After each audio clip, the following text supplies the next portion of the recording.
Live. Wonderful.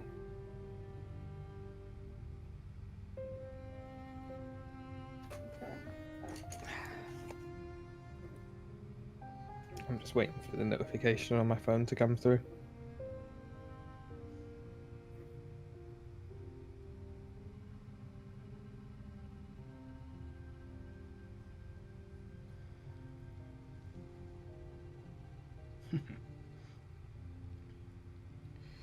Cool. So yeah, we are now live. We're now live. Okay, so time to start. I'll cover social media and post the link to the live one, and we'll do all that. Yeah. Cool. So yeah, we are now. Oh no, I'm actually watching the. I was watching the stream on my phone there, and I was realizing I was hearing my own voice. Panicked suddenly. Hi Dylan, hi lovely scientist, welcome to the stream. This would be a really bad time to forget my password, wouldn't it? Yes it would. Cool. Come on, you can do it. So yeah, we're gonna be starting soon, folks. We thought we'd do a bit of a preamble before the 12 o'clock show. So the 12 o'clock show. Look at us go. You'll have us all day. And a variety of speakers. And we already have 19 viewers, so bodes well. Nice. Hi everyone, welcome to the stream so far. We are having a good day. Ultimate Dylan, thank you very much for subscribing for 21 months. You are fast approaching 2 years. That's incredible. And I've realised that the alert page is not on this starting screen. It is, however, on the stream that we'll be playing the game on. So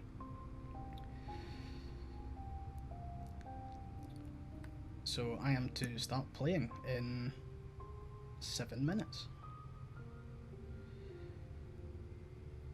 So we'll turn on, we'll move over to the game and the overlay. We've had an absolutely fantastic team so far, who have been doing a lot of organising in the backgrounds. Obviously you'll see some moderators in the Twitch chat. They're going to be making sure that everything's running smoothly and that we're all behaving. And we're also going to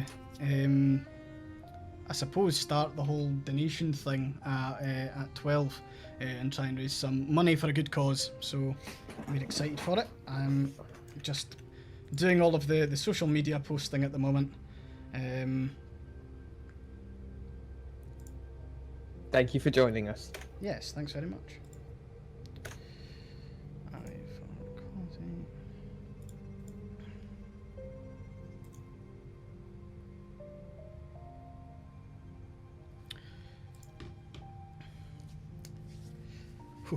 How are we all today? Have we had a good week? How's folks' weeks been?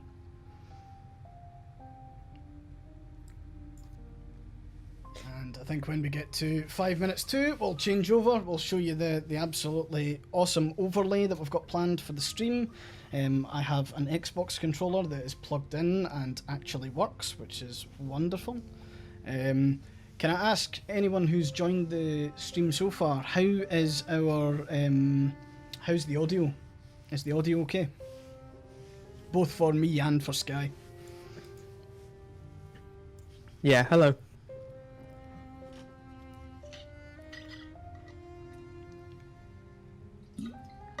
Feral Fens, Growing Obsession, good morning.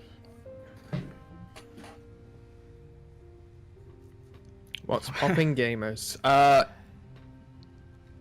Nerves?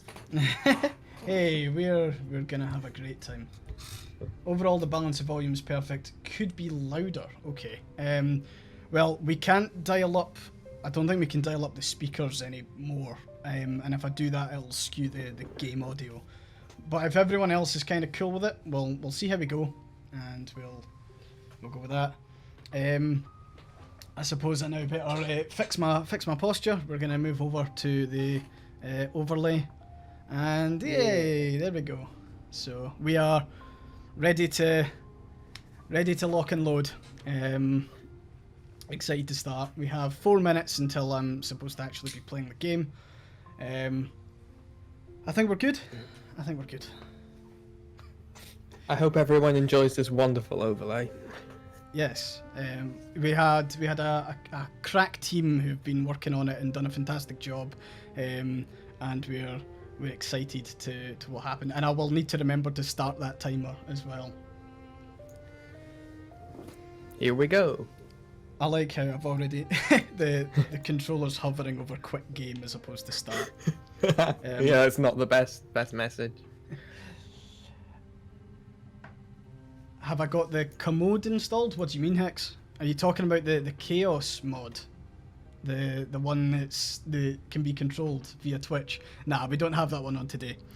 I have noticed, Dylan, my gain is a bit high, but I am not very able to control that. Hang on. Let's try that. That's a bit gentler, yeah.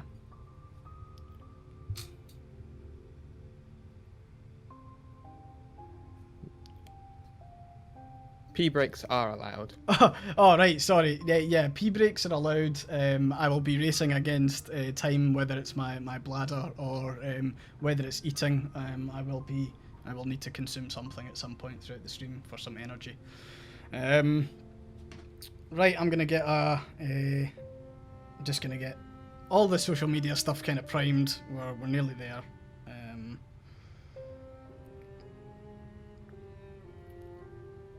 And then yeah, we'll just what have I got to keep myself awake? Me. I've got Sky. I've got I'm not gonna start too early on the caffeine. I just remember last time I had these cans of energy drink called Virtue. They did keep me awake. Kind of made me a wee bit zombie-like, but it worked. But no, I've got. To be honest, I've got kind of a small amount of supplies. I don't really like drinking energy drinks. I'll probably move to more like caffeine tea and caffeine coffee and stuff. What about yourself, Sky? What have you got? For the love of God, don't take your sleepy tea. Dylan, thanks very much for the host. No, I won't take my Valerian root tea. That's my good tea. No, I've got an 8-pack of Iron Brew and Deliveroo on my phone already loaded up in case I need more. Fair enough. Good stuff. Well, thankfully I've got my partner Jess. She'll be running out for supplies if required. Yep. And we have water. Yes. You can use channel points to make me hydrate. Remember though, the more you make me hydrate myself, the more we both have to leave to pee. Yeah, exactly. So yeah, we're good. We're all sorted. And we have 1 minute to go until we're supposed to start. That was my little drum roll. I don't know if the mic picked it up. My chair is really squeaky.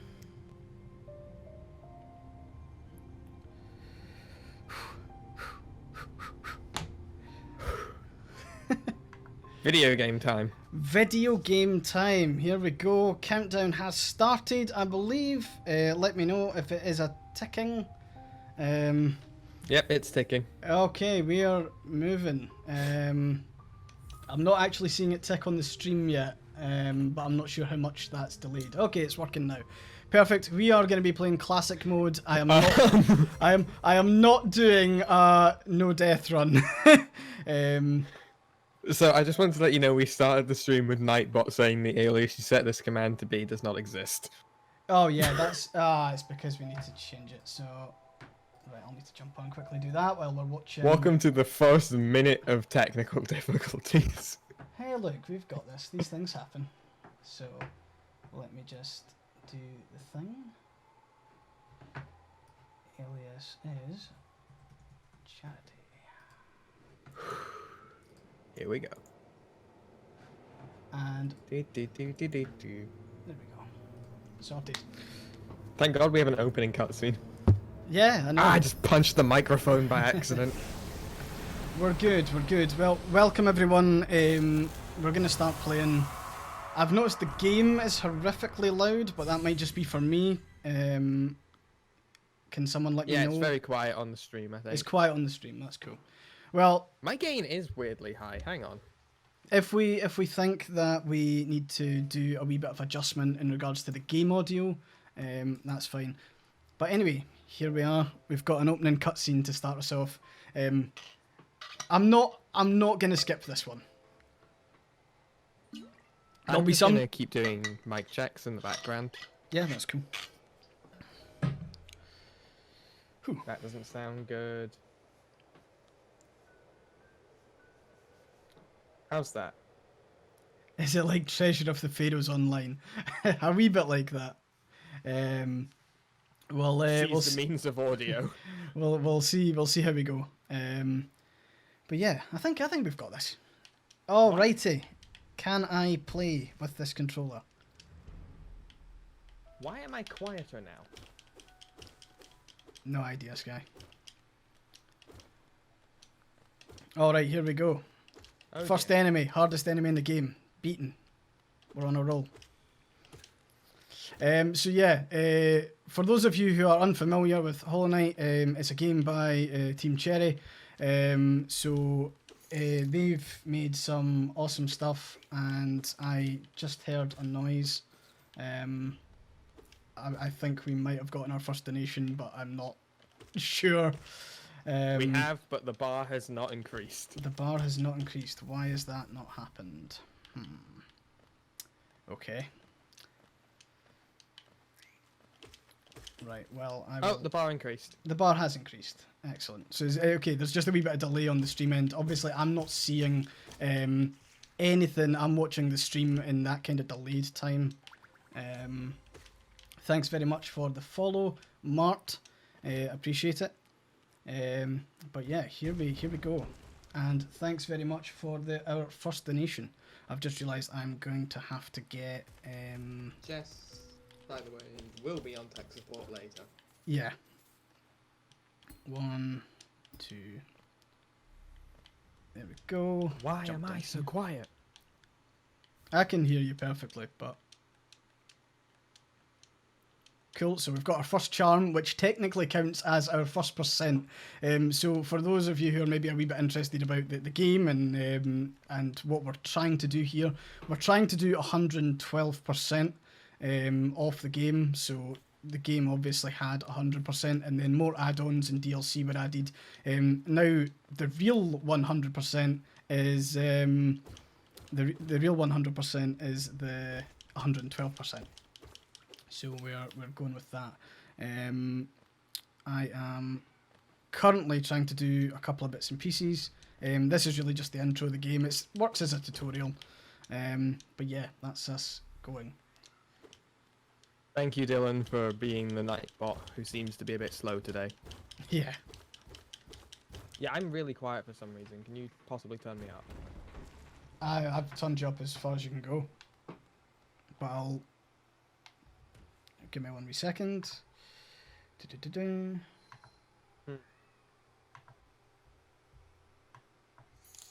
Okay, that's How's you that? turned up now. Nope, And that wasn't right. I also need to get... Well, it's better that we work these things out now as opposed to later, right? Yeah, I should have probably been in the test room. Yeah, it's not to worry. So let's check out that. We have that. And cool, we are raising our goal. Spookpoo and Genevieve, thank you very much for the donations. It is much appreciated. And I will just put this in a wee box here. Cool. Alrighty, onwards. So yeah, what we're trying to do here is 112%, which is a great amount. But I think we can do it. Yeah. Cool. I'm gonna I've not learned any speedrunning techniques. The other residents, they've all disappeared. Headed down the well one by one into the caverns below. Thanks very much, Anonymous, who's just donated. Is that 50 quid? Jesus, thanks so much.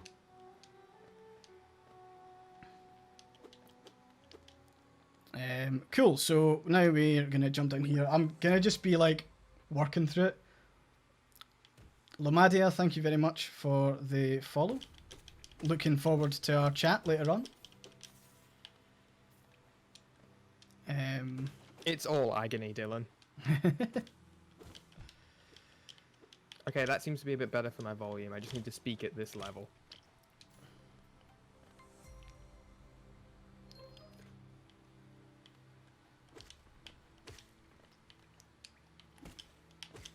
Cool. So yeah, we're gonna be doing our thing here. I've just realised this will take so much longer for me to play this game because I'm gonna be looking at the chat like so much. I warned you. Yeah. We have already hit our first goal. You're taking the mech, right? Holy £585 raised in the first 16 minutes. Hex! Hex! Wow. Did I miss That's that? incredible. How much did Hex donate? Hex has just given us a donation of £500. Hex! Whoa. Okay. What? What's the next stream goal? Okay, next. Yeah, I need to now edit the goal.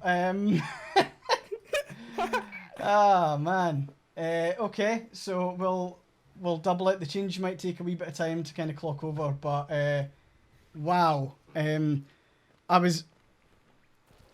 Wow, thank you very much. And thanks to everyone else who's donated so far. That's incredible. I'm not sure if mods can maybe have a look at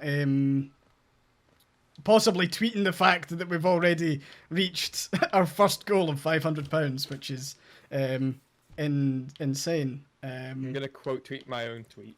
That's absolutely fine. And again, thank you to everyone else who has donated so far. If you are going to tweet, please use the hashtag on screen. Yes, hashtag Ayequality. We're very inventive. We're very creative. But yeah, thanks very much to Keith. Came up with that. Very much to Keith, Spookpoot, Shalker Quinn, Genevieve, Anonymous, and Hex. All of you combined has absolutely wiped out the very first goal, which is incredible. I realised that I'm nearly dead, but that's because I'm doing more talking and looking at the chat than I am actually playing the game. Yeah, that's amazing. That is absolutely fantastic, and I've realised that I will also need to, has the goal bar updated? Can someone let me know? I'll let you know when it does. Now, it might be that I need to manually update it is the only thing, so if it doesn't do it in the next couple of minutes, I'll sort it out. Cool, well in that case, I'll take this time. I'm never going to complete this game in 24 hours if this is what I'm doing every couple of seconds.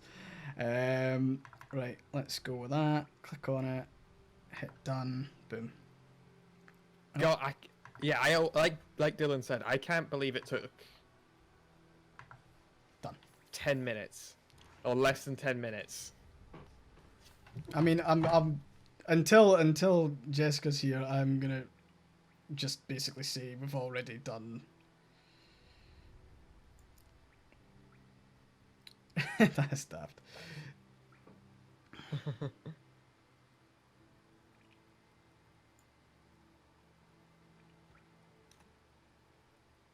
We are 10 minutes in. Like, we have not, and the best way possible. We've not had our first speaker on yet.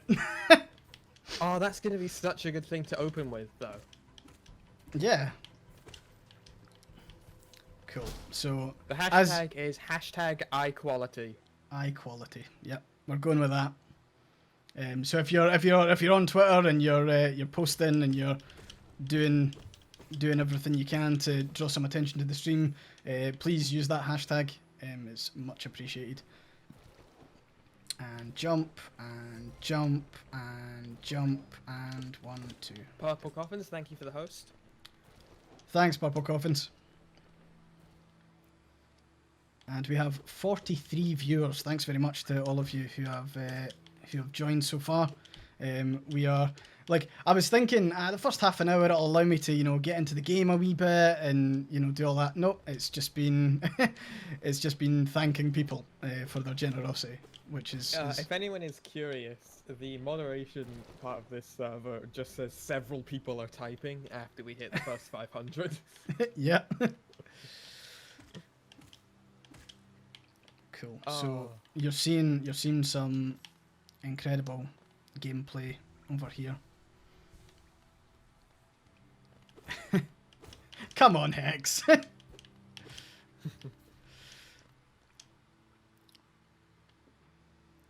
Cool. So we are currently moving towards our first boss, I believe. Like What it's percentage are we already on? It's more of a mini boss. Hold on. We're on 2%, I think. Oh god, this isn't going well.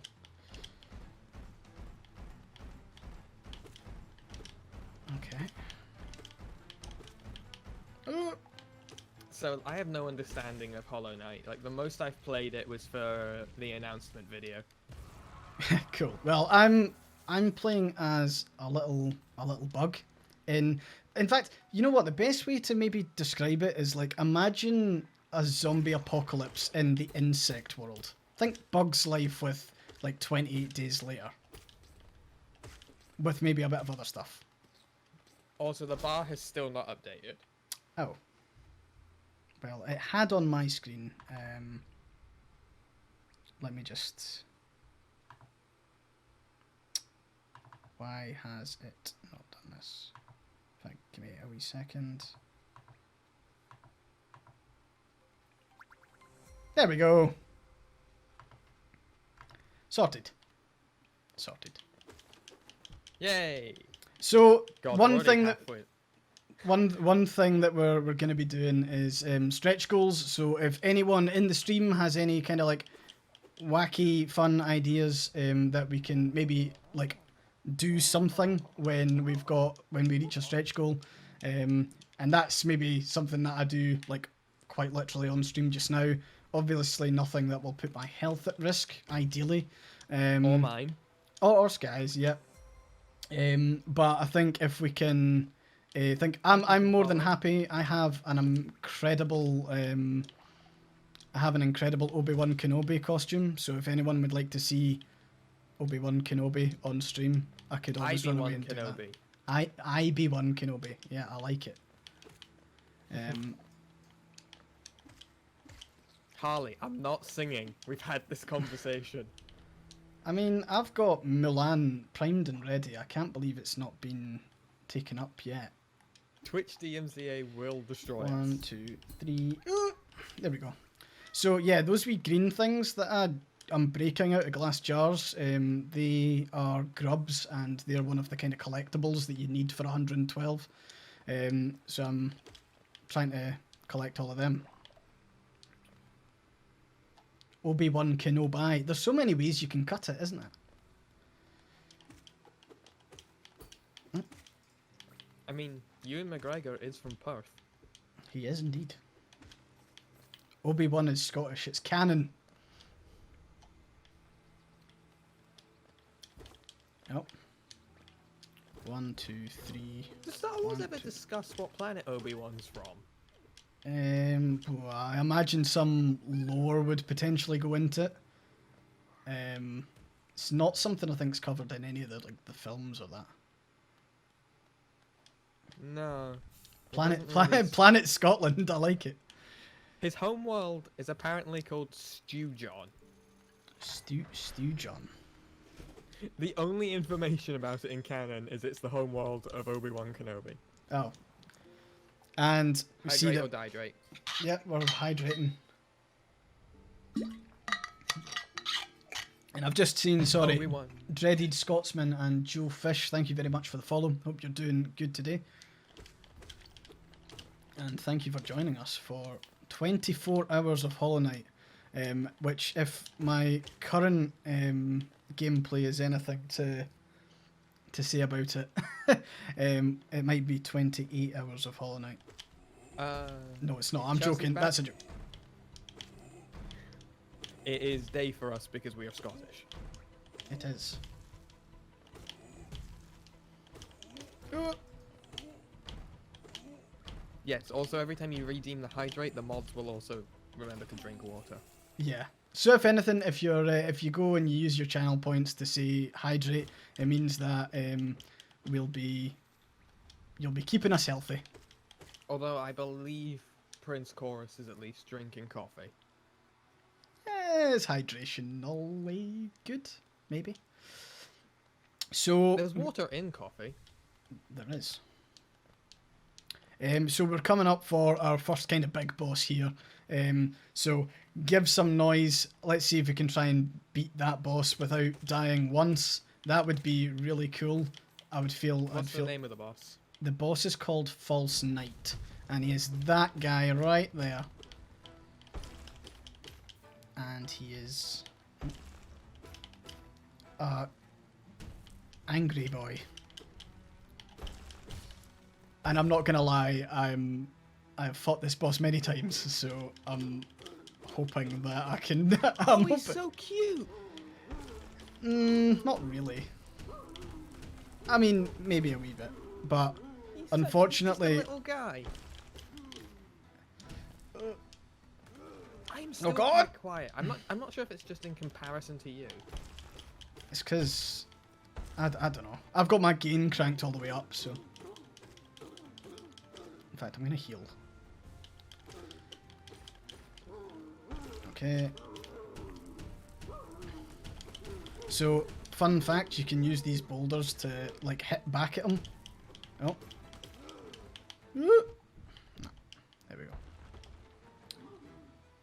And a wee bit of a heal. 1, 2, 3, 4, 5, 6, 7, 8. Oh.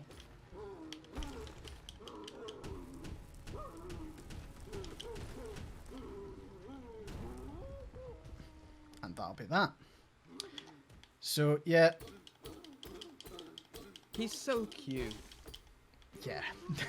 Yeah, He's about just that. a little baby as you're murdering him. We need it for the city crest, I'm afraid. Fun fact, and you'll see it in a couple of seconds. I'm going to take my time with this stream. I'm not going to try and speedrun it too much. We've got 24 hours. We're good. Oh no, it's not a speed run as much as it's a countdown. And Angry Boy, thank you for the donation. So yeah, that's like a wee bug thing. And let me just... Bye bye, it's going. Yeah, it scuttles away. So yeah, let's make some noise. We finally... Well, I say we finally. We did just beat the first boss of the game without dying. Oh, I so see. Success. I see you found the chest with Hex's donation in it. Yeah, thanks very much, Angry Boy, for the donation. Oh man, we are doing so well already. Let's keep that momentum going. Cool, so now I need to go and get a special magic spell power up. So that's what we're going for just now. Chat, just let us know if there's any technical difficulties we need to fix. Because when we have speakers coming on, obviously volume levels might be a bit Thank weird, you but we very do much. have some mods. Rosalind Memes, thank you so much We for do the have some donation. mods who should be stopping that from happening. Yeah, any shenanigans, the mod team are on it. They're a fantastic group of people. So. Yes, they are. And we're 10 minutes off our first speaker, so our first speaker will be Mel from the Ayequality Network, and we're looking forward to having a chat. Only good shenanigans are allowed. Harley is correct. Correct, 100%. So yeah, now that we've got that spell, we can now like cast spells. Yeah. And Cast trans your gender.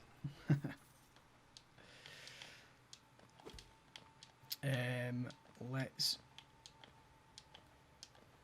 Oh, man, just flawless execution. All I can say. I'm surprised you haven't died yet. Oh come on, I'm not that bad. I mean, guess I'm more used to seeing you play this with the Chaos mod on, so... Yeah. Well, if we get to the point in the stream where I have actually completed the game, as a kind of thing at the end, we'll just turn on the chaos mode and let everyone go nuts. How does that sound? Of course, that requires me to complete this game in 24 hours, so... Oh my god, we're doing this for 24 hours! Hey, come on. We We're haven't doing even great. hit 24 minutes! Oh, yeah.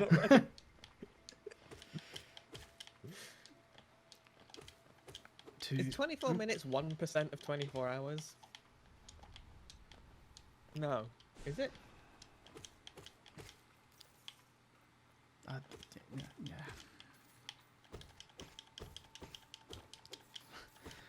You asked a maths question in a Twitch stream. What are you doing? Hang on. 1%. I can just Google it. Of 24 hours. I failed maths horribly. I flunked it. It's 14.4 minutes. We've already passed it. So what you're saying is we're actually more percentage into the game than we are percentage into the stream. Ah, crap. Right. I got the biggest failure in my school's history when it came to our higher maths exam. Which was I got 3 Cool. marks out of like 100. And that is But who's laughing now? I'm on a charity live stream. Who's laughing now? and we've just picked up. So another thing about this game, and I'll show you in a sec. These charms are all needing to be collected as well. So we are going to be busy. What percentage are we on the game? And by we, of course, I mean you. We are. To be honest, I have no idea. Not got a clue. Does it, and thank Master you Gun, very much thank you to for Master the Gun. donation. We need to decide who's reading out the donations. Yeah, to be honest, I'm gonna try and make the stream a wee bit bigger on my screen just so I can actually read the text that pops up because I'm. Sleepy Pyro, we are going for 112%. Yeah, we're aiming for 112%, which doesn't mean the pantheon of Hallownest. But we will be doing all of the other pantheons if we can. So, to be honest, I think I would actually need about double the stream length in order to do it. Which is the percent we all failed at maths. Thank you, 1, Spookful. 2, 3. Oh. 2, 3. Cool. So I have made a mistake. Okay, that's fine. Don't worry, we're fine. It's perfectly redeemable. It's just that I think I know what I'm doing, so I'll just need to circle back at one point. We're gonna be fine. So we need to have a think about what our stretch goal could be, Sky. What happens when we get to 1,000 and we reach the next one?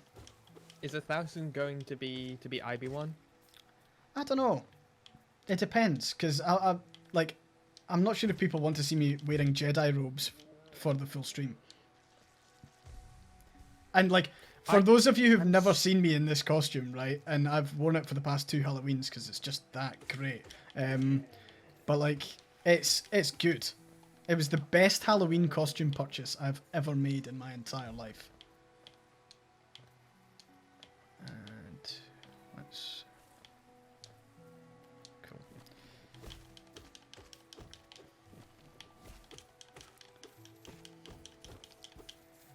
Hey. I realized I could hear you so much louder because I could hear you through Discord. Yeah, I'm aware I deafened myself. I was stupidly trying to test if I was actually as quiet as I thought I was, and then forgot that deafened myself also muted myself. Sorry, Trinor Scott, is that 3,000 for Obi-Wan Kenobi? That is, but I mean, hey, we're all about being ambitious on the stream, and if we want to reach that, then that's fine. The cats will be featuring, I imagine, at some point.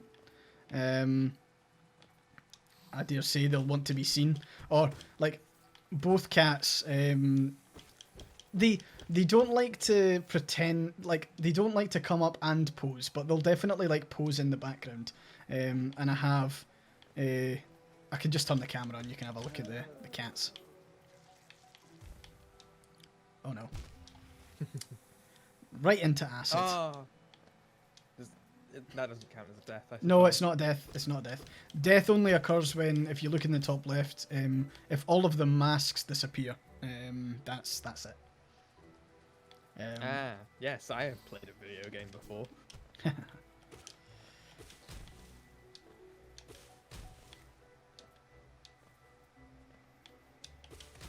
Get flattened.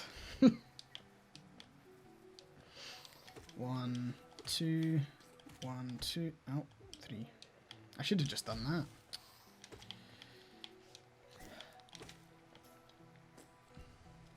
Just bought Hollow Knight on the Switch. Are you gonna play along? Try and keep pace with this. And by us, again, I mean I. Cool. We're gonna buy the map for this area as well. So this is Cornifer, who is a wonderful person who goes around all the different areas of the game and makes maps.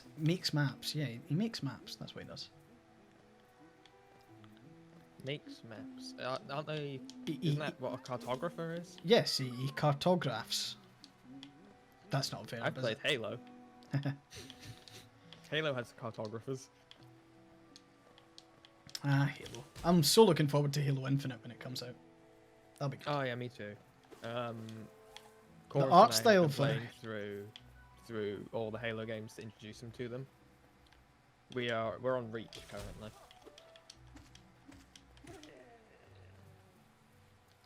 I like how this game can also be described by small bug goes around area and bullies all the other bugs. That's the gist of this game. But there's some fantastic like lore videos and like generally this world's really nice. I'm gonna hydrate without someone telling me to. Apparently, you just missed a shortcut. Oh, probably. I'll miss a lot. Don't worry. Infinite terrifies you after 5. I agree. I agree. 5 was not as good as we kind of thought it could be. All I care about is decent customization at that point. Yeah. Whee! It's really annoying that the game doesn't have a built-in percentage tracker. It does, but it's only on the kind of save screen. It doesn't have it in game. It's got it. So if I ever need to check my percentage, I can always just like jump out and Bugger, someone load back in. hydrate and I didn't notice. But yeah, we're. Oh, there's Hornet. So Hornet's going to be our next boss. In fact, no, Hornet's not going to be our next boss. Our next boss is going to be the Vengefly King. And we'll have to make a decision, which I think I will defer to the chat.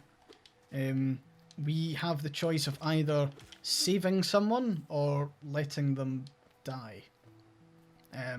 I would like to think that we'd all just go and save them.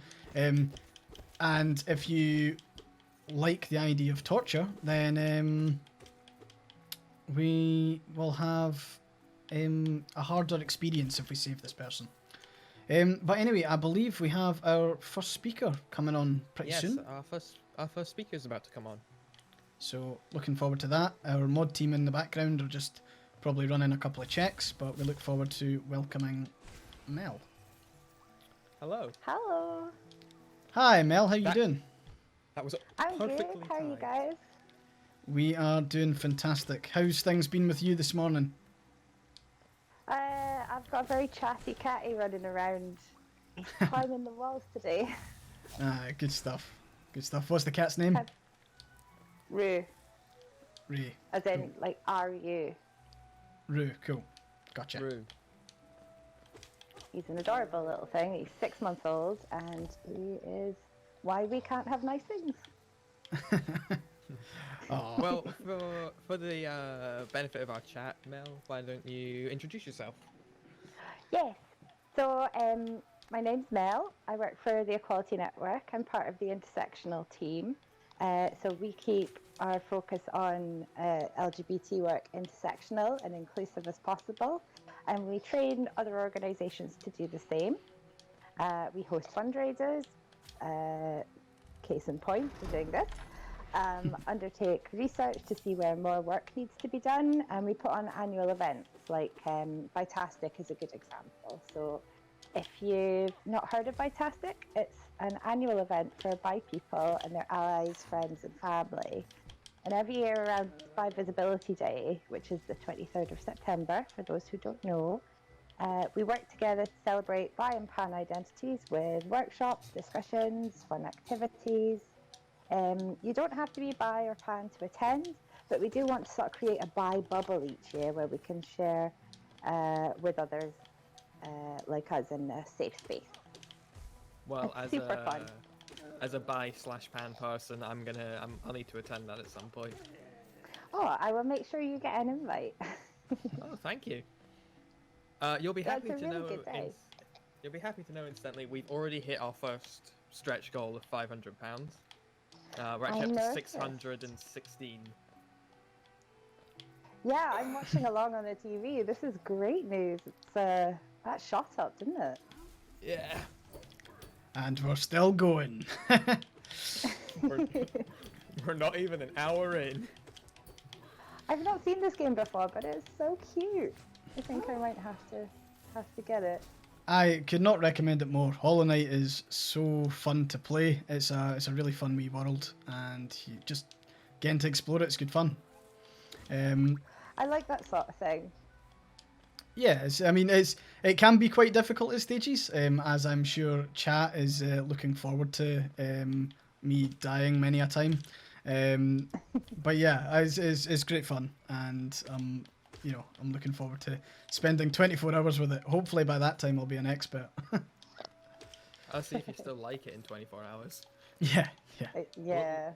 We'll need to get your recommendation now and at the end of the stream. Also, we have a few questions in the chat specifically about the bisexual thing you were just talking about, Mel.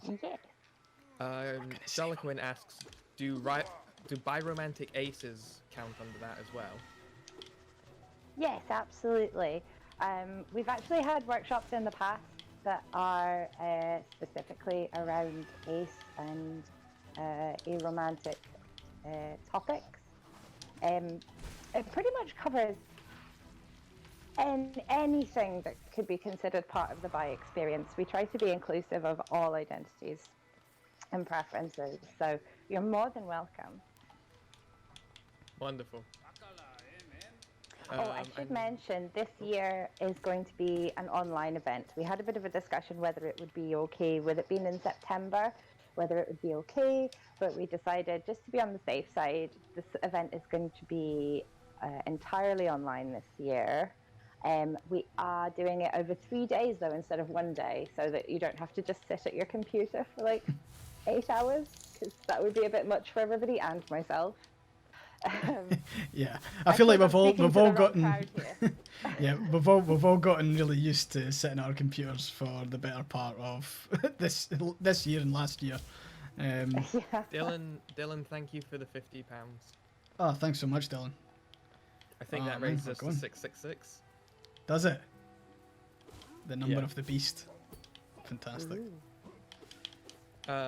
Yeah, Dylan earlier in the chat pointed out like the abuse that bisexual people get from kind of, I guess, both sides can sometimes be horrible, which I know I've definitely experienced as a bi person. Oh, In fact, absolutely. that's how I came out as bi.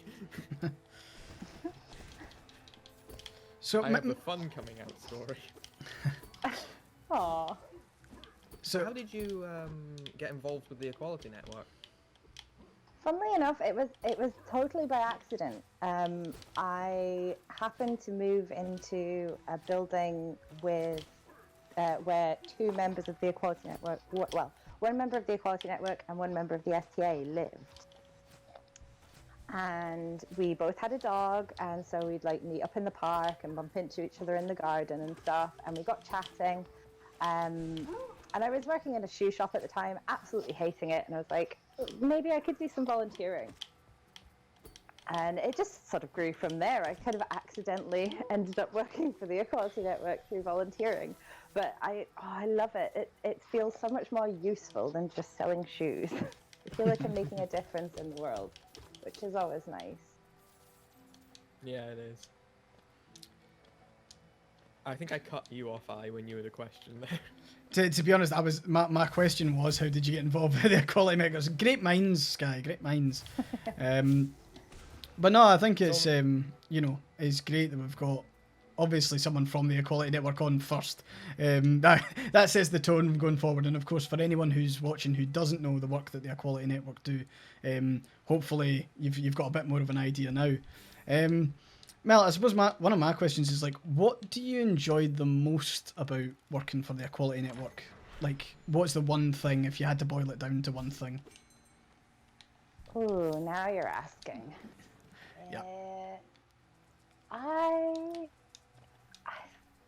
Funnily enough, it's fantastic because it is the hardest part of my job and the most stressful part of my job, but it is also the most fun and it has the biggest payoff because it's a huge event and it's lots of fun. I get to talk to loads of people and I usually have enough time to like at least see some of the workshops and discussions. We always have a craft space available as well, where there's always a knitting circle or people making beads or something. So I quite enjoy that sort of thing as well. So I usually sort of skive off at some point during the day to do some craft.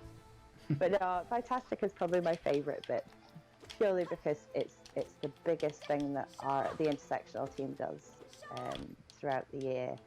And I like a bit of stress. I like a bit of pressure. Oh, so do we. So do we, yeah.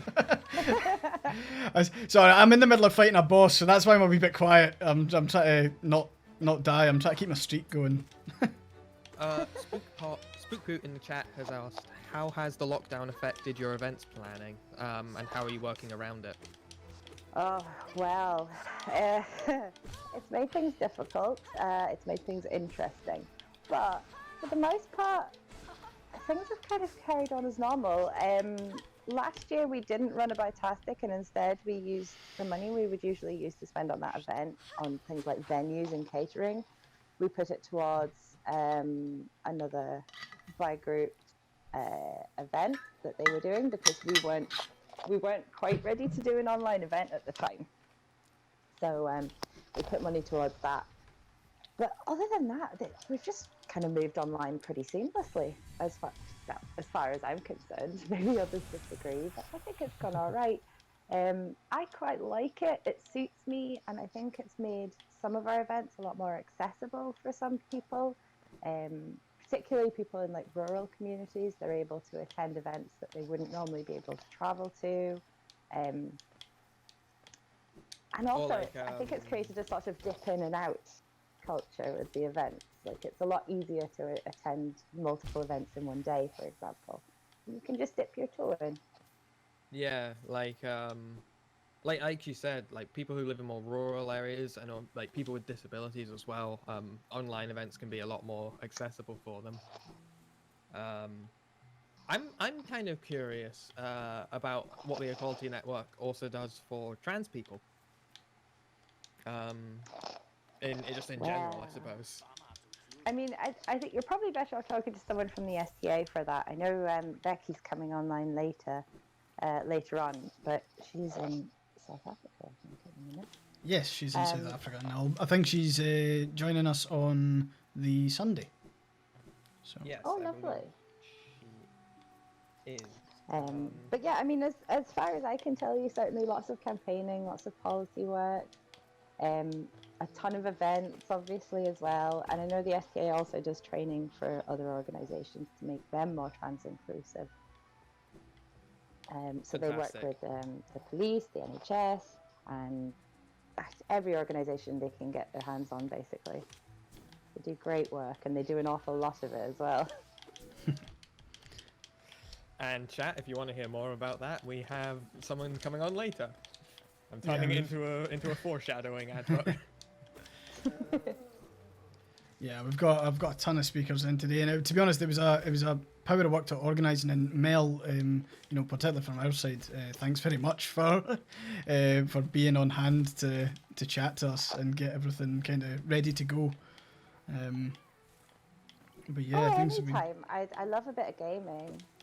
What is it you normally play? Well, I've had to tear myself away from Stardew Valley to get some work done recently. I have plowed so much time into that recently. It's such a nice game, though. It's just so relaxing, and it makes me feel like I'm outside. yeah. There's been an uptake in things like Farming Simulator and all sorts, just people wanting to experience the outdoors. But no, any other type? Is it Stardew that you're normally playing, or? At the minute, I go through phases, so I'll play one thing to death, and then move on to the next thing, and play that to death. So before that was Breath of the Wild. There's a bit of a theme. It's all like big, great outdoors at the minute. So Zelda Breath of the Wild, and Minecraft, and Binding of Isaac, which kind of stands out, but I love that game. Yeah. Frustratingly difficult. The chat are wondering if you've romanced anyone in Stardew Valley and what kind of farm you have. Well, I went for the boring normal farm, but I romanced the doctor because, he's a doctor. Best way to make sure you've got healthcare in Stardew Valley. Well, yeah, that, and I had a load of pigs, so the truffle oil is his favourite, and if you just give him truffle oil every day, he falls in love with you. It was pretty easy. Funnily enough, that also works with me. Oh yeah, anyone thinking about getting it, it's so good. It will eat your life, though. It's one of those where you just can't put it down. It's just, one more day. I'll just do one more day. Oh, and I think we just got another donation there. I'm waiting for it to appear on the screen. Anonymous, thank donated £3. Anonymous has donated a couple of times. Anonymous has got some money going spare. Yeah. Like, good grief. But now we're now. I'm not sure if has it updated. Is it now 666 or is it now beyond that? It's 666 still. We're waiting for it to tick up to the funny number. Cool. We got 669 solved. Oh dear. So what have you got planned for this weekend, Mel? You know that is the worst question to ask. Like, what are your plans? Are you going on any nice breaks, holidaying? Are you venturing out into your 5 mile radius? I might go to Lidl. That's quite exciting. Good shop. Tell you what, toffee yum yums from Lidl are the best bakery goods ever. I'm calling it right now. If you've not had one, you've got to try it. I prefer their pineapple tart. Oh. We're an oldie family here because my roommate works there, and I think he's banned from physically entering Lidl. Right, let's get some healing in. Oh, It seems to be going well. I like I said, I haven't played this, but you haven't died yet. That's a massive bonus, right? Thanks for the donation, Dylan. I think that is us now up to £700 in our 45 minutes of stream. I mean, if that's not incredible, I don't know what is. And we've got 23 hours and 15 minutes to go. What's going on? But no, it's things are going really well. I think, Mel, is there anything that, like, you know, you'd want to say? We're more than happy. Obviously, there's more of a kind of interview vibe going here. But would you maybe want the floor if you've got anything to say? I know that you want to talk about Bitastic. Is there anything else? Well, yeah. Well, I'm glad I did get to sort of shoehorn a little advert into Bitastic because it is a really fun event, and I'm glad so many people are keen. That's great news. Advertise away. Yeah, go for it. But I mean, I could certainly tell you a little bit about the Equality Network in general. Yeah, that'd be great. So, as a whole, it's a human rights and equalities organisation. We aim to bring about equality and improve human rights for LGBT people in Scotland. We provide opportunities for people to engage in making Scotland a place in which everyone, whatever their sexuality or orientation or gender identity, can live free from hatred, prejudice and discrimination. We try to be inclusive in all our work and to challenge discrimination and consult, involve and inform the individuals and the communities that we serve. So it's a lot of people-led work that we do. We generally ask what wants done before we start doing it, which I think is a really important part of our work, actually. It's something I'm quite passionate about, just asking what wants done rather than just going ahead and, you know, guessing. So the last year or so has pushed us to move a lot of our work online, as I'm sure you're all aware, and we've missed a lot of the usual in-person events like Pride marches. So it's really great to be part of something that reaches so many people and that we can all have a bit of fun with as well, because a lot of the sort of work we do doesn't necessarily feel fun, and this is a nice change from the sort of politics and policy work and, you know, all the paperwork that you have to do with this sort of thing. So this is great. Yeah, I mean, the positive vibes are the kind of the main thing that we're aiming for here. We can talk policy if you want to go into that work, but I mean, Nope. Again, more than happy to keep it more focused on all the good stuff that you do, especially the fun events. They sound great.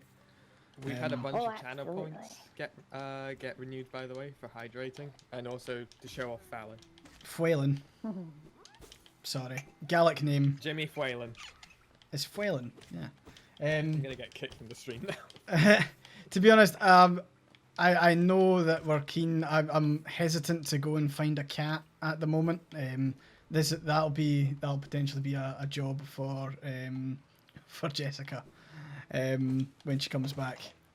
The only thing is I'm getting my stride on. I'm doing okay, I think. Don't jinx it. Yeah, I've ruined it now.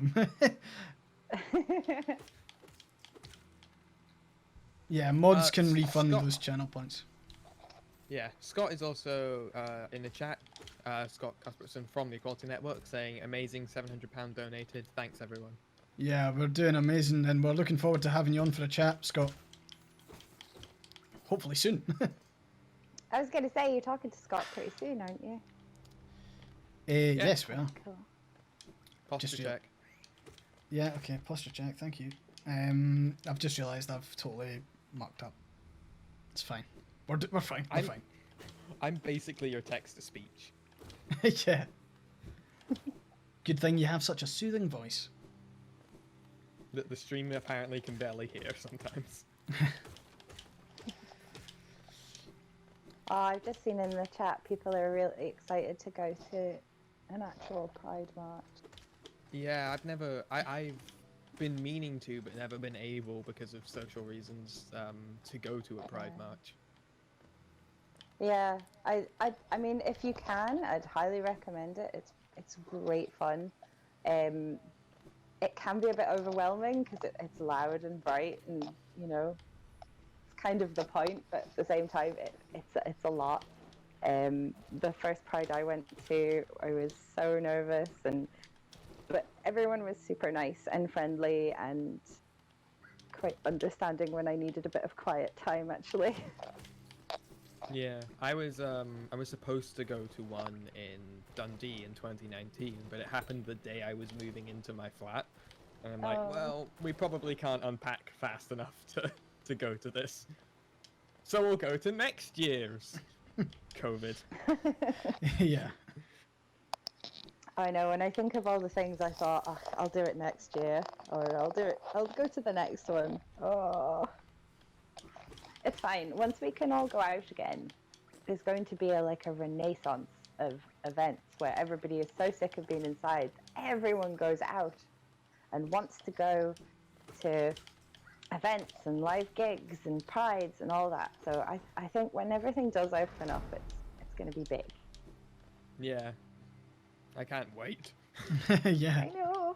So excited. It feels tantalizingly close now as well. Yeah. Vaccinations are rolling out. Well, we're getting there. We're so close. Yeah. But yeah. Ultimate Dylan put it best. I cannot wait for all the outdoor stuff, and I say that as an introvert.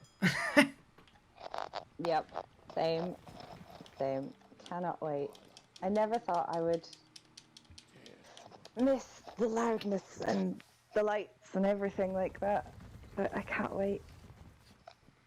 I moved to Glasgow late last year, and it's been so weird for me to see like Queen Street empty. Because normally because I used to live in Ayrshire, so normally I would only come through Glasgow to go to other places quite a lot. Where obviously it's, hustle and bustle and all the people, and now I'm like, I've stumbled onto the set of 28 Days Later. Hey, wasn't I it went World for a War? wander down to Princess Street, and it was crazy just seeing it all like empty. It wasn't World War Z filmed in Glasgow. It was. Which Yeah. actually brings me on to one of the questions we're keen to ask every single speaker, if that's all right with you, Mel. Out of all of them, what is your kind of favourite book, film, or game? Like, of all time? Oh. Can I only pick one out of all three categories? Well, no, you can give us one of each if you like, but it's more of a if you have an absolute favourite that you think overrides everything else. Am I right in saying, Mel, that you have a film degree? I do, yeah. Alright, so this will be an important film question then. Yeah, the film one's the hardest one, because I've got favourite ones for their sound design, I've got favourite ones for their, cinematography, so I don't know. I like Cloverfield and Gladiator, I'd say, are my two favourite films. Oh, and Mad Max Fury Road, like top good three. choice. All for different reasons. Oh, I love Fury Road. Oh, I know, it was so good. So good. And I had such low expectations for it because the trailer I saw was kind of naff. Yeah. But, it was so good. So good. And then, favourite book is Mort by Terry Pratchett because I can read that over and over again. I also have it on audiobook so that I generally listen to that when I fall asleep if I'm having trouble, because it's read by Nigel Planer, who I just think has the most soothing but comical voice. He really suits the Terry Pratchett books, actually. I've only read... And favourite game is easy peasy. It's Zelda Ocarina of Time. No contest. No contest. Brilliant. Good choices. Yeah, I've only read about half of The Colour of Magic. Yeah. I need to read more Pratchett. Well, I've also read Good Omens, which is Pratchett in gaming. I've not actually read that one. I saw the series on Amazon and thought maybe I should go and read it, but now I'm worried it'll be spoiled because I've watched the series. I think the book has just enough differences that you can enjoy both. Also, yeah. That's good to know. Sharkle Quinn in the chat says your taste is exquisite. Oh, thank you. That's lovely to hear. I'm loving how being kind of nerdy has become super fashionable and popular now. This is great. I wish it had happened when I was in high school, but now it's fine. Yeah, yeah, exactly. It's the moment Marvel made there's a lot of sort of things we can chalk up to Marvel. They kind of made it a bit mainstream. One thing, mods, I'm not sure if we have another speaker lined up in the Discord. I think Lady Phil is coming on in 5 minutes. So I'm just wondering if someone you can... booting me off? No, not at all. You're more than welcome to stay on. Like, this is more of a casual hang. So yeah, you're more than welcome to stay on for as long as you like. I We think just- I'm actually dying for a cup of tea, so I may pop off. That's no problem at and all. Do that. You've got the I'd option. stay on, but we have the world's loudest kettle. Cool. Well, I mean, like, thanks very much for kind of coming on and giving that overview. We won't keep you away from your tea for too long. And yeah, thanks for kind of introducing the Ayequality network. Obviously, we'll be talking to Scott and Becky in a wee bit, and we're looking forward to that. But yeah, no, really appreciate your time, Mel. Oh, not at all. It's magic. Have a great time. Good luck. Good luck with the game, but also with staying awake. Yeah. I'd love to pop in, maybe tomorrow, see if y'all are still going. Oh, we'll still be going. We might look a will. bit more feral. But yeah, we'll be going. We'll be there. Good. Well, I'm going to keep the stream up because I'm curious to see how it goes. And like I said, I'm seriously considering getting this game. It looks really cute. Yeah, you'll enjoy it. It's long, but it's good. You'll absolutely love it. And they've actually got a sequel coming out as well. So you're lining yourself up for two really good games. Magic. All Chat, right, can we thanks, get a big thank you for Mel in the chat? Aw, y'all are They so lovely. I very much appreciated your time, and it's great to hear about Bitastic as well. Yeah, come along. It's not live yet. We haven't actually gotten that far in the whole planning thing.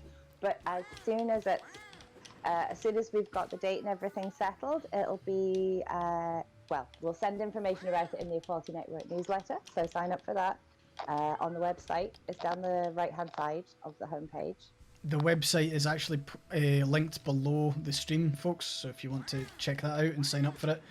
We'll also signal boost it, obviously, as well, Mel, so just ping us a message and we'll Perfect. do that elsewhere. Do you have any social media or anything you want to plug just before you head off? No, I do not have any personal social media, so that wouldn't be any use. And for the Ayequality Network, the website, we're on Twitter and we're on Facebook, and apparently we're on Instagram, but I don't know the details of that one, I'm afraid. No worries at all. Wonderful. Thanks very much for your time, Mel. Go and enjoy your cup of tea. Will do. Bye, y'all. Good luck. Thank you. Thank you. Oh, Jesus, I'm not doing well. Please, no!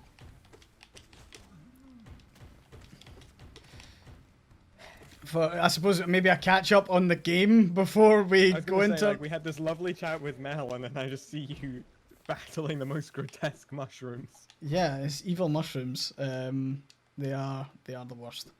Cool. No, that's magic. That's our first speaker done. We can tick the box. But no, I think we might have others planned. I'm not sure. I'm hesitant to check Discord. I'm not sure. Are people on the stream okay with me like checking stuff on my phone every so often? Obviously, I need to try and keep pace with the game. I am already horrifically running horrifically late. I'm trying to keep Are you everything. behind schedule? Oh, hugely. I've normally taken on another boss by this point, so... We should hopefully have another speaker soon. Cool. I'm keeping track, don't worry. You just keep putting yourself through hell. Oh, yeah. I mean, yeah, I'm just going for it, really. And I think Jessica will be joining us shortly. Unfortunately, she had to run out for a family thing, so she will be back and helping. Master Gun 117, Feral for Scotland will happen about probably 8 to 10 hours in, I think. Oh, come on. I can go longer than that without being completely feral. I mean, I can't. Oh, okay. Well, yeah. I'm sure I'll be fine. So, yeah, for those of you who have been judging my gameplay. I'm currently doing a couple of things. I'm really just coming up for bosses and stuff. I've realised that there will just be times where I have to fight a boss and we've got a speaker on, and I don't really want to interrupt being like, hey folks, we're fighting a boss. But I actually did take on, who was it? It was Hornet. I took on Hornet in one go. And I wasn't even allowed to milk it. But yeah, it was first time. It was first time.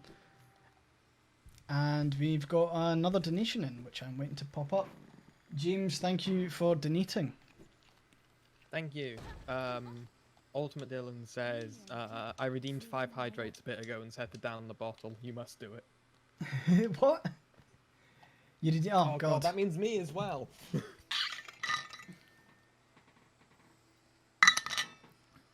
Okay, we've reached a problem. I've ran out of water. I've ran out of water and Jessica's nowhere to be seen. So, yeah, I'll need to... Oh, and we've hit our first hour as well. Oh, we've hit our first hour. Wonderful. Mods on Discord. Maybe Sky, if you want to go and see what's happening at that end. Oh yeah, I'm talking with them. Don't worry. Cool. Um, Lady we're Phil's just sent me getting set a... up for our next speaker. Cool. So Lady Phil's just joined. As in, that's cool. Sky, do you want to sort that out while I play and struggle? 100%. Yeah, I've got that. Thanks. So we are currently bouncing around on... Like, this is the Mushroom Kingdom, which also links to a group of mantises who we are going to have to fight. So that's kind of where I'm going just now. For a lot of people who are familiar with the game, you'll know exactly where we are and what we're doing. I'm going to try not to, like, narrate the entire game to people because we're just going to take kind of ages on that front. But yeah, we're doing things. We're taking on bosses. We're gradually... You'll notice that I've now got this funky dash sort of move, which is dead useful for, like, traversing areas quickly. Does the character have a name, or is he just Hollow Knight? This is fun. The knight that you're playing is not the Hollow Knight. Or well, kind of is, but kind of isn't. Depends how you kind of look at it. But I think a lot of people refer to the knight as like the knight, and then you've got the Hollow Knight, who is another entity in the game that we will encounter later on and probably struggle to fight. The final boss, if you will. But yeah, right now these are mantises. Is it mantises? Manti? Yeah. Mantises, right? Yeah, it's mantises. Mantis. Did you look that up? No. Oh, okay. I'm I'm gonna go with being mantises. Yeah, marentises. Parenthesis. Oh god. Manatees. Are actually the sequel. I was gonna. Wow, the time is getting to me already. How are we doing on the speaker front? We have we're just getting a speaker into sound check now. Cool, that's fine. Once we've got that sorted, we'll just continue that chat. Yeah.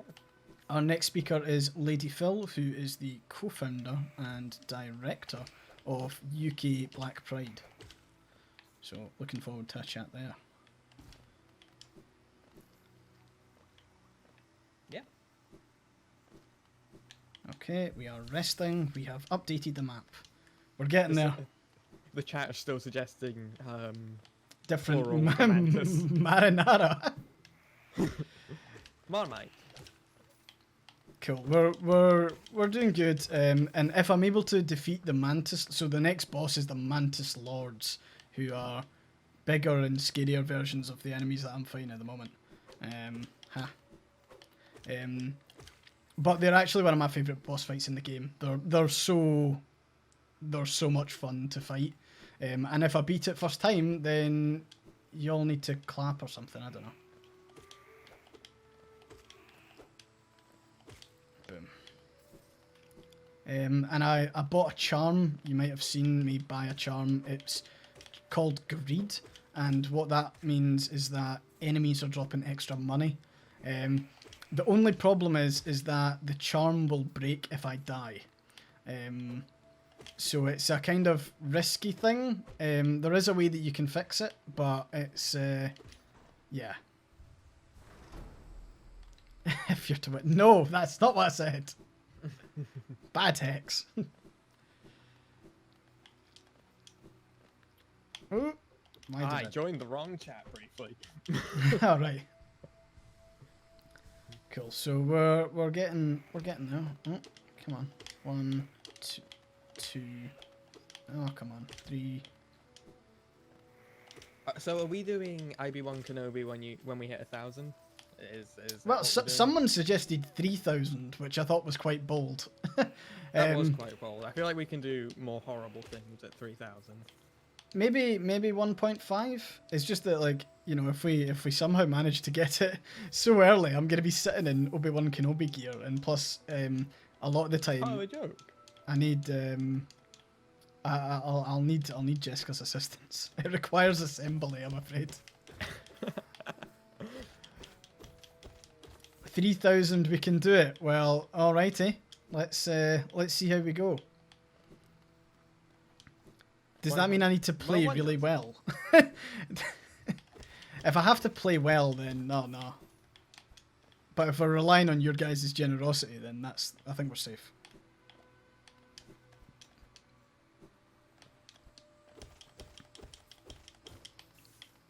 I didn't really need that chest, but god, spikes up. All right, I think we are ready for our next speaker.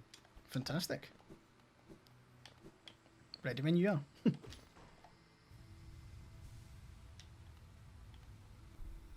Oh, Scott's Pine Trees starting bets. I like it.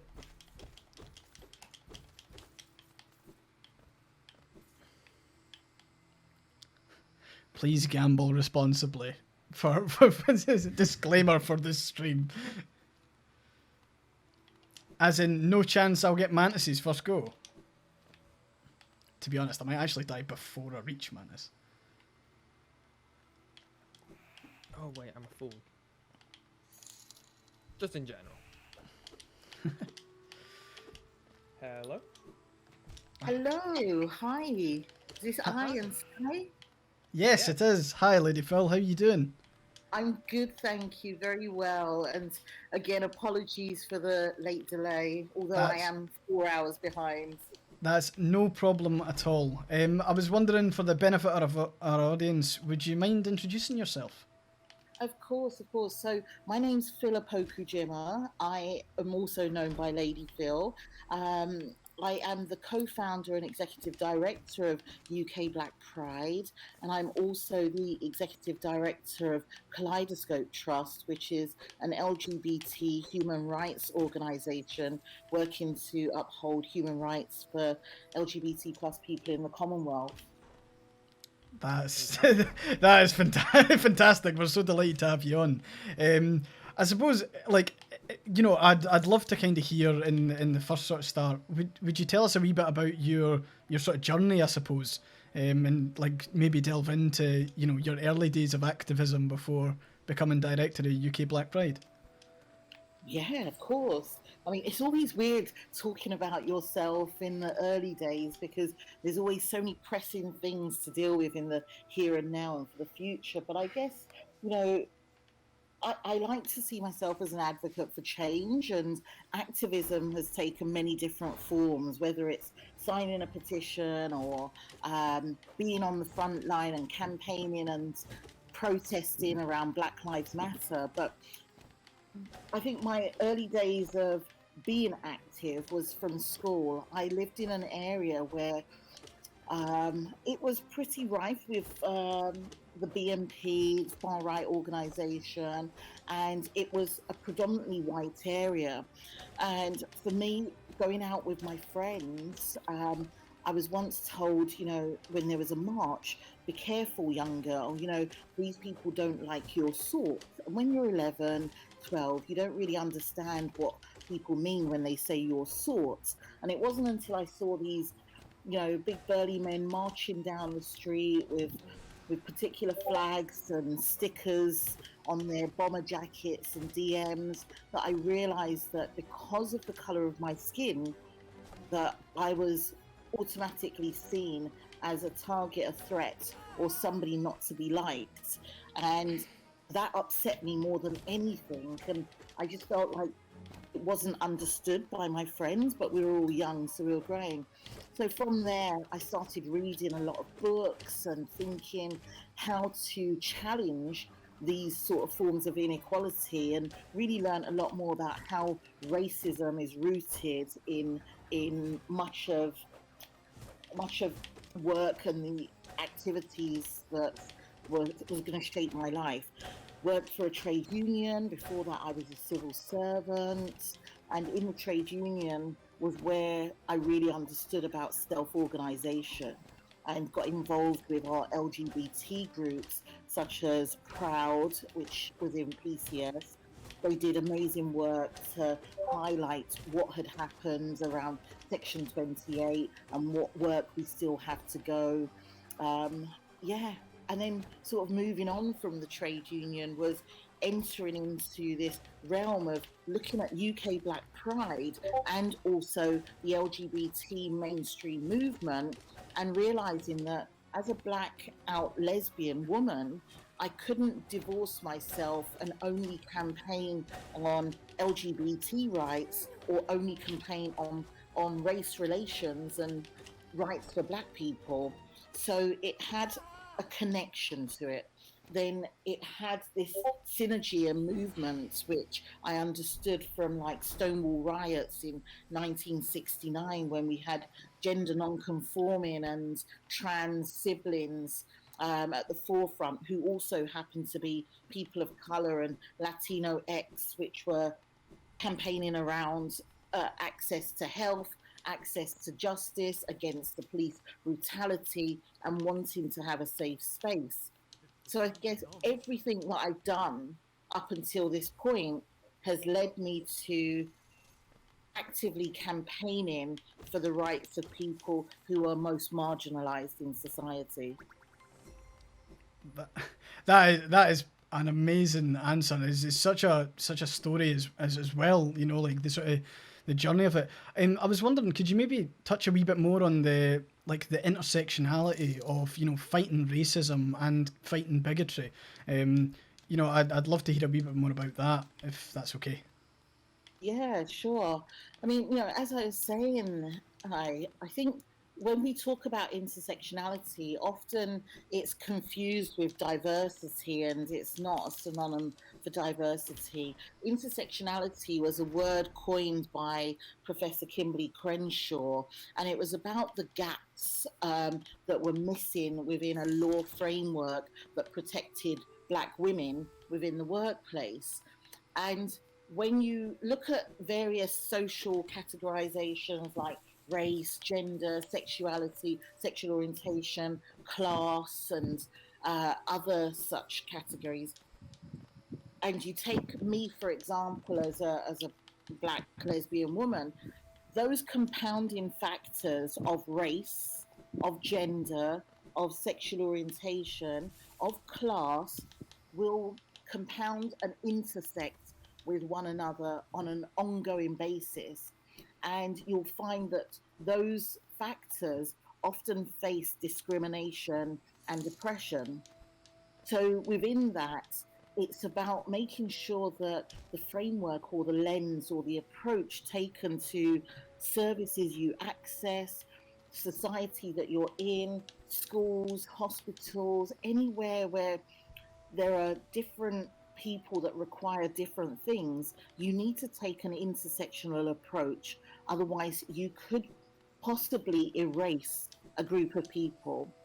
You know, if we're talking about health, and you don't take into account the way the LGBT plus community requires access to health, whether it's around PrEP, whether it's around, you know, HIV medication, whether it's around women's sexual health and reproductive rights, if that is missing, then there's an erasure. And it would be the same thing for any category which has often felt discrimination through its journey. Yeah. Yeah. Sky, do you want to go for it? So I'm In fact, you'll be very pleased to know, Lady Phil, that we have just reached our second stretch goal. So we have reached £1,000 donated while you were speaking there. Oh my gosh, that's fantastic. And- I really hope that people keep on donating. I know that this is like really tough times right now. We've had COVID, you know, we've had lockdown, but where you can donate, this is going to such an amazing cause. And you know, I work closely with Scott Cuthbertson, who is absolutely awesome, and I know that this money goes to great hands and allows them to continue doing the work that they need to do to support individuals and others. Brilliant. Sky? Yeah, I suppose like I'm trying to figure out a way to phrase this. But obviously, I'm part of the LGBT community myself, but I are white people. And I'm just like, what can be done in general? Do you say by maybe straight white people to kind of push further the causes that you fight for? I think that's a good question. And, you know, never worry about how you frame it, because, you know, this is about learning and sort of also unlearning. And I don't call people out. I think I call people in so that we can kind of grow together and you can understand the different needs of different communities. But there's one thing that we talk about a lot, and this is allyship. You know, and allyship for me is very situational. It takes many different forms of, you know, activity to really show that you're being an ally. What I would say is that if your allyship is not rooted in solidarity, then actually it's not allyship. But you can do certain things like the most important, which is about listening to those different community voices and understanding that sometimes you have to stay silent so that they can be heard. And this is not just about the Black community, this is not just about the brown communities or the trans community, it's about every different community that has ever felt or been at the hands and mercy of discrimination that they face. Then I guess the other thing that can be done is asking the question, as you just did with me, and you know, stepping back and saying, "Look, I'm open. I've got skills where I might be able to help. I can volunteer, possibly some of my time.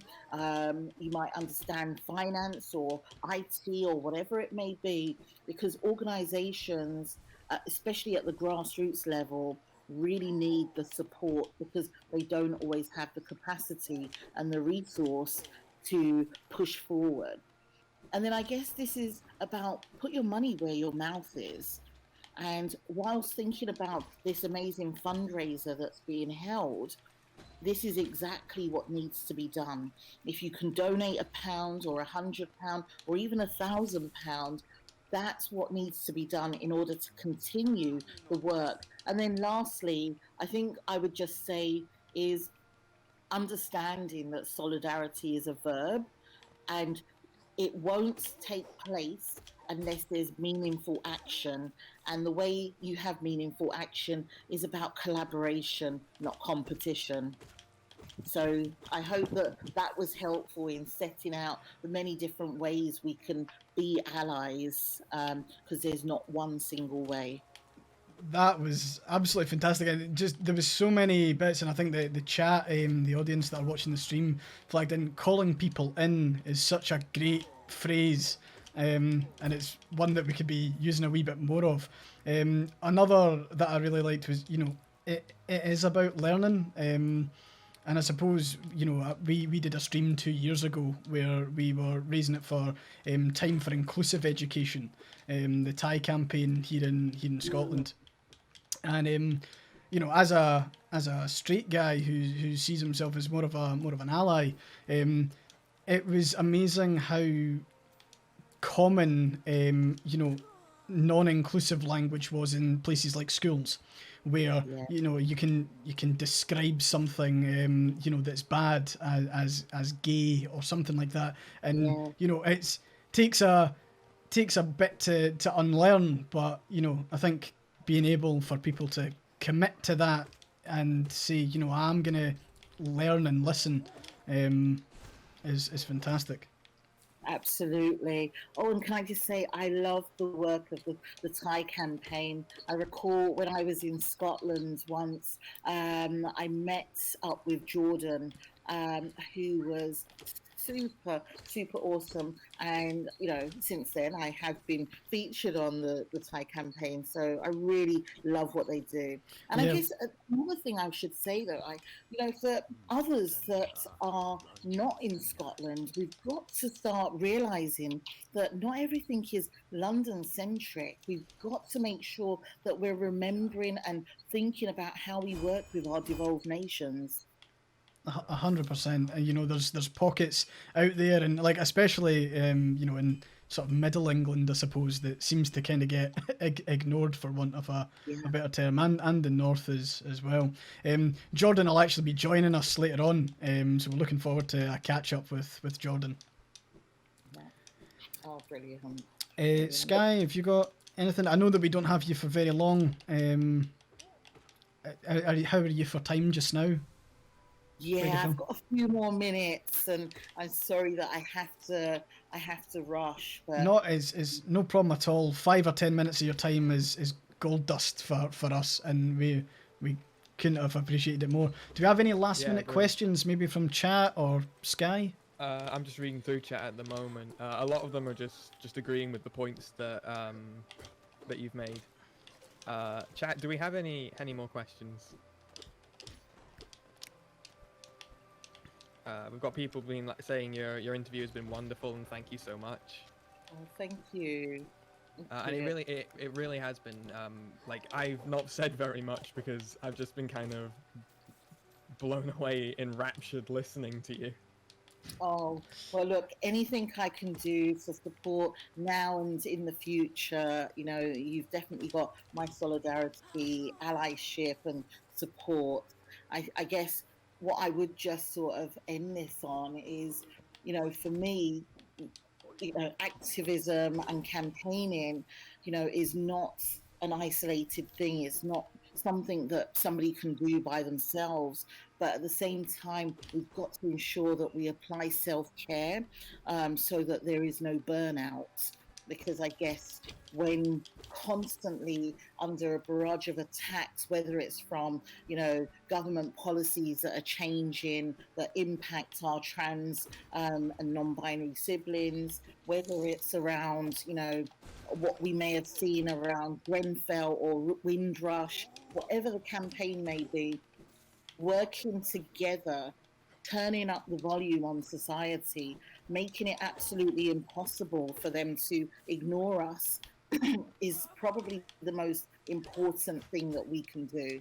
So, you know, I'm hopeful. I really am hopeful. And the moment I stop being hopeful is sort of moment I let myself down. And there's a quote that I always use, and it is by Desmond Bishop Tutu, and I've used it for so many years. And it says, if you are neutral in the situations of injustice, it means you've chosen the side of the oppressor. So let us not sort of sit on the fence or sit on our laurels and think that, oh, well, it doesn't really affect me, so I'm not really fussed. Because if it's not you today, it may be you tomorrow. So, you know, solidarity is key, support is important, and being hopeful is even better, so that we can continue the good fight on, you know, making a change to see the world that we want to see, especially for our next generation. 100%. And 100%.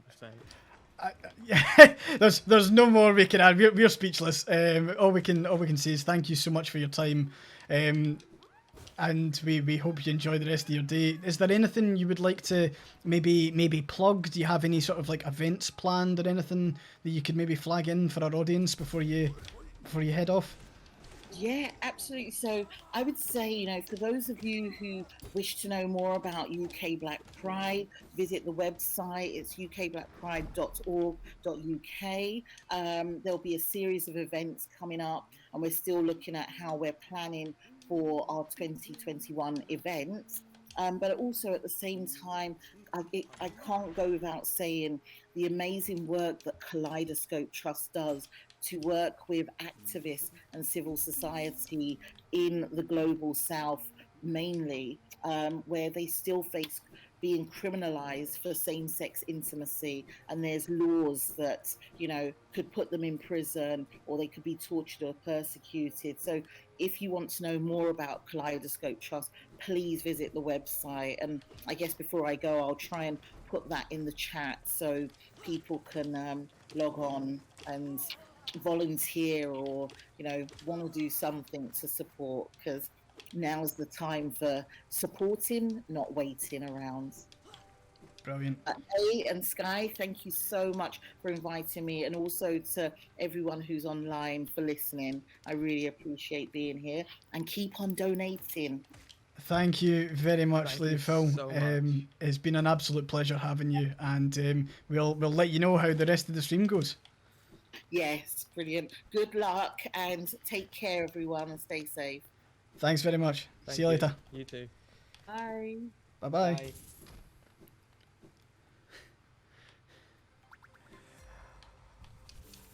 You know what? I remember. Yeah. I remember saying it at every single speaker during the Thai campaign, and it's the exact same feeling now.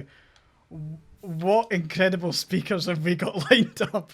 They're just incredible people, and they're all doing things that are just fantastic. Yeah, if you want to hear more directly from Lady Phil, you can follow her on Twitter at Miss Lady Phil as well, which I will just throw in the chat. I'm not sure. I'm not. Maybe I'll need to ask chat's permission first. Am I allowed to go and pee yet, or am I like on a? We're an hour and a half in. Like, I wouldn't mind filling up my water. At the moment, I don't have. I also could use the bathroom at some point. So. Right. Do you want to jump off first, and I'll persevere until you're back, and then Yes, we'll get another speaker on. £1,060, by the way. We are at £1,060, guys. Your generosity is just incredible. Also, we didn't say it. We didn't say it during it because I really didn't want to interrupt that chat. But that was a hitless Mantis Lords. I hope all of you saw it. Hitless Mantis Lords. That is tough in the best of times. But damn, that was so good, and I hope I was able to do it. It was fantastic. Very much enjoyed doing hitless Mantis. We should make all the bosses hitless if we can. That'd be good. Set of channel points for dehydrate. I have to pee when that happens. But yeah, obviously you're not seeing like a ton of commentary on the game. I'll kind of pick it up when there's time, I suppose. But yeah, Mantis Lords is a good boss. We picked up a good charm, so we are doing that. You might have also seen near the tail end of that chat there, I went to a guy called the Nail Master. No, that is not a euphemism. And we got we upgraded our damage for our nail, which is good. So there we go. So I've now just opened up a route. So now we've got a kind of, if I save it now, you'll see that we've got a wee shortcut, which is good. Hex is the Nail Master. Yeah, so I think, how we're progressing is just incredible. We are 1 hour and 40 minutes in. We are at £1,060. Guys, thanks for digging deep, and let's just keep the momentum up. I will, when I go to the loo, I'll be making sure that I'm updating Twitter. Until Jess comes back, I'll just need to do it myself. I've also been updating Twitter on my end at Black Sky. Yep, and you all kind of know. Well, the majority of you might know me. But yeah, I'll be tweeting. Are you back now, Sky? Is that what you're telling me? Yeah, I'm back. You can go to the bathroom now if you want. Yes! Excellent. Can't wait. Enjoy looking at my wall while I'm not here. Yeah, and enjoy listening to my voice, I suppose. And honestly, chat, like, thank you so much for this. As a pansexual, non-binary person, the level of support so far has been absolutely fantastic. And now I just realized I have to vamp the entire time while I is in the bathroom. So now you're stuck with me for the next couple minutes. Hello everyone. So yeah, we have some cracking a few more speakers lined up. And I'm slightly blown away by this, and we're only an hour and a half in. Yes, welcome to Sky for Scotland. So I run the blog and the Twitter and the Twitch now. It's all me. It's been me the whole time. And as we have been kind of saying, chat, if you have any questions for any of our speakers or for myself and I, feel free to throw them in.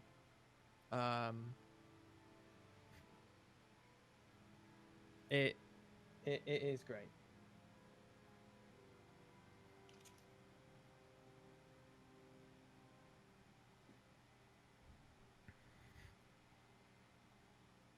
So, sorry, the moderation side of things, we're also just having a discussion about setting stuff up. What's the next boss? I have no idea. I don't follow Hollow Knight at all. So I'm kind of going blind to this to some extent.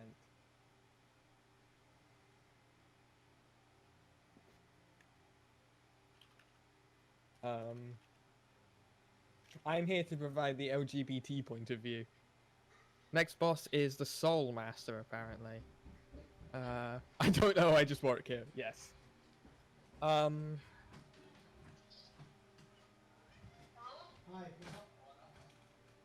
I hear people are returning in the distance.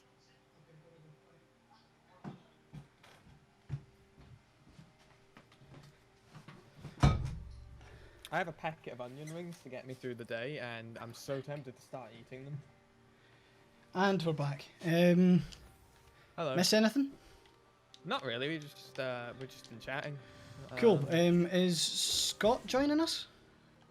Scott will be joining us in a moment. Cool. I believe the mod team were just letting us have a bathroom break. Oh, but allowed a wee break. Well, I can now. Yep. Water's out. I can hydrate again.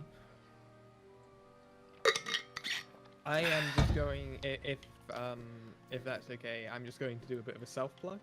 Yeah, fine. Yeah. So you can also come and follow me on @BlackSky on Twitter, or follow me on YouTube or Twitch @SkyBlack.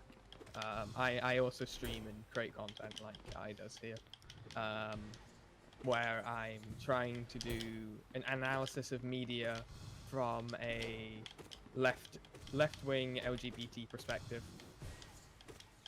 Groovy. Also, thank you for the follow, Umberto. Yes, I believe we also got a donation as well. And Oh, we've just got another I one. missed that one. Thank you for the donation. Another donation, Um, Dylan, who insists on taking the number up to 69 every time. I have just died. What happened? Oh no! Die for Scotland. No! What made us choose the Equality Network as our fundraising choice? Sky, I'll let you answer that while I go and I- not I was die. gonna let you answer that. Right. So, I suppose when we were thinking of, you know, a charity thing, there was a couple of things that were happening in the kind of political space when we decided to go for the charity fundraiser that we kind of started planning maybe about a month ago, a month and a half, maybe Almost exactly a month ago. Yeah.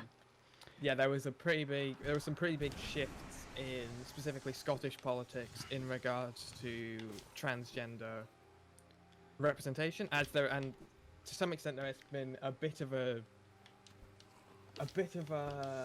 To be honest, across decline in across the whole UK, if you look at it like Yeah. that, there's been policy choices being made and stuff like that that don't take people's rights into account. So we were just like, you know what, let's do this as a kind of, I mean, again, Sky, you're probably better at answering this than I am, because from an allies perspective, I'm here to show a bit of solidarity and raise funds to enable people to, you know, keep fighting the good fight. Sky, it's maybe a bit more. Yeah, you know. okay. So yeah, there was obviously some fairly significant policy shifts, or some very outspoken politicians, celebrities, people who were moving a very. It was very much like it began as a response to the anti-trans rhetoric around the UK, and has since kind of grown from there. As Lady Phil pointed out, obviously, like inclusivity and solidarity and stuff is very, and intersectionality. That's the word she used. Yeah, and I think one of the great things that Lady Phil touched on there is like, you can't stand against the likes of racism, for example, where, you know, people are oppressed for their, you know, their skin color, or, you know, what nation they're from, or whatever like that. You can't stand up against racism and then give a free pass for bigots to attack, you know, LGBT people on the, whether it's their gender identity or their sexuality or, you know, whatever. So yeah, I think that's kind of where we're coming from. And again, like what we wanted to show, because I think while there will be a lot of, you know, LGBT people tuning in to the stream, you know, showing that there's allies out there that are willing to put their kind of money where their mouth is, as Lady Phil was saying. So hope that answered the question. Yeah, as Shark McQueen put, we're not free until we're all free. Yeah, On a that's a societal level, cracking That's. quote. Mhm. Right, I need to concentrate. Boss time. Are we getting Alright, Scott in? Yes, I was just waiting for us to kind of finish our explanation. Cool. I believe Scott is ready and will be joining us any second now. Brilliant.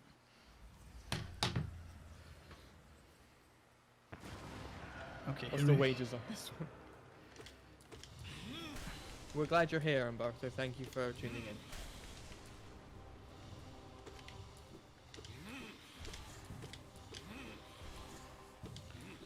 This probably won't be hitless. I'm just letting people know now. Hello. Hello. Hi Scott, how you doing? I'm good. Can you hear me? Can hear you Yes, we perfectly. can. I'm just thinking. I've been watching the gaming so far, and I think I was so enamored in what Lady Phil was saying. I missed you taking on that big boss at the beginning, and I think you did pretty well. I didn't take a single hit all the way during it, Scott. So it was it'll be the only time it happens, but I'll take it. So, Scott, would you like to introduce yourself for the chat? Yeah, so I'm Scott Cuthbertson. I'm the development manager. Is that another big boss I've just missed? It's not quite over just yet. It will be soon though. Okay. Yeah, I'm the development manager for the Equality Network, which thank you very much to yourself and Sky for choosing us as the charity you're fundraising for today. So we are a LGBTI equality and human rights charity.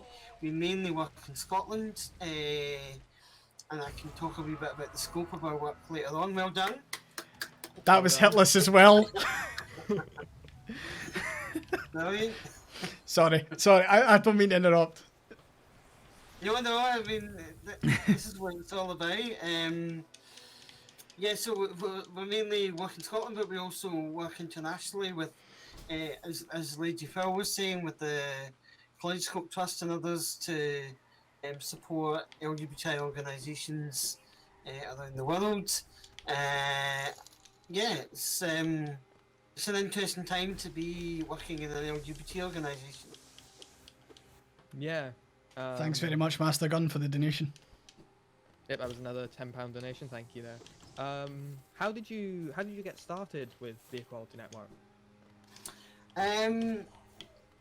So I guess it's been a bit of a lifetime journey. I grew up in Paisley, just near Glasgow, and as a young gay man, I didn't really see anything that reflected me, or I felt very isolated. There wasn't a lot of visibility in Paisley. And when I went to my local university, there was an LGBT society, and it was the first time I had seen anything LGBT in the town, and I was really interested in joining. I'll be honest with you, I walked past that room 100 times before I worked up the courage to walk in. I must have walked. So Paisley University is like sort of these quad buildings, and I must have walked round and round and round before I managed to pluck up the courage to go inside. And then from the moment that I actually did, that was me. I became the LGBT officer for the university.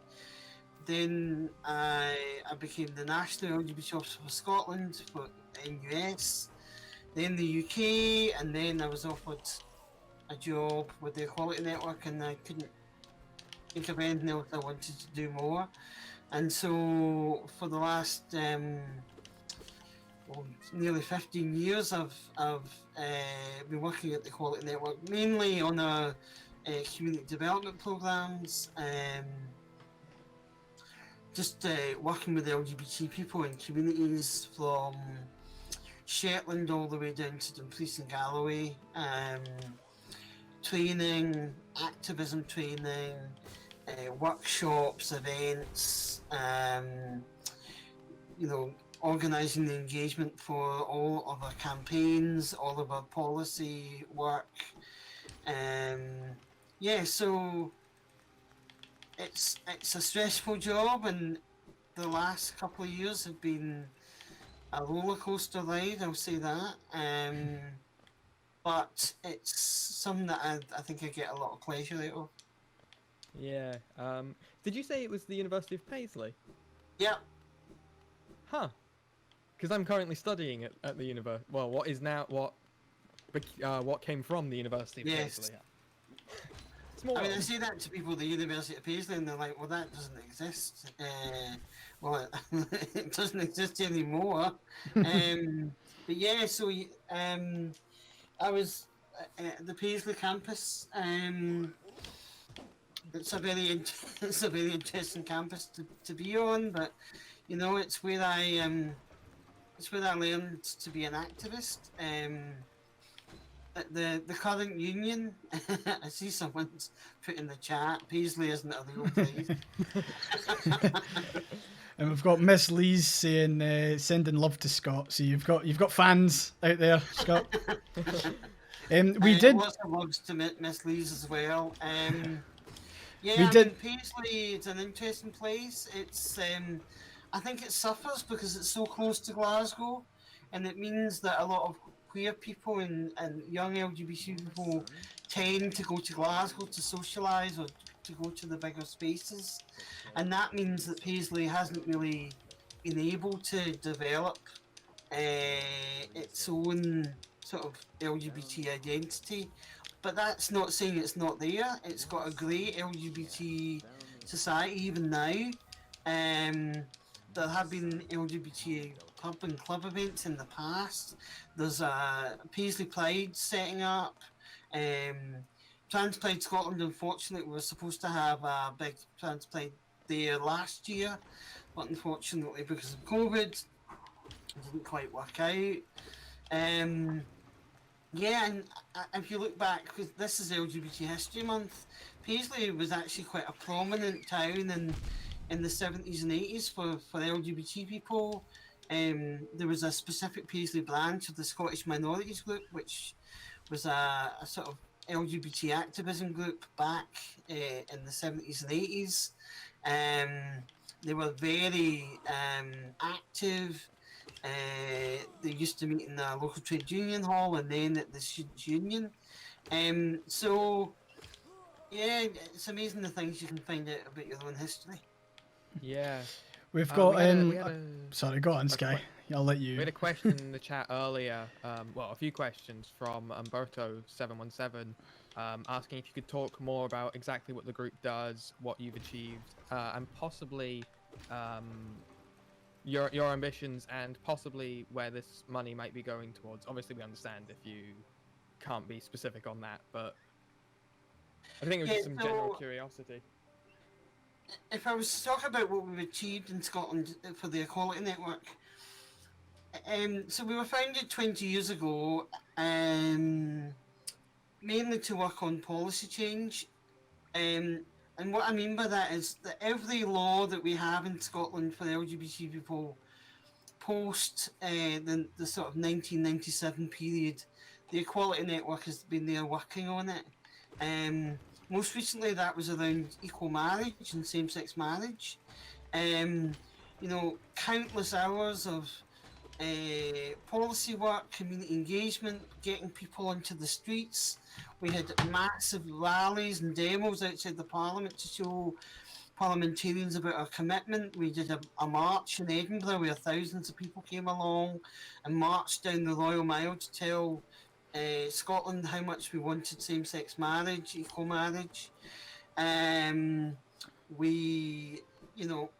The hours and hours and hours my policy colleagues and the intersectional team and all of the people in the sector put into equal marriage, getting the law right, making it work for LGBT Scots. I'm very proud that we call that law equal marriage in Scotland, whereas in England the legislation it wasn't fully inclusive of trans people, but we worked hard to make sure that the law in Scotland was, and that's one of the things that is important from a Scotland-based perspective. I guess the other laws that we've worked on are things like same-sex adoption, partnership rights, housing rights, hate crime laws. Every law post 1997 that since we've been founded we have worked on. We've given policy advice to the government. We put forward changes to legislation, amendments to legislation. We've worked hard to engage with the LGBTI communities about what is their priorities, what should we be working on now, what's the things that most matter to them. And so I guess the key thing for us about fundraisers like this is that all of our campaigning work is funded by donations. We cannot campaign without people opening up their hearts and their wallets, I guess. And so it's a real challenge for us, Hint, hint. Sorry, just. Go on. No, I'm just saying hint, hint to the people watching. Oh, yeah. Maybe it's a bit too much, but No, not at all. Nudge, nudge. I'm hugely grateful to Aye and Sky, Connor and Sky, for choosing us to donate to today, and hopefully that money will definitely go towards our campaigning work. At the moment, a big priority for us is around trans equality. We've seen the total denigration of trans people in the media and by some of our elected officials, and that's been a huge challenge for us. We've seen some of the rhetoric that we've seen back in when we defeated Section 28 all those years ago. People saying that, saying some really hard things about trans people that just aren't true, that they used to say about lesbian and gay people all those decades ago. And so it's really hard to hear it coming back when we thought we had defeated it. And so a lot of our work at the moment is around gender recognition, so the amending the Gender Recognition Act to be less bureaucratic, and that's all it is. It's about a simple bureaucratic change. Trans healthcare is one that my colleagues care about deeply. During this pandemic, we've seen waiting lists for gender recognition, gender clinics going, from months and months and months to years and years and years, and it's just not good enough.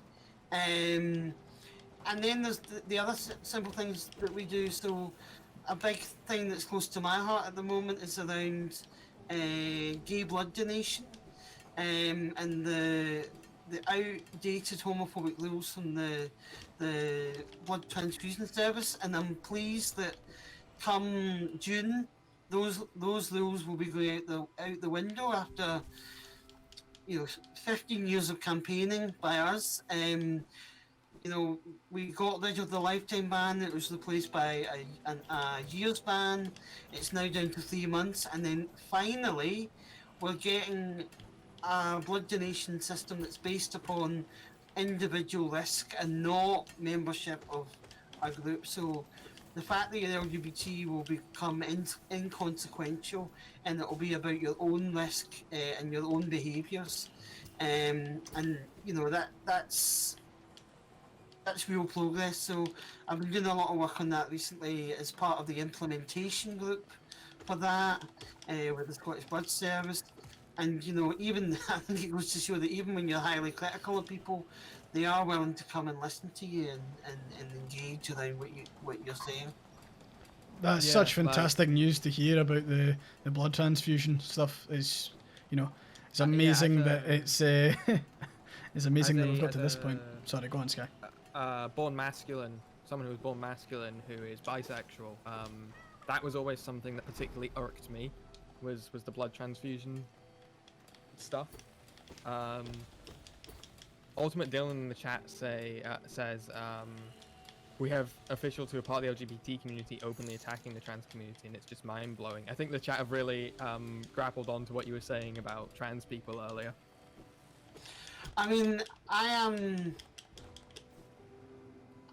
shocked and bewildered when especially gay men, and probably gay men of my age or older, are using anti-trans rhetoric. Now, I know it's a small minority, but they're using the exact language which was used against them.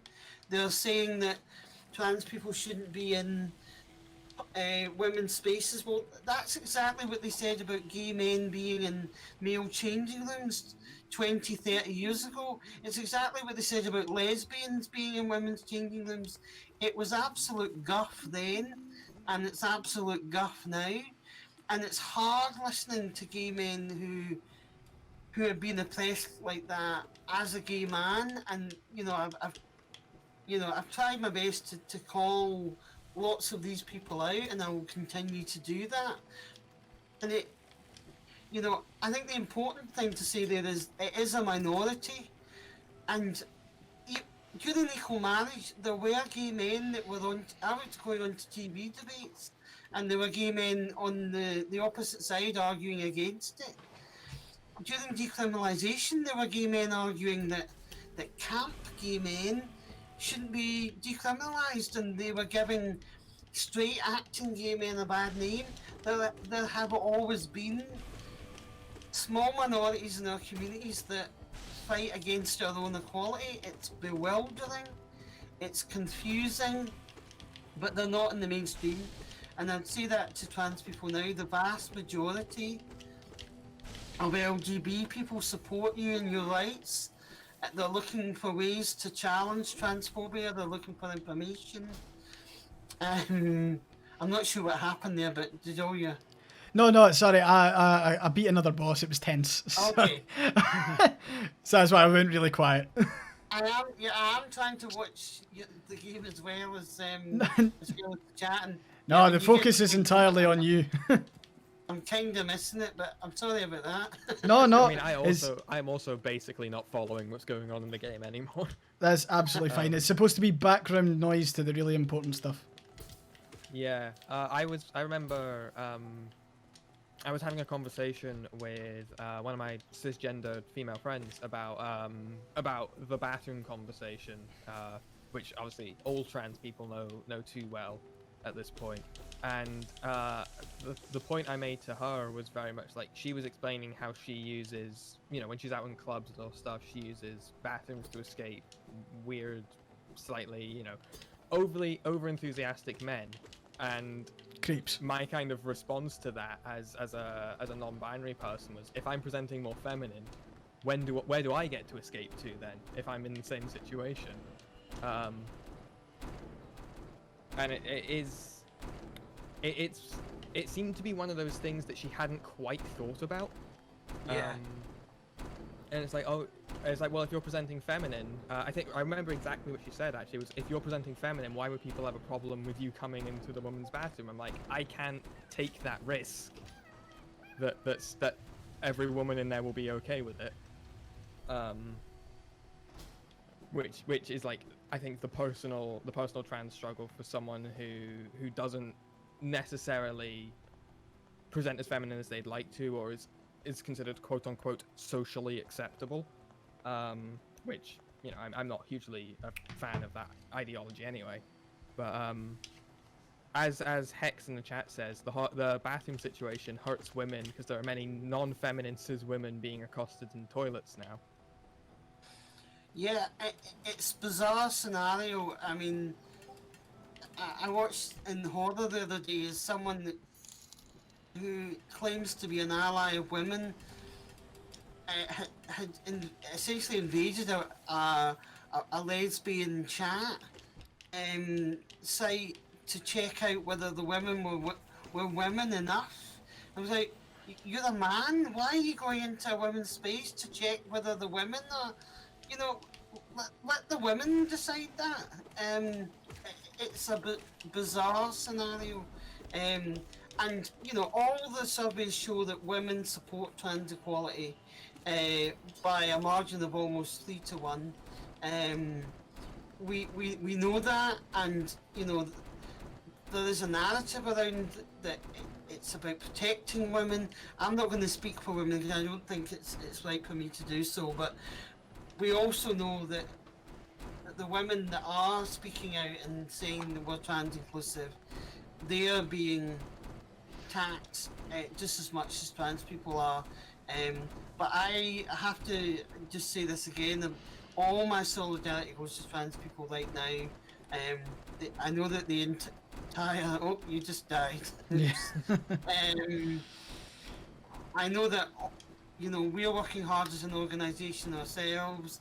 I know that across all the LGBT organisations in Scotland are all pretty inclusive. When an organisation that claims to speak for LGBT people against trans people was set up, there was a joint letter from all the LGBT organisations in Scotland, over 80 of them, sports clubs, book groups, loads of them saying that they are trans inclusive, and it's important that You know, the fight for trans equality is the same thing as the fight for LGBT equality. Homophobia and transphobia come from the same place. It's all about other people judging what we do with our bodies, other people saying how male or female we are, or you know, how we present ourselves, and they're trying to police us. It's the same thing. So if we beat transphobia, we beat homophobia, and we do it together. That's Brilliant. yeah. Yeah, that's fantastic to hear, and I think it's a message that will resonate, and it is resonating with a lot of our chat at the moment, Scott. Yeah, like Charlotte Quinn in the chat says, it's really reassuring to see people like yourself, Scott, who aren't letting this that behaviour go unchecked. The negative behaviour go unchecked. And what I'd say to that is there are so many people like me who are ashamed of what's going on right now and are working to do things. Yeah, I always think, you know, when something big happens and a big celebrity goes on the telly to say, oh, you know, I was so glad that I fought for this. There are so many thousands of people that are always involved in these changes, and you know, some people, they spend all their days doing this. Some people will just maybe sign a petition or talk to a friend. Some people will make a donation to an organisation that's working on these issues. All of that adds up. That cumulative effect is what's made the LGBT rights movement one of the most successful movements in history. And I don't say that to be gloating. I say that as, you know, less than 40 years ago in this country, we were illegal. It was a criminal offence to do some of the things that we do as LGBT people. Less than 40 years ago, less than 20, we could walk into a shop and be thrown out because we're gay. We could be denied access to a hotel or a bed and breakfast. We could lose our jobs for being gay, and there would be no penalty for that. You know, we have come so far in such a short space of time because of everything that's adding up, all of the things that LGBT people and our allies are doing, the little things to the big things, all adding up to make real and substantive change, and that's really important. Fantastic. Thanks, Scott. Sky, just a wee word on time. I believe we've got our next speaker up soon. Scott, you're more than happy to stay if you'd like. It's up to you, but we'll let you crack on with your day. I'll give the other speaker the floor. I'll be about in the chat and I'll be egging you on. Fantastic. Thank you so much for all your help and support. It's been really great to chat to you. Brilliant. Thanks very much, Scott. We'll see you in the chat. We'll see you there. Yep. Thank you. Cool. Thank Right. Next up, I believe we've got our next speaker in the Ready in Discord, Sky. So do you want to have a look at that? Yeah, I'm getting on that now. Fantastic. So next up, folks, we have Patrick Harvey, co-leader of the Scottish Green Party. So give him a big welcome when he joins.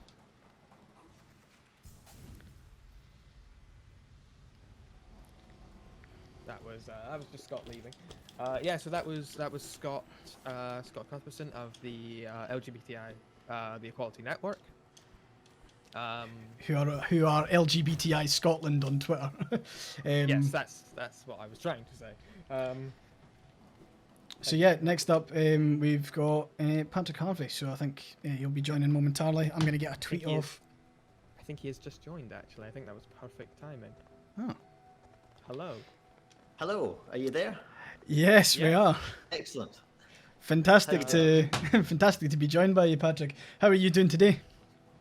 I'm okay. Yeah, it's the first kind of properly calmish day that I've had for a while because we just passed a deadline for our manifesto process, so it's slightly less frantic than yesterday.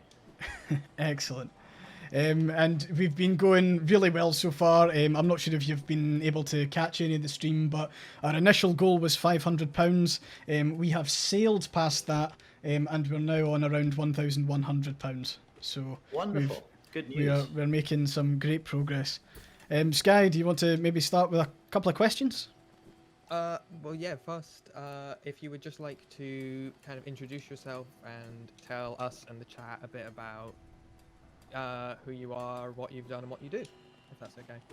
Sure. Well, I'm Patrick Harvey, he, him, and I am co-leader of the Scottish Green Party, and I'm a member of the Scottish Parliament for Glasgow, which I've been since 2003, and before that I was an LGBT youth worker in the city. Well, mostly in the city, sometimes covering bits of Lanarkshire and stuff as well. So yeah, that's my background. Fantastic. So I'm just running out of tweet here as well. No, so I'm wondering, Patrick, just from obviously we're doing this for the Equality Network. We've been there's been a lot of chat regarding the likes of gender recognition reform. We've just had Scott Cuthbertson from the Equality Network talking about the work that's been done on sort of gay blood transfusions. I suppose maybe you'd be able to kind of shine a light on how changing these policies maybe works on a parliamentary level, just for some of our viewers who maybe aren't aware of it. Sure. I mean, how it works or how it doesn't work. Parliament, like any walk of life, is going to have a range of people, some of whom are very well versed in equalities issues, and some of whom it's completely new, or some who are outright hostile and opposed. I think in relation to LGBT issues, one of the long-standing frustrations that I've got is that we're talking about our community's equality and human rights as though it's a sort of optional special vote of conscience. Most political parties don't say that in relation to things like racism or sectarianism. They say political parties have a responsibility to give leadership, but at the moment, for most parties, there's still no consequence if you want to vote for homophobic or transphobic laws. It's just seen as a matter of conscience, and I think as a community we should be a lot more impatient with that and demand and expect stronger and clearer leadership from political parties. If one of the big kind of set piece moments was equal marriage in the Scottish Parliament, for example, and Ruth Davison, who was the leader of the Scottish Tories at that point, got huge plaudits and kind of respect for the speech she made in support of equal marriage, and it was a good speech. But then half of her parliamentary group voted against her right to marry her own partner, and I just don't understand why we're that patient with people who are openly voting for discriminatory laws. So yeah, we're a long way short of where we need to be, but let's recognise the progress that's been made. The progress toward a more equal society has only happened because people kept on pushing at the boundaries, kept on doing things that weren't necessarily safe or easy, but made things safer and easier in the future. So we need to keep on, pushing at those boundaries. Yeah, 100%. Real quick, I'm just getting from the mod team asking if you could maybe turn the speakers up because we're a bit quiet compared to you apparently. Oh right, okay. Sorry. Sorry to suddenly hop into technical chat real quick in the middle of what you're saying, Patrick. Am I right in saying on the subject of looking at the progress we've made, you were quite instrumental in the civil partnership legislation, right? Well, I mean, instrumental would be probably going a bit too far. When I was first elected, it was already clear that the UK government was going to legislate on civil partnership. But the Scottish Parliament had just come through this really, really difficult process of getting rid of Section 2A, Section 28, this homophobic hangover of the Thatcher government. And that had been repealed in the first session of the Scottish Parliament, but it had been a really, really difficult process. Massive homophobic campaign run by Brian Souter, supported by many parts of the mainstream press. As I said, I was a youth worker at that point, and I was going to work each day, walking past billboards that said "Protect our children," which meant protect them from people like me. It was a really, really nasty, hostile environment, and lots of politicians just didn't want to go anywhere near LGBT issues again following that. So they didn't want to legislate for civil partnership in Scotland, so they were going to pass permission back to Westminster to pass legislation. Even though it's a devolved issue, they wanted Westminster to do it for them.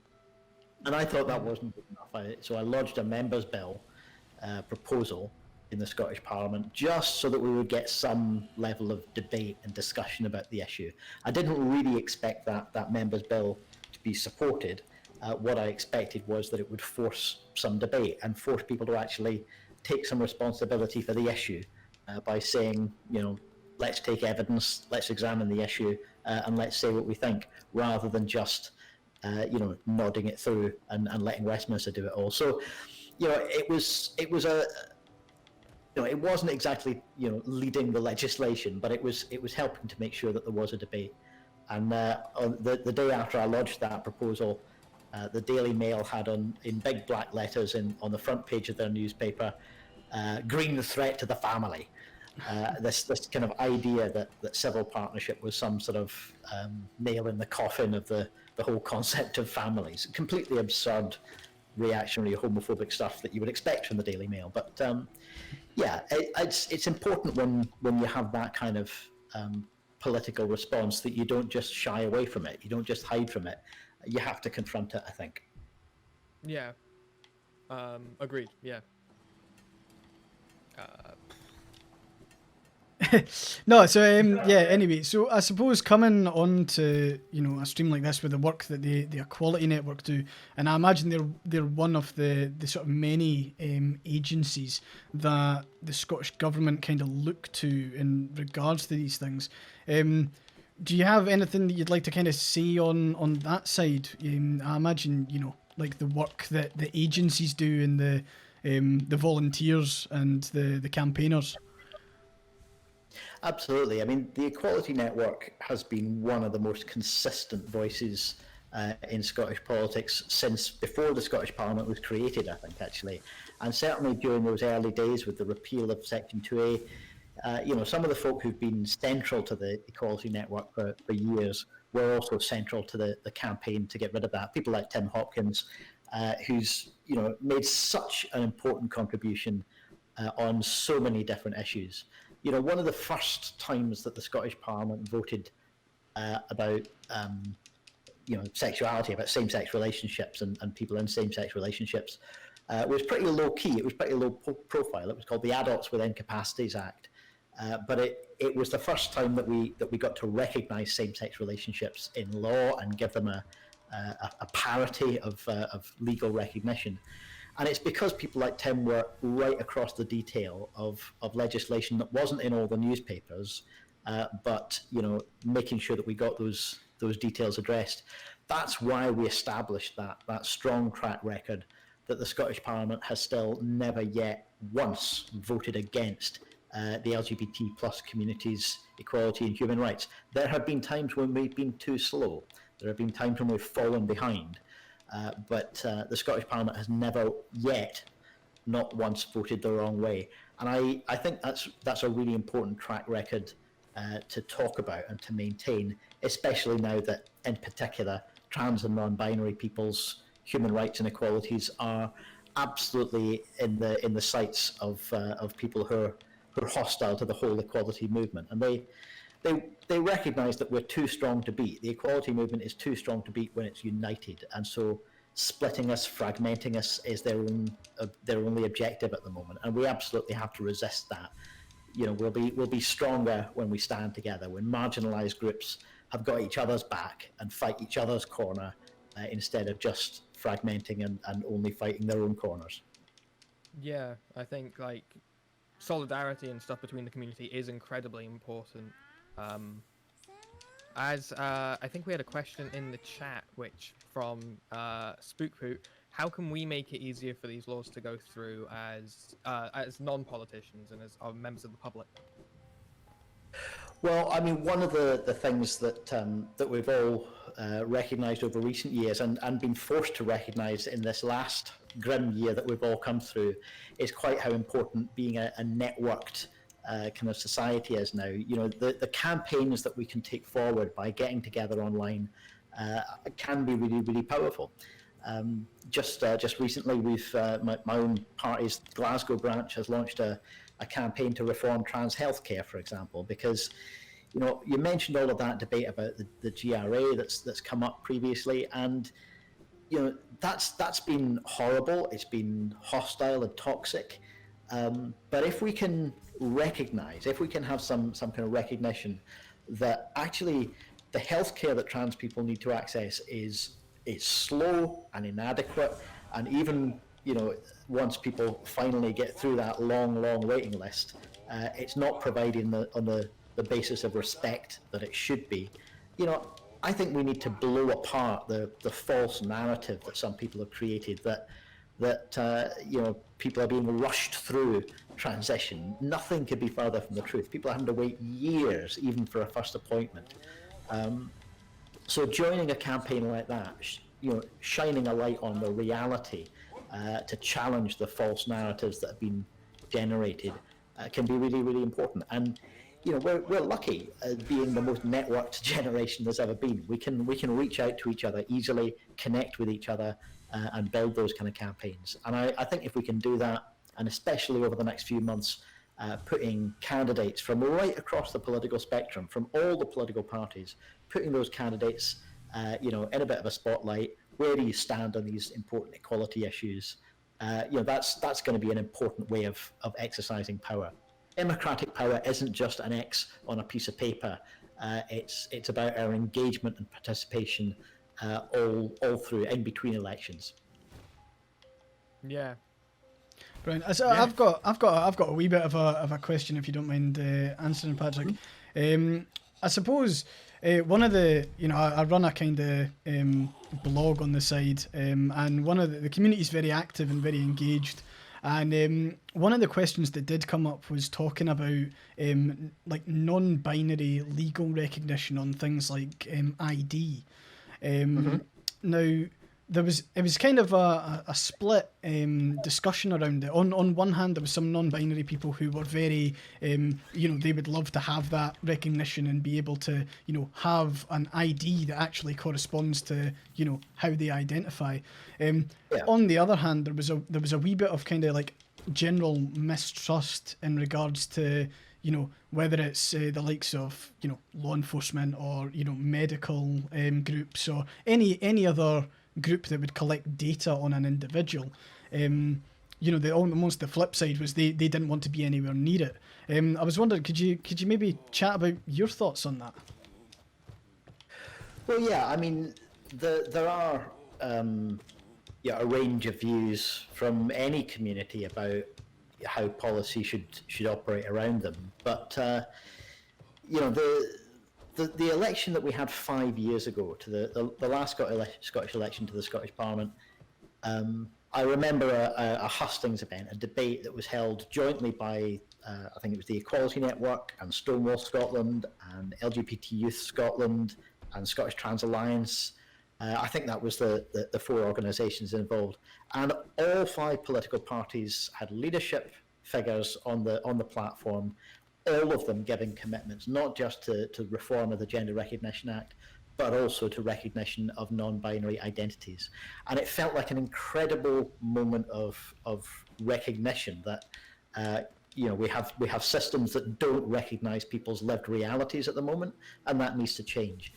And I do find it really disappointing that those promises have been broken, that the Scottish Government has delayed repeatedly the progress that they were going to make, and then ultimately shelved it.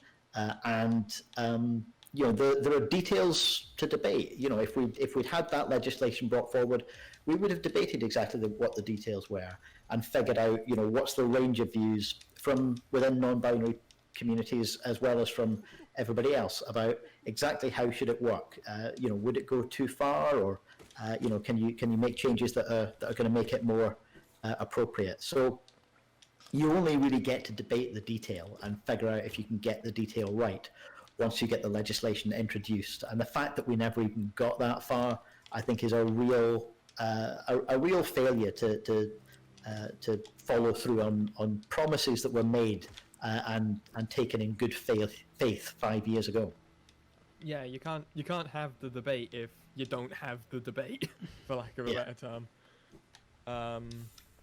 Yeah. I mean, back when we were talking about things like civil partnership and equal marriage, there would have been a similar range of views amongst people who are in same-sex relationships, people who identified as lesbian, gay, or bisexual. Do we want the same kind of relationship recognition that mixed-sex relationships have got? Do we want to model it in the same way? Do we want to have something different, or do we reject the idea altogether and say that relationships should be none of the state's business? That's a perfectly legitimate view, but you only get to have the debate by taking it forward, publishing what you want to pass as legislation and starting to debate amendments to it. And you consult on it as well. You listen to people's views, you take evidence. And sadly, the Scottish Government on this most recent few years took the evidence, listened to people's views, and then failed to act. Cool. Sorry, I think Dylan Aitken, just... thanks very much for the donation. So we're getting more donations in as you're speaking, Patrick. So if I go quiet and I'm trying to read the screen. I just looked back at Twitch and saw you like fixing the camera or something. Yeah. Cool. So I suppose Patrick, I'd kind of one of the questions that was asked in the chat was if there was one policy that you could kind of get over the line in regards to LGBT rights just now, what would it be? I know that sounds a bit fanciful, but it'd be good to hear. I've mentioned the campaign on reforming trans healthcare. That's a real priority. And it would be hard not to say that that's at the top of the list. But since I've already mentioned that, you've asked for another. I'll talk about inclusive education, because again, there have been really important promises made on inclusive education as a result of the work done by the TIE campaign, which I'm sure people will be aware of. The first time I sat down and met with Jordan and Liam from the TIE campaign, they wanted to form this campaign. I have to admit, I was completely wrong in the response that I gave them. I was trying to get them to kind of maybe downplay their expectations a bit. I thought we can make some progress here, but I was genuinely too pessimistic. I didn't think that they would get as far as they have. They've done amazing work, that whole campaign, and all of the volunteers who've turned it not just into a policy campaign, but into an organisation that provides support and training for teachers as well as young people. It's been terrific. But again, it's resulted in promises being made at a political level that have not yet been followed through. So the next session of the Scottish Parliament really has to be held to account on delivering on the commitments that were made for inclusive education. And I think it really does need to be seen as being about inclusive education for everybody, not being seen as LGBT plus issues off in a wee silo somewhere. It has to be about a genuinely much more open, inclusive and holistic approach. Definitely, and you'll be pleased to hear we're actually speaking to Jordan a wee bit later on. He'll be joining us. We actually did a fundraiser for the TIE campaign a couple of years ago. Yes. And obviously the work that they put in is incredible, and especially like we kind of chatted about when I was going through high school, there wasn't really anything like that, and it could make fantastic changes now if we were able to get it through. Of course, what you're saying in absolutely. I can relate to that completely. I genuinely couldn't have imagined when I was at school that you could have had a school with an LGBT plus group within it, a support group, a social space, that you would have had, a poster on the wall saying we're an inclusive school, that you could have had social media accounts from schools talking about inclusion and equality and human rights. It just would not have been conceivable for that to have happened. So yeah, it's in many ways it's extraordinary the amount of progress that has been made, but it needs to be followed through. And we still have, in relation to things like sex and relationships education in schools, we still have a really, really patchy situation. There's really good practice out there, but it's not happening everywhere. And that needs to be done for everybody's well-being, not just for particular marginalised groups, but for the well-being of everyone. Ideas like recognizing the place of consent in sexual relationships education, absolutely critical for everybody's well-being and safety. 100%. There's huge progress still to be made on that. Yeah, I remember when I basically was the LGBT support group for my school. I come from a rather small school, a small area, and there was just a general lack of knowledge from my peers. This is ultimately what led me to coming out, because I had to deal with the classic argument of bisexual people just need to make a decision, which I'm sure you've probably heard at some point in your life as well. And that's what eventually led to me coming out. But then, like, in the few years, and obviously changing establishments, going to university, I remember the level of personal joy I felt when I was seeing pro-LGBT posters and stuff. Stuff like gay, just standard stuff. Gay isn't an insult. They're people. At my university, it was fast. It was so nice for me, and I love that we are, albeit maybe a bit slower than I would want, but we are advancing the general understanding of LGBT people in this country. Yeah, we're absolutely getting there, but we need to not be patient with the amount of progress that we've made. We need to keep on pushing at the boundaries and making sure that for the next generation, that we not only lock in the progress that's been made, but make sure that we keep advancing it. Mm-hmm. Fantastic. I'm sorry, Patrick. I just want to double check. How are you for time? I'm very cautious. You're a busy person. I'm all right. I've got a few more minutes if you want. Oh, that's excellent. Do we have any questions from the chat? And Patrick, do you have anything you'd maybe want to just say flat out as a statement rather than us asking questions? Do you have any events planned or anything like that you'd like to plug? Well, I mean, obviously, all the politicians in Scotland are gearing up for an election, and it's going to be an unusual one.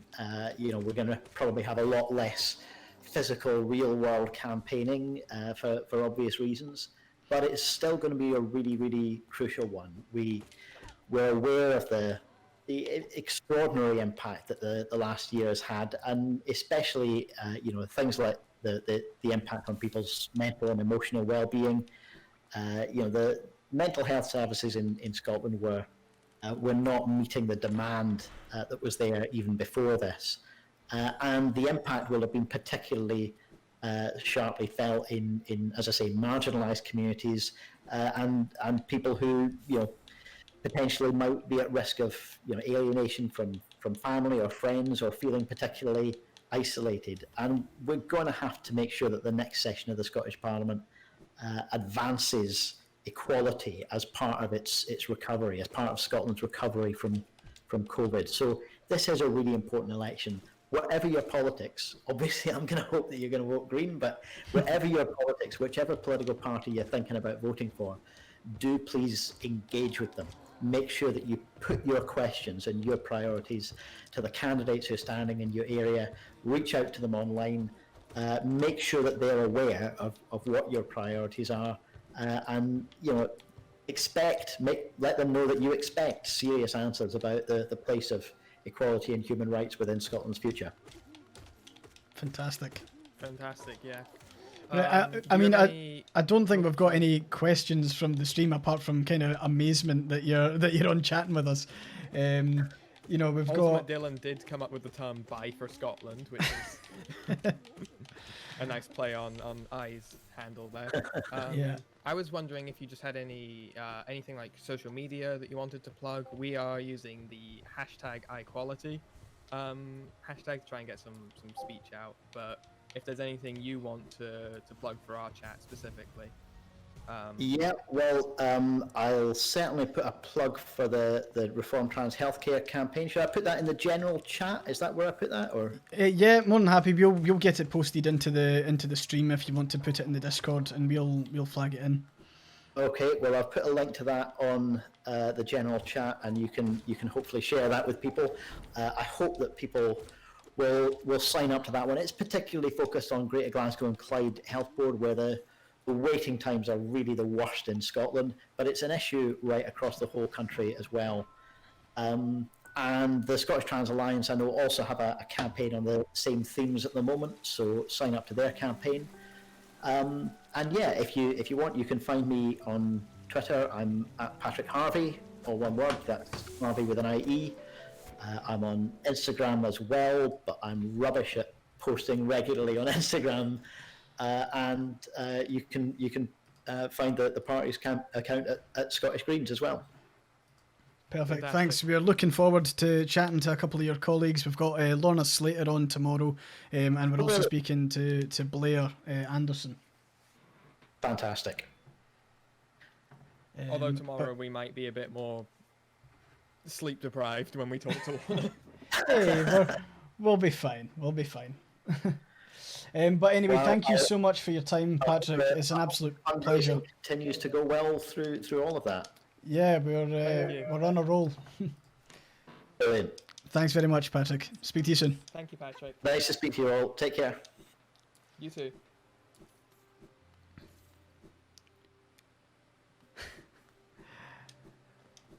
It's so good. It's so good. And that was Patrick Harvey of the Scottish Greens. What is our life? It's the best though, isn't it? It's amazing. Like the amount of the people that we're chatting to, all with fantastic messages and stuff. I'm like to think, like, chat, can we hear what's your thoughts on the stream so far? We've had some incredible speakers already. To think that there's more coming is just incredible. And we do have more coming. We've got lots of people lined up for you. And thank you to all who donated. I'm sorry that we've not been kind of calling them out. We've been swamped with speakers and not trying to interrupt them. But thank you to everyone who's made a donation so far. We are 100% on a roll. I'm going to have a water break because no one's hydrated me in a while. Yeah, I've been staring at the onion rings next to me for the past two speakers, being like, I don't want to crunch while other people are on stream. But yeah, we're flying. We're absolutely flying, and I can't thank all of you enough. We're on a roll, so let's keep it going. If you want to do anything obviously donate if you can.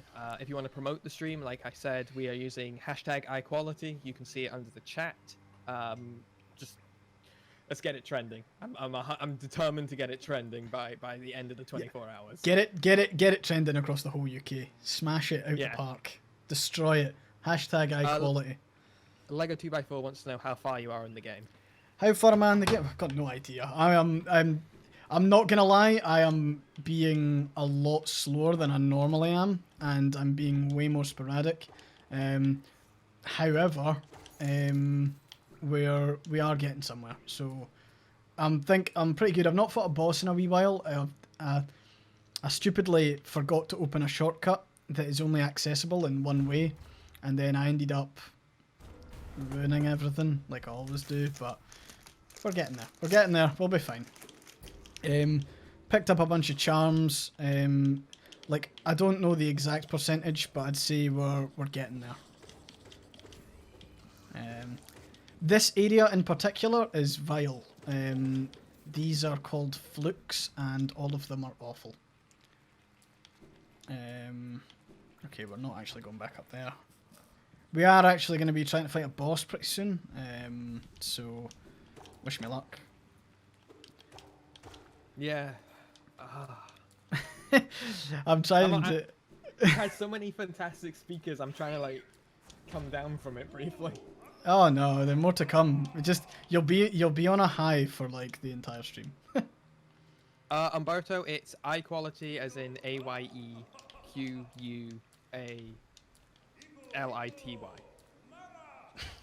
A little play on the AyeforScotland name. Yeah. After this yeah, boss, I'm like- gonna take some time and thank some speakers, by the way. So, on Twitter. So I'm gonna be right. 1, 2, 3. Yeah. While you're doing that, boss, Oh, we've got another donation. oh, thank you for the £10, Colin Mackay. Is it Mackay or Mackay? That's a challenge. I'd say This is Mackay, Dung but- Defender. I believe you wanted me to use the Dung Defender music for the announcement video, didn't I you? did. It's And just then so I caught jolly. you on that. I actually haven't heard the music. Give me a sec to turn the screen on. Oh, it is quite nice. It's quite uplifting, and the thing is that one thing I love about all the bosses in this game is that, like, not all of them are like the evil creatures. Like this guy is just fun, and he's like a guardian, and he wants to fight. Like you don't kill him after you beat him. He goes and has a sleep, and you can see him later on in the game. So it's kind of nice that we've got like bosses that. It's not like Dark Souls, for example, where everything dies. When he's having a sleep, you're going to have to point him out so that he can continue to mock us. Yeah, he gets to sleep. We're not allowed to. We are 2.5 hours in, incidentally. Oh, wow. Time flies, eh? Time flies when you're watching your 1, friends 2. suffer on Hollow Knight. 1. There we go. Yeah, chat, do you have any questions for me and I? I don't think we have another speaker for another 20-ish minutes. So I've got a whole 20 minutes! Oh yeah. How are we feeling about the 24 hours? I'm actually feeling quite good. I think, like, a lot of it will be me retroactively going, oh shit, I forgot to do that, and going back to fix my mistake. Lamadio's told me to eat my onion rings. You should eat your onion rings. I'm wondering when I get to open my first pack of raisins. I decided I was going before the stream started. I was like, okay, supply run at Asda. What am I gonna get? And I got like mixed nuts, raisins. I've got chocolate covered flapjacks to enjoy later on. I've been trying to be a wee bit clean eating recently. Whether it'll work or not, I don't know. But maybe I'll need to. Aren't you and Jessica all doing pizza tonight? Shush, no. Well, I don't know. We're caught between pizza or sushi. Sushi would probably be infinitely healthier. I'm getting pizza. And the chat can decide what I'm getting.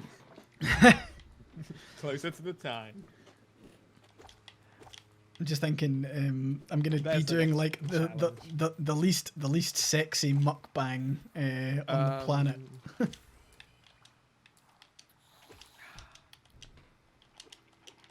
How did we get here? We a month ago we made a decision to just Oh, go that's for it. quite weird. I can't hear you, Okay, Have I just... Hang on. you've muted me, haven't you?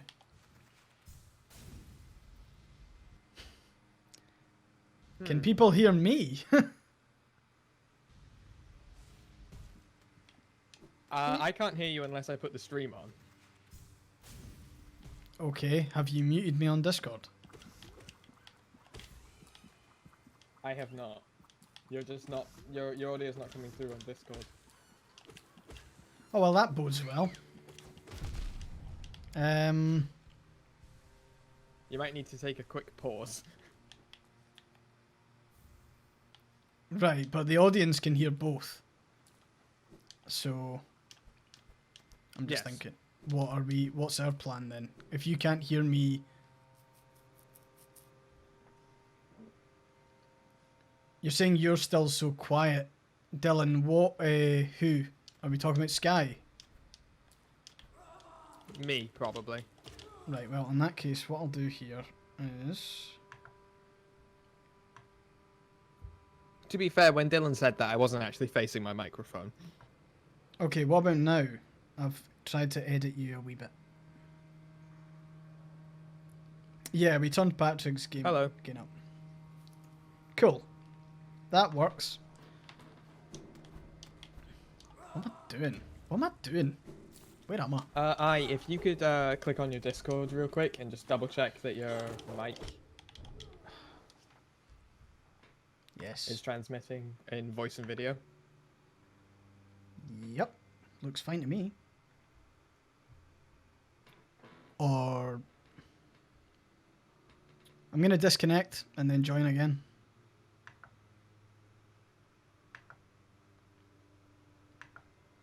Is that any better? Yes. Oh. Cool.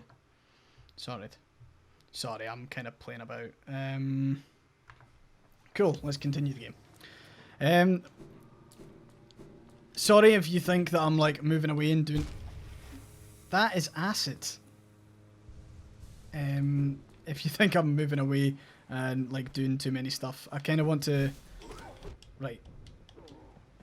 I didn't do it after Dung Defender because I'm an idiot. So what I'm going to do is... oh god. I am going to post and thank Patrick and Scott for joining us. Because I've not... Jessica is on her way back, I think. But I'm just kind of waiting. She's going to be helping look at the whole social media side of things. Yeah. Yeah, we're doing 112%, so we are literally trying to do almost everything in the game, or everything that counts towards the 112. One of which is what I've just picked up. It's less of a speed run and more of a countdown. Yeah. As I've been saying. It's less... It'll take I 24 hours to do this and more, can I do this in 24 hours? Can I do this? That's such a weird sentence. Can I, not me, I do this? Can I, as in AyeforScotland, do this? Possibly.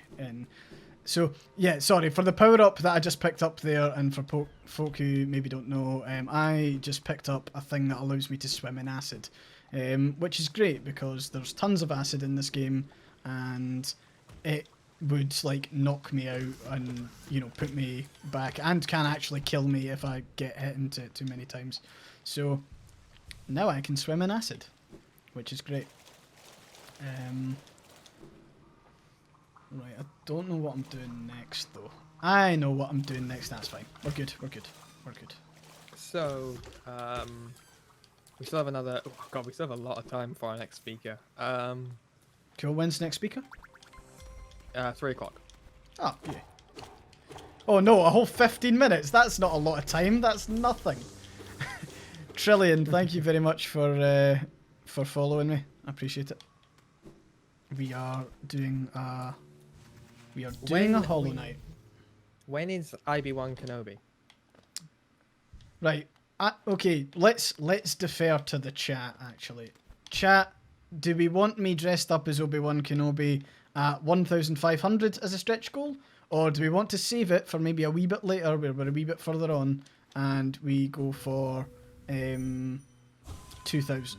I feel like 3,000 is maybe a bit ambitious at this point. Not unless someone who's won the lottery is feeling happy. Right, IB1 at 2,000. IB1 Kenobi at 2,000. Okay, that's it. Well, we need to think about a stretch goal. Do you think do I get a packet of raisins at like 1,500? Is that... ah, shit. Okay, ruined it. I mean, Okay, we I'm still gonna need do that to just see your cat from earlier. We do, actually. I don't know where the 1,500 cats for are. cat. Cats. I mean, I reckon it's because Jessica's out. If Jessica came back in, they'll be waiting at the door, basically being like, where are you? How could you have done this to me, mother? What was I going to say? Yeah, I kind of touched on it there with Patrick, but it's so nice to see the support coming out of the AyeforScotland and extended communities. And for people who I- have never watched this stream ever before. I am going Yeah, to 100%. I'm going to finally do my tweets. Sorry, you need to keep on reminding me. What? Okay, well you do that. I'll talk. Yeah, like I basically was the LGBT support network in my high school. I come from a very small high school of like 1,000 people maximum, which sounds like a lot, but obviously in comparison to a lot of places, it's quite small. I went to a primary school of 60 people. Period. And I remember I was one of, if not the first person to ever come out at that school. Yes, I went to a primary school of 60 people. But yeah, so my coming out was effectively me getting into an argument with a friend of mine friend who was convinced that bisexual people just didn't exist and were just either straight or gay. And then I accidentally kind of slipped out that I knew he was talking rubbish because of my own sexuality. P5 and 6 in one class and 0 people in P7 befriend. Yeah, like Umberto and I have a very, very similar primary school scenario. And that, like, being the first bisexual person, in a way, it was obviously very difficult because there was no one like me in the whole school. And obviously when you're a teenager, your high school is your whole community. And thank you for the donation, Trillion. Trans rights are human rights. Good luck with the stream. Thank you for doing this. Thanks, Trillion. Yeah, being the only LGBT person in your entire community is a bit of a pressure, but the happy ending of this story, you know, I lost, like, my partner broke up with me and all that stuff, like, I lost a lot of friends, but the happy ending of this story is that a lot more people by the time I left in S6 had come out or were coming out, because we started to create a space that was acceptable. You know, it was kind of once someone has done it, everyone is who is comfortable doing it. I'm being asked to dress up as Huckleberry Finn instead in the chat. That's why I'm laughing. Ah, shit. Shit. No, come on. Sorry. I went to a Scottish high school, Dylan. We just called it S6. What? It was S6 in my Scottish high school as well. Isn't that the standard? Yeah, like, when Dylan in the chat was like, S6 confused me, forgot you're not from up here. No, I'm from despite the slightly English accent, I've spent the past, how old am I? 21 years in Scotland. One of us. Yeah, I'm Scottish. Yeah, yeah. Yeah, by the time I left, there were a lot more LGBT people. I don't think there were any trans people. Well, there was me. They just didn't know it. Run. Umberto, it's natural to forget your age. 2 hours. I can't wait to see what I've forgotten 24 hours into the stream. I'll have forgotten my bloody name. Right, what am I doing? I need to go down. Sorry, I'm narrating again.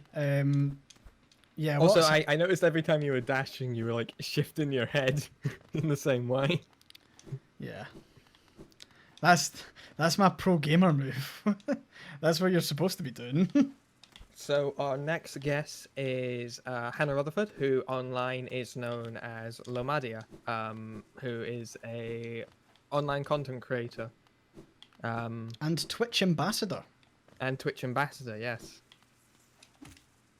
I haven't even been partnered yet, but I'm not even an affiliate, but you know, we'll get there. You'll get there. And cool. We're gonna circle back. Sorry if it looks like I'm running about, not knowing quite what to do. I promise you, I do kind of know what I do. Oh god, I'm gonna die, am I?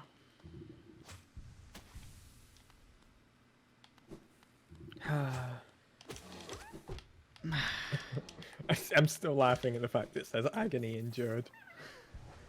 Hey, we're coming up for 3 hours of agony endured. I mean, that's pretty incredible. Time flies when you're speaking to a lot of really interesting people and playing a video game. I remember when I was talking to my boyfriend who lives in Texas, and he's like, "Oh yeah, I'll get up at 6:45." I'm like, "Cool, the stream will have been going for 45 minutes," and he was like, "Oh yeah." Oh god. Like, I think it suddenly dawned on him. Just how long this is going to be. Yeah, I feel like a lot of the end game I'm imagining will be backtracking. So basically the idea here and what I'm really hoping for more than anything is that any time will just be me kind of backtracking to do really simple things. I'm hoping that I'm not going to be like dying to the more difficult bosses later on like 1 trillion times. At least that's the hope. Whether it'll actually work out like that, not so sure, but we'll see.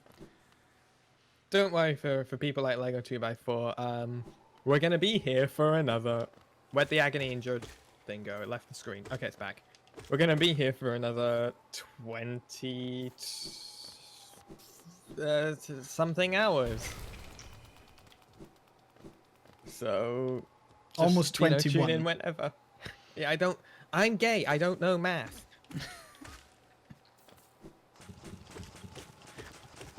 Is that a thing? Yes. Oh, right, okay. I 100% think that's a thing. I think all LGBT people in the chat can agree with me. Okay. Everyone, yes. So, If we are ready, I think we can actually grab our next speaker a bit early. yeah, if we are ready, 100%. I am going to die again.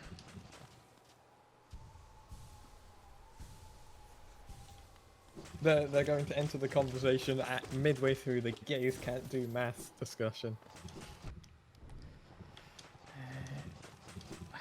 No LGBT plus has all of these: a steady job, a driver's license, neurotypical, or can do maths.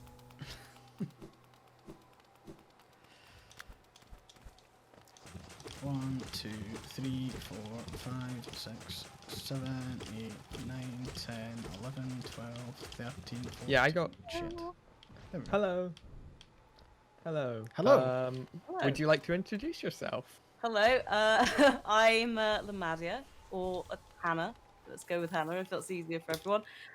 I am a streamer on Twitch, and yeah, I'm here to help you guys out with some charity time. Fantastic. Yeah, well, we've been going pretty steady on Hollow Knight, to say the least. I think we're doing I okay. can see. I trying to pick up some tips because I've got it and I haven't actually begun it. So you would have an absolute riot streaming it to your audience. It's really good fun. Yeah, they have been mentioning it. When I said that this was happening and Hollow Knight was on, there was some excitement. So yeah, I've at some point we'll have to definitely check it out. Brilliant. So now, I'm now feeling pressure to perform. I'm having to come up against another boss. So, I'm about to boss it. So Sky, do you want to? Sorry, the chat were just suggesting that Hannah should use the Hollow Knight Chaos mod. Oh No, god. what? There's It's a a mod you mod. can do for your Twitch chat can interact with the game Oh and make no, it more not hard. not after Dead Cells. No. Yeah. Oh, does Dead Cells have one as well? Yeah, there's one where you basically can give over things like healing control to one person in chat. Oh no. Yeah. So if they're on mobile and they're slightly laggy, it's like, well, we're all doomed. aren't we? It's a lot of fun. Maybe I will. I need to play it maybe a little bit off camera and then maybe Get I'll some try that. practicing first. Yeah. I look forward to it. What are you currently playing and streaming? We'll get to Oh, the LGBT Lord. stuff in a minute, I think. What are we playing? We're playing Assassin's Creed Valhalla. We've just finished Little Nightmares 2. We've been doing a lot of Tomb Raider replaying, starting with some of the finest parts of the franchise, mainly the terrible ones like Angel of Darkness. Little bit of Planet Zoo and 2 Point Hospital as well. So all over the place, basically. Son of a... Sorry. Oh no! Yeah. Not to worry. So, I guess what I would just like to kind of ask about your history with supporting LGBT stuff. Well, I mean, it's something that I've kind of always been aware of because I watched a lot of media when I was a teenager that sort of began to things like Buffy, where it's kind of in there. Obviously, you've got Tara and Willow as my first like lesbian on-screen romance. Oh, Tara and Willow kill me. Oh, we're actually doing watch parties at the moment, and we're coming up to them meeting Tara, and I can't wait. So that was kind of always there, and it's yeah. Sorry, you were. I was gonna geek about Buffy, but please continue. So I watched a lot of media where it was like I would say it's things like gender roles kind of began to blur. Obviously, playing a lot of games like Tomb Raider, so was kind of looking at these games where it's not the like almost the stereotypical representation at the time. And obviously back then, there was very little representation that wasn't just like a white dude. So it was almost kind of a gateway in from there. And so I also went to an all-girls school.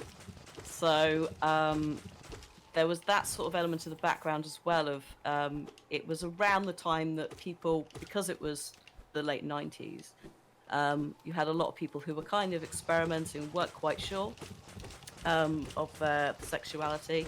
So all those conversations were kind of happening in the background. I wouldn't say it was like something that I immediately encountered. It wasn't really until university that I really kind of began to fully become aware of the LGBTQ plus community. And that's because someone that I knew came out as trans at uni and didn't have a good, that's an understatement, had a terrible time with the system. So kind of off the back of that, I've slowly become more and more aware, but obviously I can always try and do more. So that's kind of where it all came from, if that makes sense. It's just sort of been there, almost accidentally in the media that I've consumed, and then at uni I met people and it's gone from there. Yeah, I think I'm sort of similar with media. Like my first overt what was the word I was looking for? Overt understanding of LGBT people was Captain Jack Harkness in Doctor Who. Yes, yeah. My first little gay crush was Jack Harkness. So yeah, and obviously you've been online, you've been a content creator for some time now. How has the kind of discussion about LGBT people shifted on the online space, specifically on stuff like YouTube and social media? Because I remember back during the early Halo 3 days and Xbox Live days when I started getting on, and it was not great. Yeah, I mean, obviously there's still serious issues. It would be nice to see more platforms offering more support with things like harassment, because we know it all we know it happens. It's not like it's subtle. Especially in light of certain recent games and certain characters and outrage about things like The Last of Us 2. So it's all very much still there. And I think like 10 years ago when I started on YouTube, there was very much this attitude of content creators shouldn't talk about. It's still the like don't talk about politics thing, except as part of that, it's things like even just me talking about things like women's rights would be too much. It would be like, no, don't want the opinion. We don't want that. Just play the game. So, I think there's been a shift, partially because of things like Me Too, where that has changed. You've also got things where we have like women, we have non-binary developers. We have the representation actually within the games. So it's kind of this internal changes happening, which is being reflected slowly in the community, and also having content creators that voice their opinions. But it 10 years ago, no, you didn't talk about anything. So it's been so refreshing in the last, like, I would say maybe 3 years, but it's still incredibly slow to see so many other creators talking about things that matter, and not feeling as scared to voice their opinions on things that we shouldn't have to talk about, but really it's a matter of common like decency, isn't it? Yeah. It's not, it 100%. shouldn't be, it should never be, it's not like a black and white issue, is it? It's someone's life. Whether it's to do with whatever minority you are, your voice matters. So yeah, I think as part of being so frustrated very early on, that almost fueled me in the last, I'd say probably literally the last year actually has been the most, when I kind of went solo from the network I was in.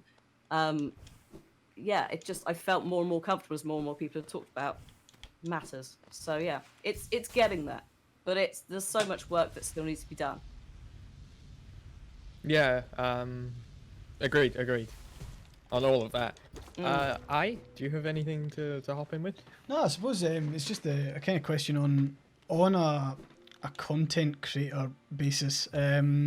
Like, obviously, there gets to a point where you kind of have this platform that, like, you almost feel compelled to use for good. And I'm just kind of wondering, like, at what point, as you were kind of gaining in popularity, I know that you spoke about kind of going off solo, but I'm just thinking of, like, how did you gauge that point? Was it a thing that you kind of like, okay, I'm gonna actively, you do a lot of charity streams yourself.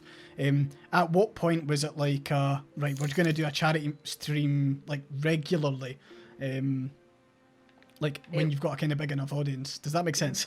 Yeah. It wasn't so. The network I was in had always done like Christmas charity stuff, and off the back of things like that, I'd done work with a couple of other charities that I still do things with, but those were always kind of separate, one-on-one with the charity. Like you sign up via Tiltify, whatever kind of a deal. So I had some people already that I was doing regular, like once a year in the month that we'll do a fundraiser. Then we began to see things like we had in quick succession a load of events. So we had the Australian bushfires, then we had like Black Lives Matter, then we had something else, and then we had Pride, and it was like very suddenly we had a chunk of time where suddenly there were charities that were like, we need to do something for these causes because these are affecting the community, but also they're such big global issues really, that we all want to help. But suddenly it went from being like one charity maybe a year alongside other network stuff to now we're doing 2 charities a month. So it was never really intentional, but it's just kind of something that's working. And whilst I can afford to do it, because obviously there is a balance of like, you've got to pay your bills, etc. whilst I can continue to do that and the community can continue to do that, then that's something I'm going to try and do, especially in line with things like the pandemic. There's so many charities that can't go out and fundraise in the way that they normally would. So just trying to give a little bit back, really. Just trying to offset, I don't know, something, not karma, but you know what I mean? Banking future positive karma. Yeah, I feel like it's just good for your mental health as well, you know, like supporting other people. Yeah, absolutely. I mean, I think one thing that you touched on there, obviously the pandemic has kind of changed our lives and, you know, in many different ways. And I suppose we've been, you know, asked a couple of questions before we did this stream about like how the pandemic has almost made charity. I mean, there was charity streams were popular before, but they've become a really consistent thing, particularly in the past year. I suppose I'd be interested to just hear your thoughts where it's like how much of it is like people staying at home realizing they probably can't do their daily good act on a day-to-day versus the fact that we're all in front of screens at the moment. Yeah, I think it's a combo because a lot of the charities, you've also got the like compounded issue of people going, well, what is Twitch? What is YouTube? What is online charity? How does it work? So, and especially some of the older charities, they are usually run by people who don't necessarily have the tools or the people to go, all right, okay, this is what Twitch is, this is what this is, I'll set you up on a fundraising platform, I'll talk to some streamers. So we're in this really weird, like, sort of flux stage where you've got the charities who know exactly what they're doing. And then suddenly this influx of charities that are going like, hello, help, how do we stream? Yeah. So that's, for me, currently, that's, at the moment, it's been quite quiet, but especially in like September, October time, I suddenly had about, at one point it was 10 charities a day going, hello, how do we stream on Twitch? And I was like, well, I'm not really equipped to like sit down and consult all of you. So I was trying, like, I basically tried to do my best to forward them on to people like Tiltify. But I think that's just going to keep continuing. As more and more charities. The main thing with a lot of these charities is finding someone internally who can do this stuff. So I think it's only going to continue, and maybe it will also shift a little bit of people's expectations and concepts of what the internet is and what content creators do, because you know, we have these amazing platforms where we can do really cool work that isn't just, it's not just sitting and playing games. There's a lot more to it if you want to, you know, use it for that. Absolutely. Yeah. And you touched on quite an interesting point, you know, having someone internal. Is that kind of where you maybe see some charities could potentially move to or kind of take advantage of? They could just be like streaming could be part of their. Well, I mean, not even. It would be very cool to see, but not even that. Sometimes it's social media manager. Just something like that can go a long way as well. It's like the tech proficiency area that a lot of them don't have. Just getting someone in who's just like, I can deal with Twitter. I can translate what these things are to you. Yeah. And I can sit down. Also, a lot of the time, once they have a campaign that works, they'll just do it the next year. So it's just getting them into that space, basically. Absolutely. And that speaks to one of the points one of our earlier speakers did, co-founder of UK Black Pride, Lady Phil. She was talking about how, you know, if you're able to help in any capacity, if you're savvy with, you know, financials, or if you're really good at, you know, understanding the social media space or whatever, like if you're looking to help, you can give some of your time. It's absolutely. And even if you can't do those things, you could signal boost. You can like offer support in many other ways, even if it's stuff like writing to MPs as well. You know, 100%. All of those things are so. There's so many things that you can do as a person. Even if you're like, I've got nothing to offer charities, you absolutely will have something. Yeah, like even I'm gonna do a selfless, shameless plug in the stream here. Even if you just can, you know, retweet #Ayequality.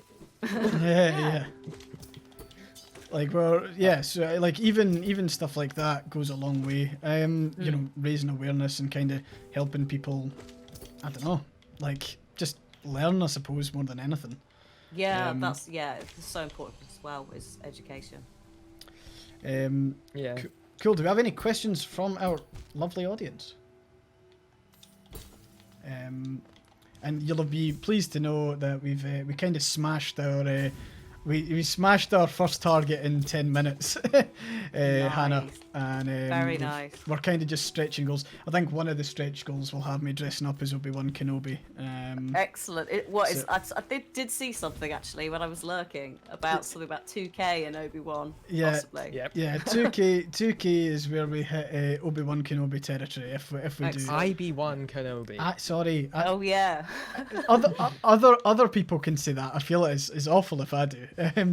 But no, it was funny. Like, you know, I think 2 Halloweens ago, I decided, you know, I'm just gonna buy this kind of like cheapy like Jedi costume off the internet. You know, I think it was like 30 quid or something. I was like, okay, sure.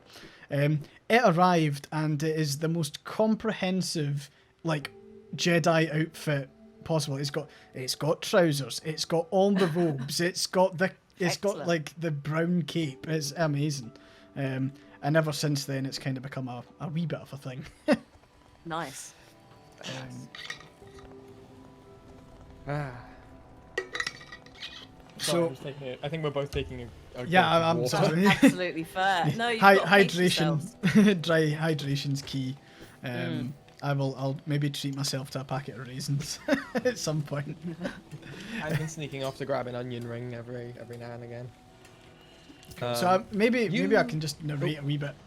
Sorry, go on. I was Sky. going to ask. To my knowledge, I believe in one of the emails that we've corresponded with, you've done this kind of charity drive thing before. Do you have any advice?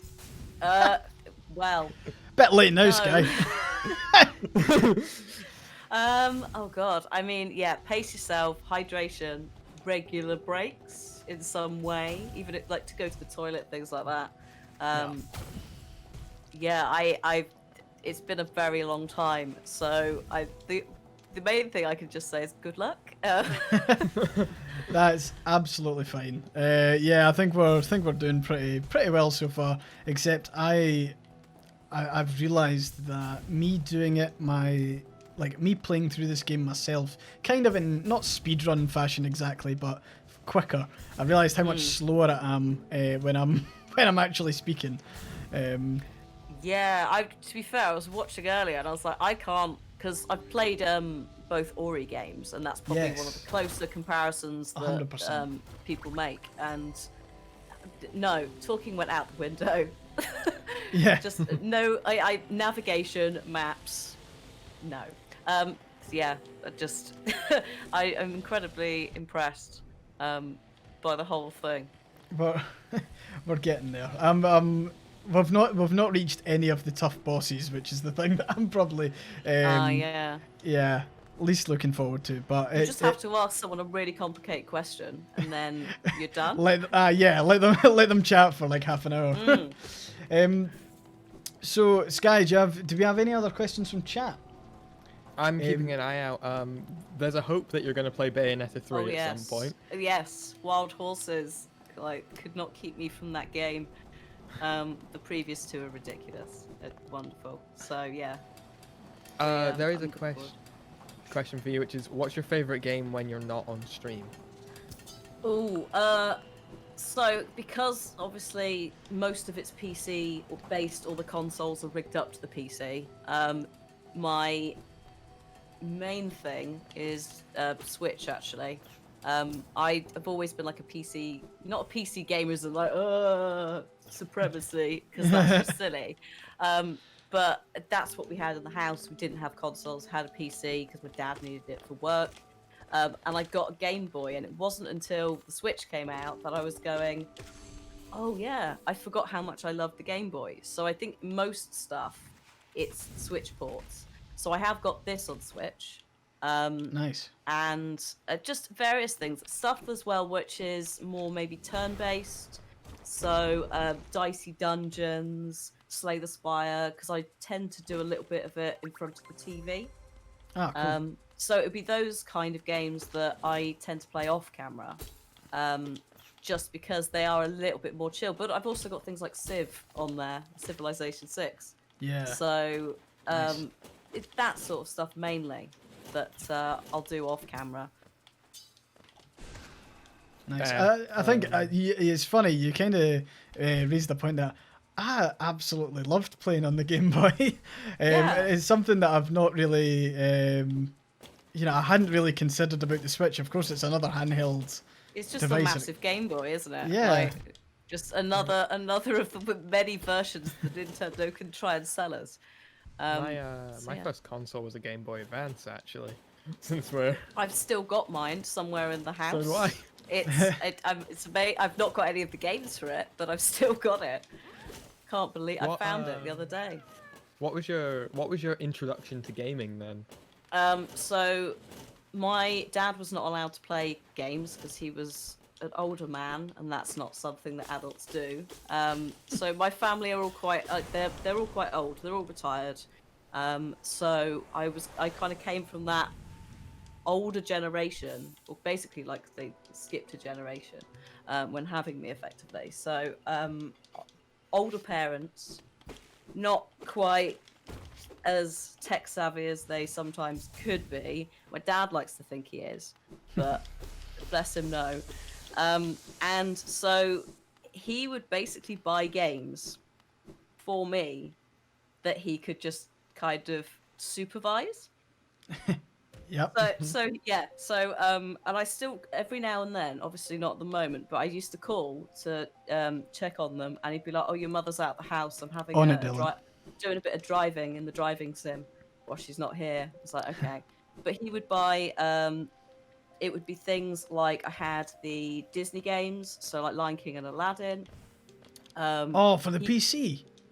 Yeah. Oh, the Lion King Yeah. game was so tough. Yes, yeah. Apparently, it's. I think it's easier on the Mega Drive. There's a couple of changes to some of the jumps, and I was so angry when I found out. I was like, "Are you kidding me?" What else did you get? There was a DOS game before Tomb Raider, or actually a trilogy, about someone called Jill of the Jungle. Okay. Very like pixel side-scrolly game. Lady who has a flying knife and also stomps things to death. Cool. Basically dressed in effectively like a green leotard, and that's it. Like legs for days. So I definitely don't think they were for me at the age of like 6, but I completed all of them, all 3 of them, and then Tomb Raider sort of appeared. So very early on, I had Tomb Raider. And it was kind of from there. He would buy me other things. It was a lot of the. Do you remember the blue like classics discs and things like that? He'd come home with something like Diablo 2 out of nowhere. Oh wow. I was like, thanks, Dad. I mean, I'm like 8 or whatever age I am. Pretty sure I shouldn't have this, but Hey. thank you very much. Go for it. Yeah. I know. So accidentally, he bought me some pretty classic games. Amazing. And from there, it kind of grew. So yeah. Yeah, That's I went from Pokemon Leaf Green to Halo to Grand Theft Auto San Andreas as like a kid. So my parents did not have a huge idea of what they were getting me. I had a lot of think. Harry Potter games because that was the thing on that one. Harry Potter, which obviously is now in the bin. I can't believe no one made Harry Potter. It just came out of nowhere one day. I know, and we had just it. magically. I mean, you know, about 99% of it is mythology from other places, but Or Scotland. or Scotland, yes, boggarts. So, little bit of that. Had the Mario games, obviously, like OG Mario, black and white, like original Game Boy. I look at it now and I'm like, I don't even know how I managed to navigate these levels. Some of them are so fast. So a little bit of that. And I just buy what I liked the look of when I went in the shop if I had like birthday money. So Lord knows what's in. Oh, I think I had like a Lord of the Rings top-down game as well. They tried Yes. some weird stuff. It was amazing, but I don't know why they did it. Lord of the Rings games in general. I mean, I remember the Lord of the Rings game that, like, well, I say it was a Hobbit game for like the sort of first gen of consoles, PS2, like the first Xbox. I And it remember was that game. Amazing. It was so good. Yeah, the Two Towers one was out of the. I think it was the oh lord, the PS2 ones was amazing. Yeah, same with played by Return my of the friend King. now. Like, Yes. both were flawless. Yes. Just to hop in there, thank you, Prettiest. I'm gonna assume it's Pony, Prettiest Pony for the raid. Okay. Oh, nice. please We've got continue. radio. Thanks very much. I'm trying to think. Like my intro into gaming was with a Game Boy, like the original Game Boy, the big grey brick thing. Oh yes, the chunky one. Yeah, and it had the original Donkey Kong, and like it was Donkey Kong before Mario was Mario. Oh, so he's oh god, what's he called? Something man. Jumpman. Jumpman. Oh, And he's a carpenter. He is. He changes jobs so often. yeah, It's and amazing. he like I just remember it was so long. I'm not sure if it was just I was a kid and I was rubbish at it, so it felt a lot longer. But like I remember it would take you. There was a city level to start with, and that had multiple stages, and then you would go to like the jungle, and then it got to the point where they had like, to be honest, for our first kind of game, they had like wind that could push you across the screen and stuff. It was quite cool. But after that, it was kind of, I wasn't allowed to play any sort of like Call of Duties until I was, I think it was like first year of high school or something like that. But I was able to play Halo, and that Halo was the kind of the driver for me, similar to you, Sky. I'm trying to work. What year did Crisis come out? 2007. Okay, I All definitely I know had is can definitely had PC Crisis. run it. Yeah. I was very blessed in that I managed to get a laptop before I went to uni, because those were the Nice. days. And it would just about run Crisis, and that was its one thing that it had going for it. Was blooming Crisis. But weirdly, on Game Pass, I think, or EA Pass, there's the original Crisis for I think the 360 version, and I tried to play it on my Series X and it just didn't work. Like I took like a couple of steps and the game just kept crashing. Like couldn't get past a certain point.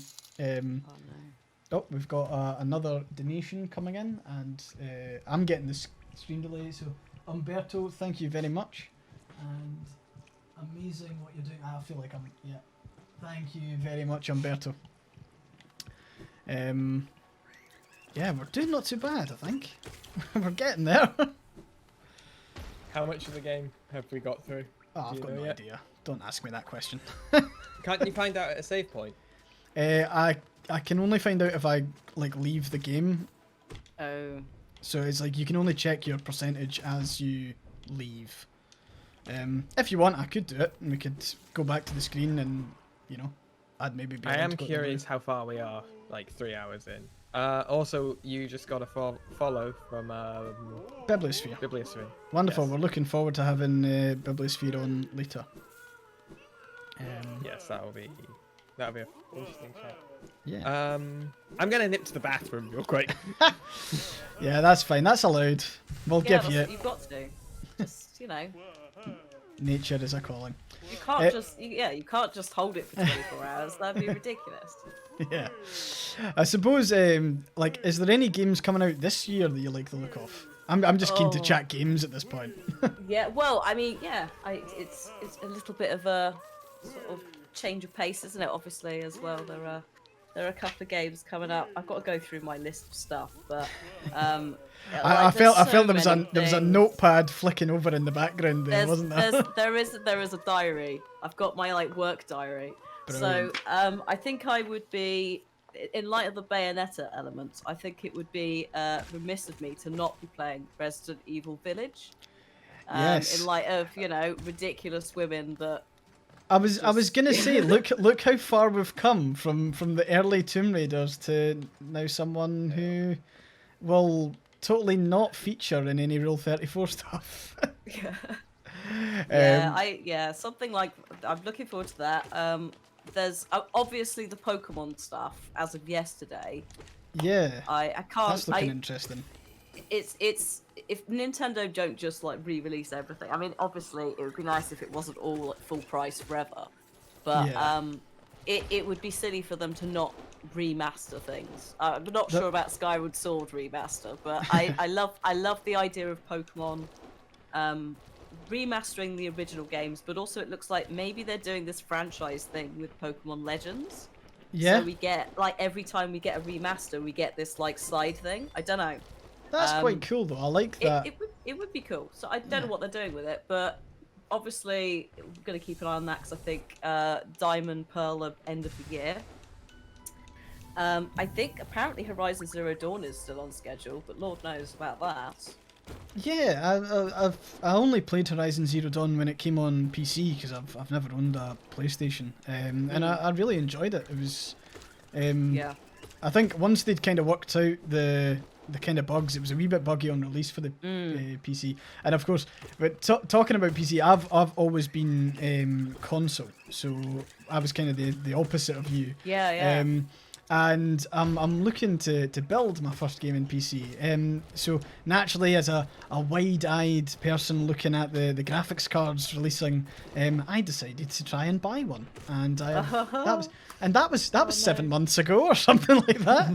You're gonna hate me because I managed to somehow get a 3070 like next day delivery. You probably Somehow. deserve it more than I do, though. But I honestly, I have no idea how I managed it. I put in a pre-order that was sort of waiting like yours was. Yeah. And then just out of interest was like, oh, I'm just gonna, because I had a sponsored PC build, and the only thing that no one could do was graphics cards. Right. So I sort of went, I thought, well, if all else fails, I'll just move the graphics card I've got. Yeah. For now. And then was just going around doing like pricing for all the stuff, and by sheer accident was like, hang on a minute, that apparently says that it's going to have a new batch in a week. So I'll just hedge my bets and have two open. Yeah. Let's see what fair. happens. Yeah. I got an email in like half an hour going, it's dispatched. I was like, what's going on? Whoa. Sorry, like, how have you got it yet? Like, it's not. So I can only assume they found some in the back that they didn't know they had.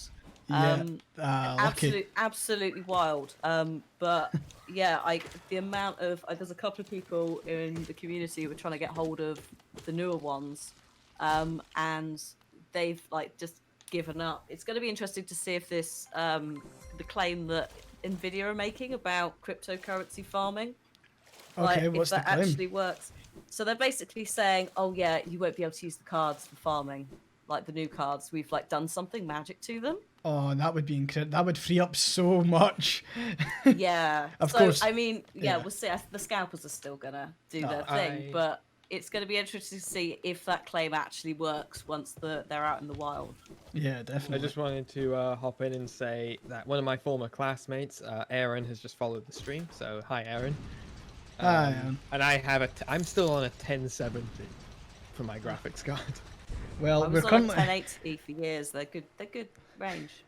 I'm currently playing on a laptop that has got a 1060, so I am lesser. Thank you for the donation, Jordan, as well.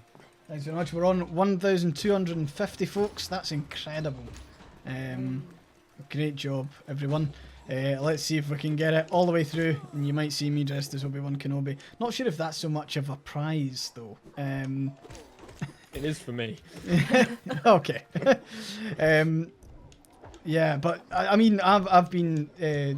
I think Dylan, you asked where I was in the queue. So I ordered a 3080 on the day of launch.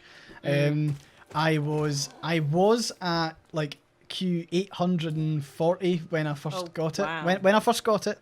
And that very quickly has gone down, unfortunately, due to a lot of cancellations. The cancellations in this case were due to rumours that the card that I'd purchased for whatever reason had actually stopped being made by Asus, and they weren't prioritising the card, and they were discontinuing it. So, however, I have heard that since the prices have now gone up, they're kind of back to producing them, funnily enough. So I was on 275 in the queue last week, taking into account all the cancellations, and I was 275 in the queue when I got my update this week.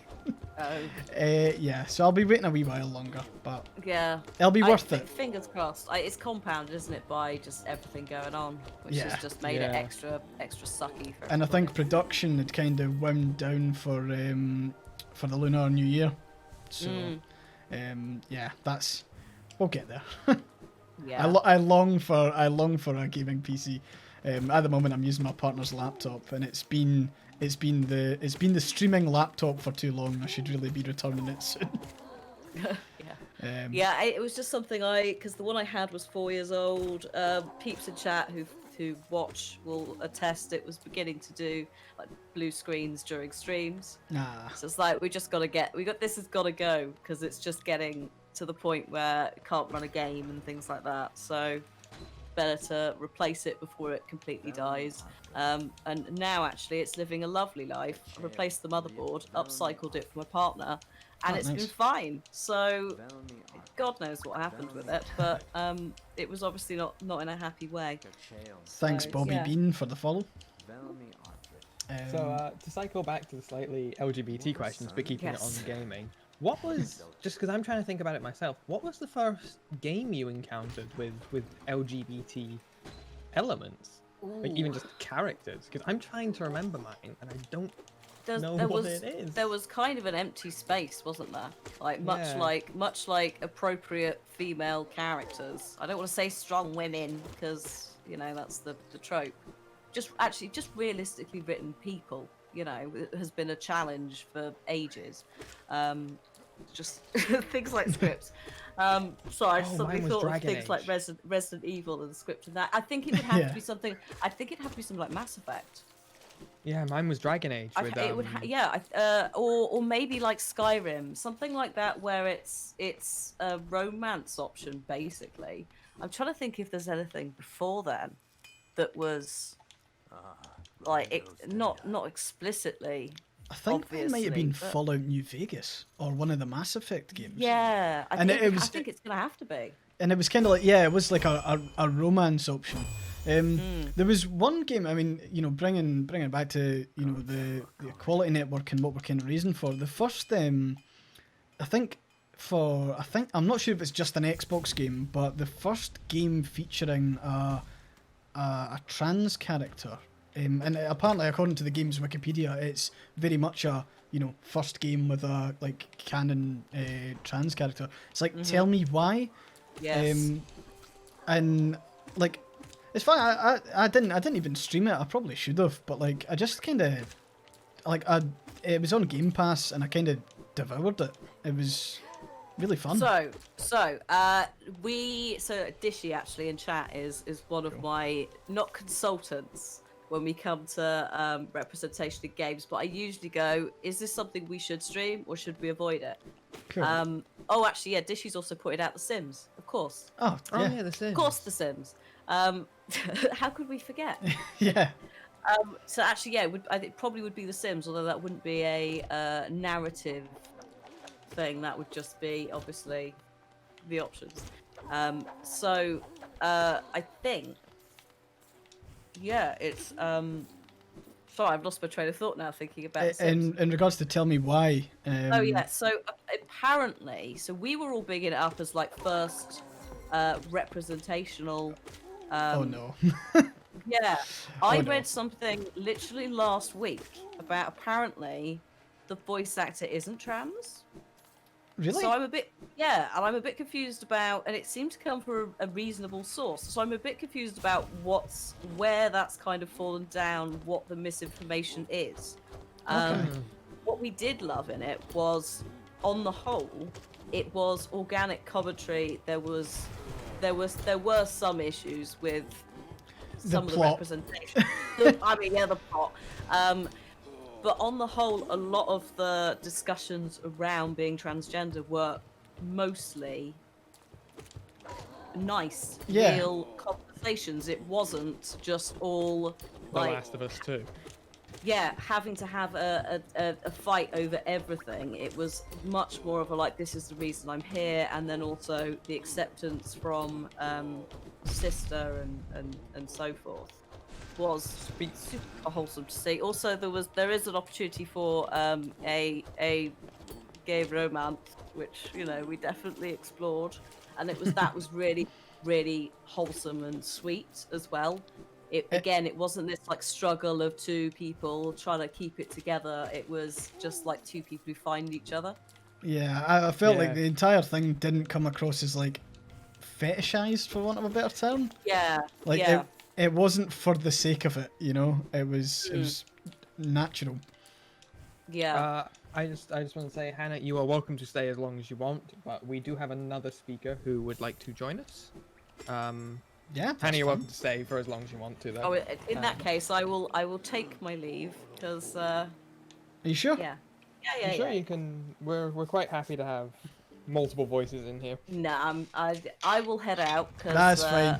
No worries. Let some more people speak. Also, yeah, just gonna go and do a little cheeky bit of gardening before it gets dark as well. But yeah, no, thank you so much for having me on. No, thanks very much for coming joining on. us. Yeah, and I hope that you have a fantastic time with the guests. I hope the community has a lovely time as well, including my lot, if there's some people in here. I'm From- sure there is.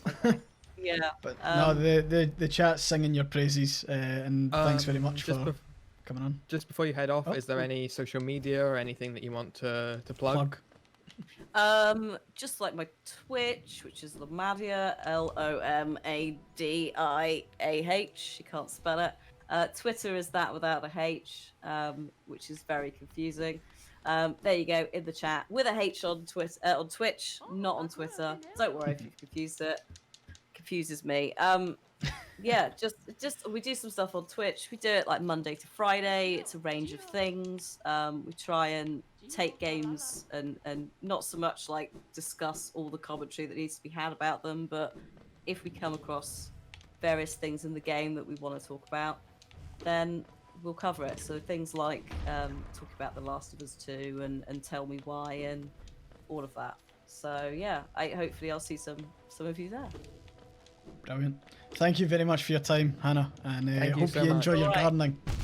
Yeah, all the best with the rest of the charity and with the Hollow Knight Yeah, times. yeah. We'll see be how here we for go. another 21 something hour or 20 something hours. Yeah, I'm sure you'll smash it. We'll be more than fine. Lovely seeing you, Hannah. Catch you in a bit. Right, have a good one, Lovely everyone. to see you. Bye. Bye. Am I allowed to pee yet? That was Hannah Rutherford, Yeah, that was awesome. who immediately is starting to talk about the Resident Evil lady in the Discord. I mean, have you seen the Resident Evil lady? Yep. Okay, I'm not. She's all I'm saying. I think she'll be an asset. To She's a the- very pretty woman. Yeah. Thank you for the £50 donation, Queer Waters. Oh, thank you very much, Queer Waters. That's awesome. We are now £1,255. That is just incredible. £1,305 actually. Oh, it didn't even update. That's awesome. We are less than £200 away from our goal. And our, then our next goal. I get to eat raisins and I'll show a cat. we are £700 away from IB1. Yes. Right, I am now going to go and pee, if that's okay. In fact, what I'll do, just so we've got a good idea of where we are percentage-wise, bearing in mind that we will get a lot of... we'll pick up a lot of percentages quite close together. So if we jump here, that's saved. We'll quit Oh, to menu. A wild Teddy has appeared. Hello. Hello. Hello, this is Teddy Hope on the stream. Hi. Fantastic. Hi, Teddy. Good to see you again. How's things? Very good, very good. So I've been sort of chiming in on the chat for the past for about a wee hour, and you're doing really good. Like, you clearly like played. Have you played this before? Like, I have played it before. I'm not gonna say that there wasn't like a couple of practice sessions to say the least. Over the past few weeks, waking up a wee bit earlier before work to try and get some training and just so I'm able to perform on the day. But it's so nice to have you on. And of course you were on the Thai stream as well originally. yes. I am going to do a kind of cardinal sin and ask if it's okay if I nip away to the toilet, but maybe in that time you can have a chat with Sky and introduce yourself, if that's cool. Okay, certainly. Hello. Hi, Sky, if you're there. So I'm Teddy Hope. Pronouns they, them. So I was a former trans officer for the SNP that I left roughly about a month ago. That caused basically my leaving caused kind of like a domino effect with other instances that were happening at the time to lead the SNP to essentially kind of address their transphobia. Well, like I was like a small like wee pawn piece, but like there was a lot of wider things going on, and there had been a lot of drama in the party. But that's something I could certainly get onto on the stream. But I'm also a PhD researcher on like transgender studies and media, so bit of a telly nerd as well, and a fan of this game as well. I quite like. I've never beat it the final boss, but like I do love myself some Hollow Knight. Fantastic. Yeah, it was actually I remember very distinctly talking to I on Discord the day that you announced that you were leaving the SMP, and that was kind of the catalyst that kickstarted like we should do another stream. We we have a platform, we should start talking about this again. So this is your fault to some extent. I'm blushing. Thank you. Well, actually, it's our fault. It's you and me putting I through this. I know, like once again, don't inflate my ego any further, please. But like, I think it's really cool what you guys are doing, and I'm so happy that it's broken its targets at such an early stage. Like, y'all are doing fantastically, and like it's a great amount of money that's being raised for Ayequality Network, because I think from being in like trans state politics for a good 2 years now, like I think I entered it with a lot of hope for how trans people will get on and like enter public life, when actually like once I started, like I was spending every single day like just trying to survive in party politics when we had this horrific media storm. Like I can honestly say, like I do apologize for saying this, but like I when I was in the SNP, there's a lot of people in the party who are very strong trans allies and who I have a lot of respect for, but it's still one of the hubs of transphobia, I think, in Scotland. Like it has to be accountable for the harm that it's doing towards trans people right now. So like I've experienced abuse. Like I don't know how much I should go into publicly on this because I don't want to bring it down the stream, but there's pretty horrific stuff that was happening behind the scenes in the SMP. Some even more than what I was saying when I came out about an incident that occurred where I went to a branch meeting and they were basically just passing out a picture of an innocent trans woman and comparing her to like a potential rapist and pedophile because she didn't pass. And it was, that was just the normal. Like when I complained about it, nothing happened for half a year. Like transphobia was allowed in the party, and they were just doing this complete institutional inertia on it. And I think it's just so good that it's now finally being addressed. I was very happy when Nicola came out about coming out of the about there being an issue. That's one of the first things I wanted, but like it just came so late. Like this has been going on for over a year, and it's the thing is like we trans people were already suffering so much on just like this isn't just about like symbolic recognition with the Gender Recognition Act. This is like we've got a healthcare crisis on the go right now. We've got like trans people waiting 2 to 5 years just to get an appointment. Like it's completely horrific standards, and we got like intimate partner violence, abuse, housing, unemployment, like. And we cannot address any of these matters because the second I did it internally, when I was trying to work internally in the party, it'll be just like, oh gosh, we can't talk about that because like it'll cause like like the anti-trans activists in the party will start attacking us, and we Yeah. can't. And I basically was at this kind of weird point where you're kind of in this. It's really weird to say. It's like they all can. So these people, they don't. There's not many of them. They're a very small group of people who are quite radicalized. Like they would dedicate their whole lives to this, but they're a very small group of people who are basically just opposed to trans people existing in public life. And they unfortunately just have a lot of privilege in the mainstream media in terms of networks. So they're very good at networking and causing this media scare.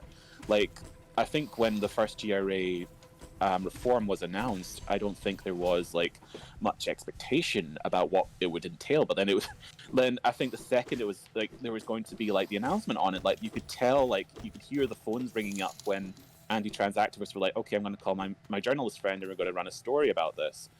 So it's just really painful to watch, and the second you just try and do anything, as I said, like because we're fighting on the symbolic battlefield, we are constantly worried, like, okay, if we call out an anti-trans activist, will they just create another media cycle which will harm the mental health of trans people, make us all feel sad for about a week because they're running like, oh, should trans women get into toilets and all that nonsense, when it's like, oh, trans people can already go and blues. It's just the toilet argument is such a like. There's more important things that trans people are trying to bring to the table, and it's just constantly being pushed off to be like, yeah, but what about toilets? Yeah. Like I find it just incredibly boring, really. Like, I'm sorry to say that. Like, that's the day. Like, this has been our trans people's lives for about a good, I'd say, 4 years now. Like, is just like seeing these constant scaremongering narratives which don't fit with our everyday lives. Like, once again, like my trans women friends, like, they use women's toilets. Like, in my circumstance, I'm non-binary and I'm like in public. Like, last time I was in public, it was a long time ago. But those days. yeah, those days, yeah.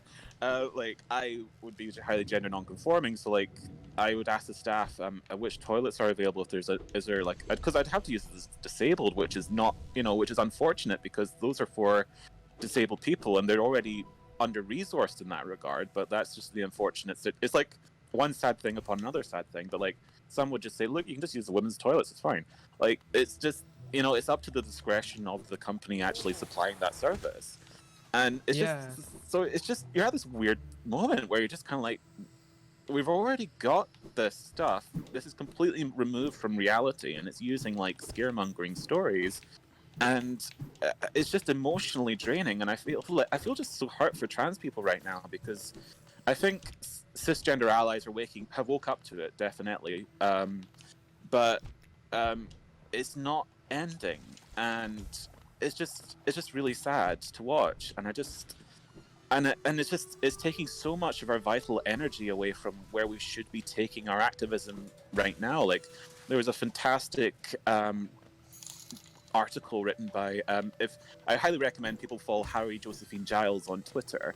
But it was a fantastic article just outlining, look, this is we all feel sad and depressed right now about how transphobia has grown in the UK. But here's our actual things that are affecting the material lives of trans people and what you can do to change it. And I just felt that was so important to read that. So yeah, it's so that's all quite complex, and it's it's just really horrific situation right now. But I have hope that I think there's some change happening. I completely I'm with you on a lot of this as a fellow they them non-binary. Yeah, a fellow person. A fellow they. They's united. I spoke about this earlier on stream. I was talking to a friend of mine recently about the bathroom conversation, and her because she was kind of sitting in the middle where she wasn't sure if she supported the idea of it was like self ID and stuff like that, the overall conversation. And she said that she uses the women's bathrooms in clubs and stuff to get away from creepy men. And her concern was obviously that, and my response was, cool, but if I'm presenting feminine, where do I go to get away from creepy men? Yeah, exactly. And I think it was when I explained to her that, like, because she just assumes, like, well, if you're presenting feminine, or I suppose what she was thinking of as passing, then why would anyone have a problem? Like, I can't take that risk. Yeah. As someone who was assigned male at birth, I can't take that risk. Yeah, I either go to the bathroom with the where the creepy guy who I have had to deal with in clubs is, or I go into the women's bathroom and I am accused of being the creepy guy. Yeah, yeah. Oh God, no, I've been in that exact same situation because, so like I've had like situations. Oh, once again, apologies for turning the chat down to quite a heavy sound, but like I've had to use like rape crisis services in the past, and I've been in situations where like initially it took me a very long time. I'd say about I was experiencing like trauma from an assault that happened a couple of years ago, but like when I became aware of it, it took me about half a year to even just call the line, because there was this massive cultural fear, like, oh my god, like I'm not allowed to use this because that makes me a predator and I'm a bad person if I use this line. And it's psychological warfare, really, because it's once again, like, I have so many friends who work in rape crisis who, like, they work with non-binary. Like, a lot of rape crisis centers in Scotland are actually worked and run by trans people. So it's just kind of bizarre when like our resources are being kind of denied when we actually have them. And I think this is also the thing where, like, how this radicalization works is it's quite sad. I think at the core of it you have probably second wave, radical feminists like Julie Bendel or or Sarah, Susan Moore, Stan Moore, or whatever. And they just, like, they're classic radical socialist feminists, who, had these views back in the 70s, or back in the late 20th century, and, they have the receipts, they've done the work, like, they've, if Julie Bindel wasn't a swerf and a turf, like, she would, excuse me, language, I would properly, stand her. Like, I think, like, she done some really good stuff, but, like, I think it's just, they just haven't updated their views, and they're a very small but very powerful sect of usually white women who have this large amount of privilege in those movements. Hence, they can manipulate the media in a large degree, because once again, they're very small, but they're just they just happen to have very big journalist positions. Yeah. So like, it's a loud but vocal minority. Exactly. And I think that what has happened is they've continued to radicalize quite a lot of people, particularly, but through a very, a very triggering method. Like, they create this very, like, as you said, it's the creepy man in the toilet. Like, that's actually a very triggering narrative for, of course, like, so women who've experienced sexual violence. Like, of course, that's can be triggering, but it's also re-traumatizing. Like, it's essentially radicalization through re-traumatization. It's just throwing these horrific narratives at them in order to kind of like force them into like adopting this belief system. And I think it's just really sad in that regard. But I think that's one end of it. Like, I think this is a big assemblage of people. I think there's this is another thing, is that I don't think it's a movement that can successfully like continue to expand, in the sense that it's a lot of, like, it tries to frame itself as left-wing progressive feminist, or at least, kind of centrist, that we're just debating rational topics. But it can only radicalize, a very small number of women who, like, haven't been informed about trans rights yet, which is small because, like, we have, like, a big high visibility movement right now. But on the other hand, you have these right-wing reactionaries who they are very easily radicalizing, and they don't make their movement look particularly good. Like, we have this horrific, like, I think a couple of weeks ago, there's this horrific outburst of like ableist activism amongst particularly some anti-trans activists I saw in the SNP. There was like, and some other orgs were just again, self-identification of disability, which is absurd. Like have you I just wanted to yell at the screen, like, have you actually read any disability activist in your life. Like that's like the core thing people have advocated for years, and it's so yeah. I think I'm cruelly optimistic about the situation. It's just very sad, but it's also, it's just all I can do is laugh at this point. Yeah. I think that's a lot of people can do, really. Sorry, just no, a wee side in there, and obviously we're talking about some quite intense stuff. To shine a wee bit of light, we just passed our 1,500 goal. Whoa, So, yes! and that was all while you were talking there, Teddy. So thank you very much for that. I suppose it's really I was surprised to kind of see the kind of the comparison was like you're not allowed to self ID with a disability, because it to me just showed a kind of complete lack of understanding of like, these are probably the same people who espouse look after your mental health and all this kind of stuff. It's like, because of the strains on the health system, both in like trans healthcare and just general, mental health's obviously been a huge issue during the pandemic. But it's like, how can you not kind of catch on? I mean, they're seeing it and assuming the absolute worst people on the planet will do. Like, it's the same thing with benefits, actually, and like talking about people scrounge on benefits and stuff like that. It's kind of the same thought process, isn't it? Yeah.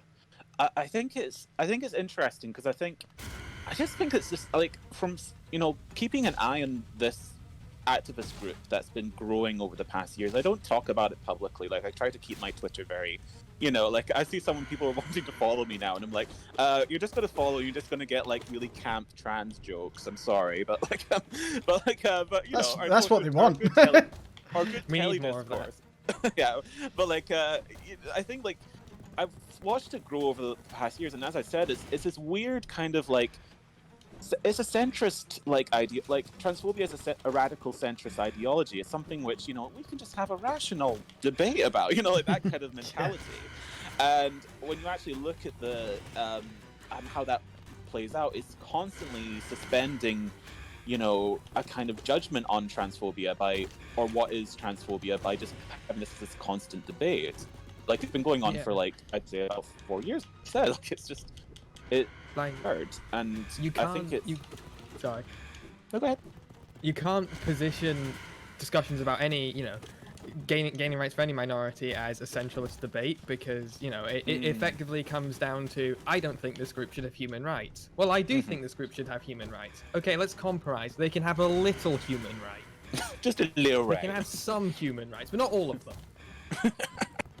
Yeah, and I think it's also another thing I see a lot of people spend a lot of energy on is people talk a lot about I'm trying to think of a not big word for it, like another word for ontological, like the fact of like how trans people exist, or like, so like, what is a woman? Like, we get kind of hooked up in like fighting anti-trans activists and this kind of stuff, and I think this is the sad thing about it, is like we live in an inherently transphobic society where there is this claim to biological essentialism that that sort of offers proof to identity and all that, and that's if you look at the history of like how biological sex has been pushed into like man and woman, that's deeply tied to like the history of colonialism and like the harm done to indigenous queer cultures, like there was this mass genocide in I believe it was 16th, 17th century, just towards indigenous cultures which had third gender categories.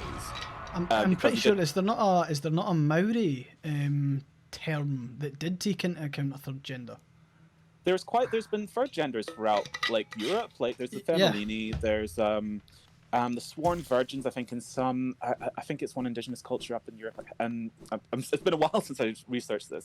And even in the UK, like, if you look at Molly houses, there's been like histories of gender non-conforming, where people don't really adhere to one gender. So there's been a lot of non-binary cultures throughout history, and that's so once again, but that was all erased out. Particularly, the non-Anglo-centric genders were completely erased out during colonialism. So this is why a lot of people, accuse these anti-trans activists who are feminists of white feminism, in the sense that they're using their whole theory of what is a woman is defined by this, history of like colonialism, where like people have defined their bodies out with those two categories, and that's important to keep. So I don't know where I was going with that necessarily, but that was just a wee side on. But yeah, that's what I mean. Like it's just tied to that history of violence, and I think this is why a lot of there's some really amazing trans activists like Travis Alabanza and other trans people who I really appreciate, who work in and like I think it's Jill Peterson on Twitter, who's also really good. Who are all POC trans people who do really good stuff about this. So but like we get caught up in.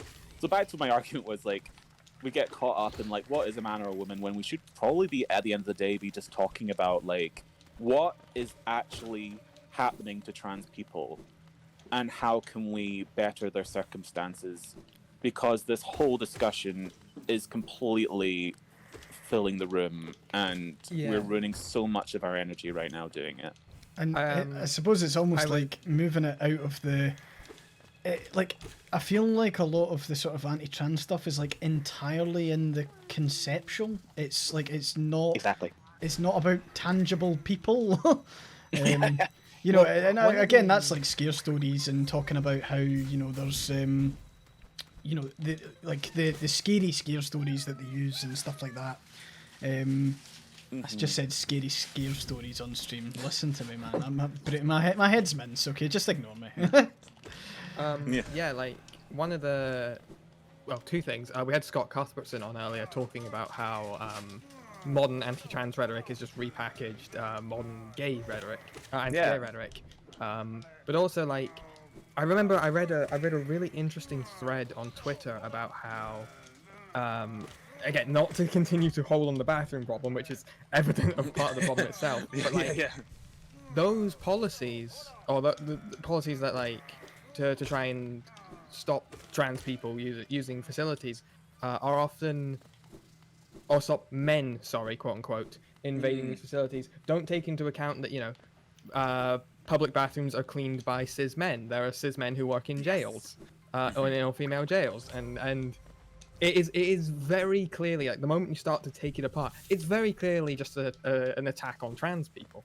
Yeah, no, I think like the stuff about prisons in particular just really gets to me because of just like, do people actually know what's actually happening in these prisons? Like, I think the prison system is already is a deeply misogynistic institution. Like, women are already victims of sexual violence through involuntary like drug searches and sexual abuse by male prison guards, and it's already like, and people are saying, oh no, we need like women only prisons, or even like I don't know where this discussion is for non-binary prisons. I'm just like I do apologize, I will come out as an abolitionist, but like I just feel like it's it's missing the whole argument about how, once again, like what we should be less thinking about like, oh, how can we like we have these sort of institutions which are just like, oh, how can we reform these institutions to make them safe for women, safe for trans people. I'm just like, these institutions are inherently unsafe for women and trans people.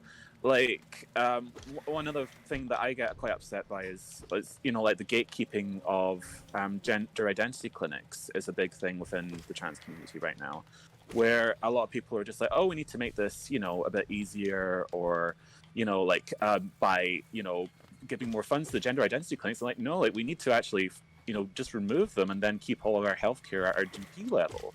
So do we just go to our GP so we don't have to wait another 2 years to get an appointment at a GIC? And going back to the toilet question, I know I'm jumping about quite a bit. Right. More than welcome to. Yeah, I'm watching a wee bug person jump about right now, so it's kind of making my brain jump about quite a bit as well. I think there's like an issue, particularly with like the whole bathroom issue. Like, I think one thing that it does hurt me about this big, once again, it's not real, like illusionary debate that we're having here, is the emotional impact it has on trans people just navigating everyday life. Like, this is the common joke that we all make in the trans community, as that if there's a coherent part of that's inherent to all trans identity, is that we have very powerful bladders because we all have to hold our all the time because we're scared of going to the loo. Like that's like a common thing. And it's just because we're all so scared to use the toilets because of, on one hand, like if you're a trans femme, you're terrified of going into the men's bathroom because you might get attacked and there might be a site of dysphoria, etc., etc. You might be, and you'd be scared of going to the women's toilets because you feel you don't pass, because you know, like the threat of being seen as a predator is in itself a form of violence. Like it's like I've had situations where I've walked home at night where I've just worn I walked home at night in some heels and a wee bit of makeup, and I had really bad makeup skills. I admit, like it looked awful, but I was just walking home one night, and then these men and women started throwing bottles at me, just calling that's a man, you know, like that complete nonsense. And I just know that moment of misrecognition is such a site of violence, and it's actually a very, you know, like it's something that we all have to be like talk more of, but we can't really because we have this, once again, this almost history of like trans people are, you know, well, particularly trans women, once again, this objectification of trans women that we're and trans feminine people as well, that, you know, that we're these predators coming into these toilets. But that's actually a form of objectification that denies our reality. That's what objectification is. Like, we turn into these, you know, ideas of what people think about us without actually knowing who we are. Yeah. Also, I there's so much more I want to discuss with you, but we also have another speaker coming on just now. Of course. But you're welcome to stay and join in with the conversation. Oh, sure. Well, I've got another half an hour, so I can join in for another half hour if you like. Yeah, that works. That's I just won't fine. monopolize the chat. Actually, some of it is going to be, I think, TV based anyway, which is useful. Okay, so we can just keep chatting until they get here. Until he gets here, sorry. Okay. Well, yeah. So your TV stuff. Oh yeah, my TV stuff. Let's like not heavy stuff. Well, I specialize in like television studies. So well, not also television, but also transgender studies. So I do a lot of work for like talking about trans representation, and particularly about like this whole. I think the emergence of like how we think about trans children as well is also really tied to media, and it's like and television, which I think is so fascinating. Because if you look at trans history, so trans is like a modern day definition. Now I will have to say some bad words, which are outdated. So I will put a wee warning there. Like trans has been defined differently throughout the 20th century. Like we had initially like words like Harry Benjamin invented like the transsexual, which was a term to define trans people who had a medical intervention, and transvestites, which was Magnus Hirschfeld, who wrote about how people might cross-dress. Now, like because of this, like if you think about this, like trans children would technically not fit under that model because you have to be adult to have surgery, and like transvestites were like really. Like children would be able to cross-dress for quite early on before puberty in the 20th century because, like, you know, they had the history of the tomboy and etc. Like you had like kids who were like particularly assigned female at birth kids who could cross-dress quite easily without, you know, this cultural stigma. So I think like trans kids like in media, like you had like Butterfly, if anyone watched it, which was about a transgender girl that was shown on ITV, was a recent example of trans children appearing in the mainstream press quite recently. I think the first time a trans child appeared on television technically was 2007 when what's her name? The one who I Am Jazz Jennings. Jazz Jennings was on the chat, and she appeared in 2007. It was amazing. So just trans kids are just appearing left and right and center, and it's really interesting, but they're also weaponized a lot in this sort of discussion that we were talking about previously. So yeah, I kind of chatted last time I was on about like how if you look at the history of like how children are used in hate movements, like whenever you want to see when a minority group is being mistreated, you just look at how that society treats their children, And so, like, it's this whole sort of, Helen Lovejoy, so someone please think of the children kind of mentality at play here. So, so I thought that was really interesting that Butterfly came out during this whole argument, really, Sorry, can I just say we thank you to Sofa Cushion, who donated an incredible £72. Thank you very much, Sofa. And I'd also hello our new speaker. Hello Liam. Sorry. Hi, how you doing? Hi, no bad. How are you? Good, thank you. Sorry, Teddy had a great flow going on there, so definitely didn't want to intrude or Go interrupt. ahead. Would you like to introduce yourself? Yeah, sure, why not? Hello, my name's Liam Dryden. I am a Twitch streamer. Hail from Scotland, currently living in London. Making plans to make tracks back home, especially with everything else going on right now. And just very excited to be here, be involved with some amazing folks. Hello. Brilliant. Thanks very much, Liam. No worries. Also, Liam. congrats on hitting 1500. I was lurking in the stream in the chat, just like watching that happen. So, wonderful stuff. Like, yeah, we're killing it. We're killing it. So hopefully, apparently I need to dress up like Obi-Wan Kenobi when we get to 2000. So. Oh God, I'm always so scared to like promise anything when it comes to fundraisers. Like, it's just like, can I fulfill this? Hey, look. If anything, it means that it means I don't need to dress up as Obi-Wan Kenobi. I'm also fine with that. So. That's fair. Now, Liam. Mm-hmm. I believe I actually encountered you, or the stuff that you were part of, a lot earlier than I realized. Am I right in saying that you were part of Chameleon Circuit? Guilty as charged. Yeah, that is part of my sordid past as a content creator. My boyfriend is a big fan of Chameleon Circuit. Okay. He's one of the mods in the Discord. Well, I can only apologize. Yeah. I don't think he wants an apology. Liam, maybe you could just tell us about kind of your history that ended up getting you here on this stream. Gosh, okay. Well, I mean, I've been a content creator sort of since about 2008. I started like on YouTube mostly, like vlogging, and I've kind of been doing that on and off ever since. But more than anything else, I'm also very active on Tumblr, which is still out there doing its thing. But at some point, amazingly. Sorry? I'm saying amazingly, it's still out there doing its thing. It is, yeah, and all us crazy gremlins who are still keeping it afloat. So around sort of the time of the referendum, I was trying to get find some more sort of voices, a bit more coherent about sort of all the perspectives, kind of everything pertaining to kind of the independence movement and how kind of decisions were made the way that they were. And that sort of resulted in me stumbling upon Aye's Tumblr blog, which I have been kind of avidly following since. How long has you've had that running now, Aye? Too long.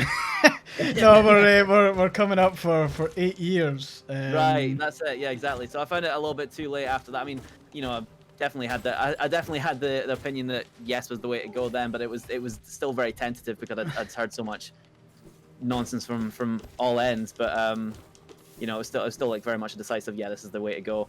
By that point, I was still in London, but I was kind of like still registered at home, so I don't really know what the whole situation there was. But either way, the vote happened the way that it did, and I was working in a bar in Hammersmith at the time, so I just knew that there was just gonna be some, like, if anyone heard me talking, there was just gonna be some smug voices. So I just kept my head down for a little bit after that. But at that point, I was like, yeah, that was the wrong decision. We need to do better. Fair. And I suppose when it comes to like obviously the LGBT stuff, you're a pretty outspoken ally. Could you give us a wee bit of background to, like, I mean, was there a moment where you decided, right, I'm gonna be an ally, or was it like a thing you'd always kind of had? I mean, I don't know. I think it all kind of stemmed from, I mean, you know how it is. Like, I'm a cis-het male who grew up in central Scotland. There's always going to be a level of ignorance about a lot of things for a extended period of time. But I think the good thing about kind of my experience as a creator means just like meeting a lot of different voices and a lot of different perspectives that I would otherwise have never really been exposed to. So, people from different parts of the world, people who've had different experiences and different upbringings, And it kind of it started off just becoming a bit more outspoken towards like feminism and defending women's rights, because a lot of my friends and co-creators were women who were constantly being overlooked, especially by like other kind of like male creators who were kind of dominating the space.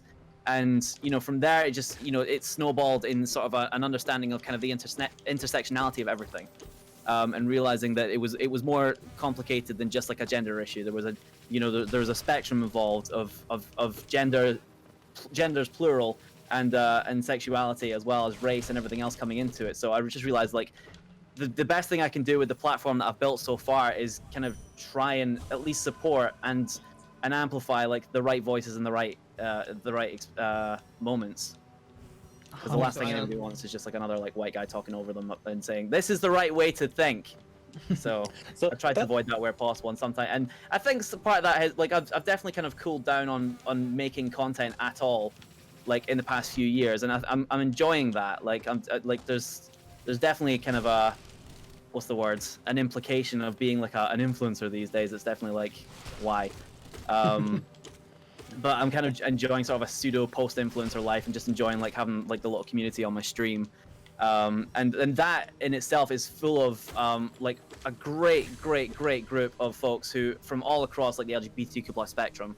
Like a lot of like my mod team are are trans and non-binary, and I really value their inputs at any given point, whether it's stuff about streams or the content that we want to be streaming, or just like things that we could do better for the community in the Discord server, things like that. Like always like take their perspectives on board first before doing anything. That's actually really interesting, Liam, because I think there's a lot of trans people are drawn to video games, because I think there's kind of you can make your own identity, and there's a bit of self-creation there. Like, what do you think is kind of like your like just sort of, what's your viewer base ship like? Because I kind of want to know like what gaming culture is like Twitch users who like do you think it is like making space for marginalized communities, and like and what's the caveats of that? Well, the joke in my community is that I'm the token straight. So if that gives you an indication of anything, then yeah, for sure. I think there's definitely a lot of space in that sphere, for folks to find better representation and a better kind of understanding of their own identities. And the stream in itself is not just gaming as well. Like occasionally I do like a bit of music. Sometimes you just have like just chatting streams. I've started doing a thing sort of every month or so, just like on a Friday I'll just like paint my nails and we'll have a chat, which I enjoy. It's a fresh coat Friday, which I love. But yeah, like I definitely think that there's the community that surrounds gaming as a culture. Like we all know that gaming has a bad rep for being like unnecessarily toxic in a lot of places, but I think that carving out a niche for those who see it in a different light is definitely the most valuable thing that it can offer, really. It's funny you say that, because there's something about like capital G gamers. I'm always hesitant whenever I come across someone on Twitter who identifies as a gamer. I'm a wee bit like, ooh, yeah, oh man. Like, okay, well done, you consume a media. Yeah, but like I suppose kind of in a similar vein to that, yeah, there's like the communities that we've both kind of got. I feel like they kind of did a lot of the education, but I mean, I'm gonna say I wasn't flawless on like Tumblr by any mean, but like I think by listening to folk and listening to the communities that actually engaged with us, I'd like to think I've become a bit of a better ally. Yeah, for sure. Like you also the people who identify as capital G gamers are the exact kind of people who would hate what Teddy does, where they're the type of people who are like, keep politics out of our media. Yeah. Gamer. Oh, sorry. I won't complete the word. Just in case. Gamer something event that happened a few years ago. GG. Yeah. GG. Yeah, I mean, there is one thing I do find funny is that there's a lot of like, oh, keep politics out of our video games, and then they go in and play stuff like Fallout or BioShock or like, there's so many games out there that like they have to cover politics. Like, I mean, even stuff like Halo. If you think about Halo from like a rampant military-industrial complex that goes to space, there's kind of commentary to be found everywhere. But the exception being Stardew Valley, which is just about having a nice farm. Yeah. However, there's an evil corporation in Stardew Valley. Yeah, there was. It's an anti-capitalist Exactly. story. You drive them out of town. I think that was interesting because I think like when there was all those attacks happening, I think a lot of particularly young men base their identities on playing the video games that they did when they grew up. So I think when they see this feminist criticism, they see, oh my gosh, you're not just attacking games, you're attacking my identity, which kind of comes in this toxic masculinity kind of paradigm when they end up like happening, GG happening and all that. but I agree, like it's just like games are so political. Like I still to this day say how colonial Crash Bandicoot is. Even the reboot is incredibly colonial by the looks of it. So just don't ever talk about the masks in it or the bosses in the first game. Oh god. But yes, I agree there on that point there, Liam. Does that come into your studying of television at all, Teddy? No, I think it just comes into the fact that I nearly said the Q word, trans nerd, basically. No, it falls into the same spots. Like, this is the thing, all art is political, so you can criticize anything. Like, even with Stardew Valley, like, I'm sorry, I have to say, like, I think it's anti-capitalist on a surface, but, like, even its construction is very, like, it's still capitalist. It's just more, maybe anti-corporation would have been better. Anti-major corporation. Yeah, in my starter game, I've just become a wine magnate, so like I'm definitely thinking there's not like there is still a benefit to earning money in the game. Yeah. we just passed 420. The chat wants us to know. Nice. Nice. We've Well, nailed 20 minutes. Yeah. I'm trying to think of like the most anti-capitalist game. I might have said maybe Nier. If anyone played Nier Automata, maybe. Yeah, I've played a wee bit of Nier. Well, I won't create any spoilers, but like the end game, I find this philosophically so fascinating. When games that make you, in order to complete the game, you have to delete your save file. Oh. Like, yeah. Oh. I find exactly. Isn't there something almost like Buddhist about that? It's like kind of, like anti-capitalist. Cat. We're getting everything is temporary. We're getting a cat that's. Oh god. Ow. Hello. Oh, excellent. And the cat's gone. like Phelan doesn't like being picked up. Aoife, however, will be cradled like a child for. Yeah. Sorry, I will change that. Phelan doesn't like being picked up by me. Loves being picked up by Jessica. Good. There was a thing about video sorry, games I interrupted there. you guys for cat. Oh well, yeah. Oh, sorry. Yeah, we're just talking about deleting save files and how like that might have been quite traumatic, anyway. Discussion. But yeah. Also, are you on the honey boss? Yeah, I'm about to fight. I think it's I don't know. It's like Night Bee or bees. There's so many bees. I honestly I feel- am a little bit blown away by just watching this Hive your Night. That's it. like how you play this out. Like it's honestly like I'm very impressed with just like the way you're navigating a lot of this. Well, you'll be disappointed very shortly. No, I remember this one. He's a nightmare. Yeah, he's a nightmare when you don't have any health. Yeah, I've got no health. I'm fighting him too early, probably. But okay, we'll go again. The walk back to this boss is a bit of a pain, so we've got some time. I found this really hard to. How do you like? Isn't this kind of like a secret level as well? Like I could never find it in my playthrough. Like, No, don't leave me. Sorry. No. Oh, hello, Catherine. Everyone knows about Hollow Knight but me. Yeah, so I'm this just here to be gay and trans.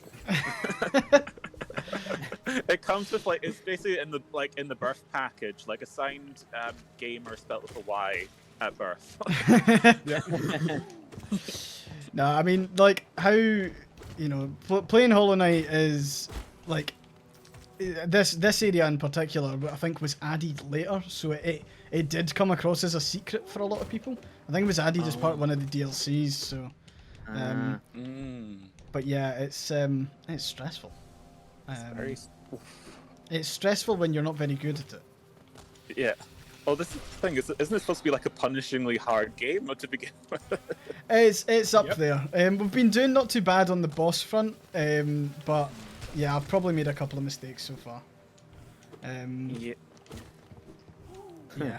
Just while we're here discussing stuff, chat. If you have any questions for Teddy or Liam, feel free to throw them in, and I will read them out when I see them. Yeah, fire away. Yeah, go ahead. Until then, we can just keep discussing LGBT media. Oh yeah, fabulous. So I don't know any. I haven't played any queer games. Oh, sorry, I interrupted. No, not at all, Teddy. In fact, you're kind of touching on a point I was going to come on to. We had Hannah Rutherford on just there, and one of the questions we did ask was, do you remember the first video game that you encountered that featured a sort of like LGBT relationship that was, I suppose we better say, like, along the narrative side. I mean, in The Sims, you could kind of do whatever you want pretty early, but that's like self-created. So yeah, just curious on that front.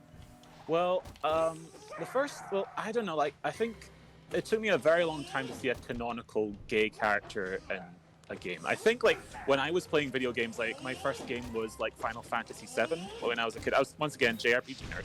And I can suddenly make a sort of queer reading. Like, I definitely identified as Aries, and my boyfriend was Cloud. But Cloud is very non-binary. I think he would use they, he pronouns if Final Fantasy VII was made today. But so I think there's queer readings of video games, definitely. But I'm trying to think. I think probably Persona 4 was probably my first where it wasn't even a gay character. It was kind of a character who was implied heavily in their character arc to be gay, but wasn't said in text as this person is gay. So it's kind of hard. Liam, have you got any? I mean, I'll admit, I've been very late to the party in terms of actually seeking anything out that has any like vocal representation. Maybe I don't know about the first, but definitely the one that is like the most that stands out the most, especially since like I've been trying to like seek out like a different kind of perspective of games to stream for people like that people would enjoy watching. One of the early ones I gave a go was Life is Strange. Oh yeah. And even that is not particularly explicit, but there is definitely like a lot of like WLW kind of relationships happening there. And I didn't quite finish that around the time when I started because I was streaming off a MacBook, so that was never gonna actually operate very well. Loopy? Sorry? Oh, the attack.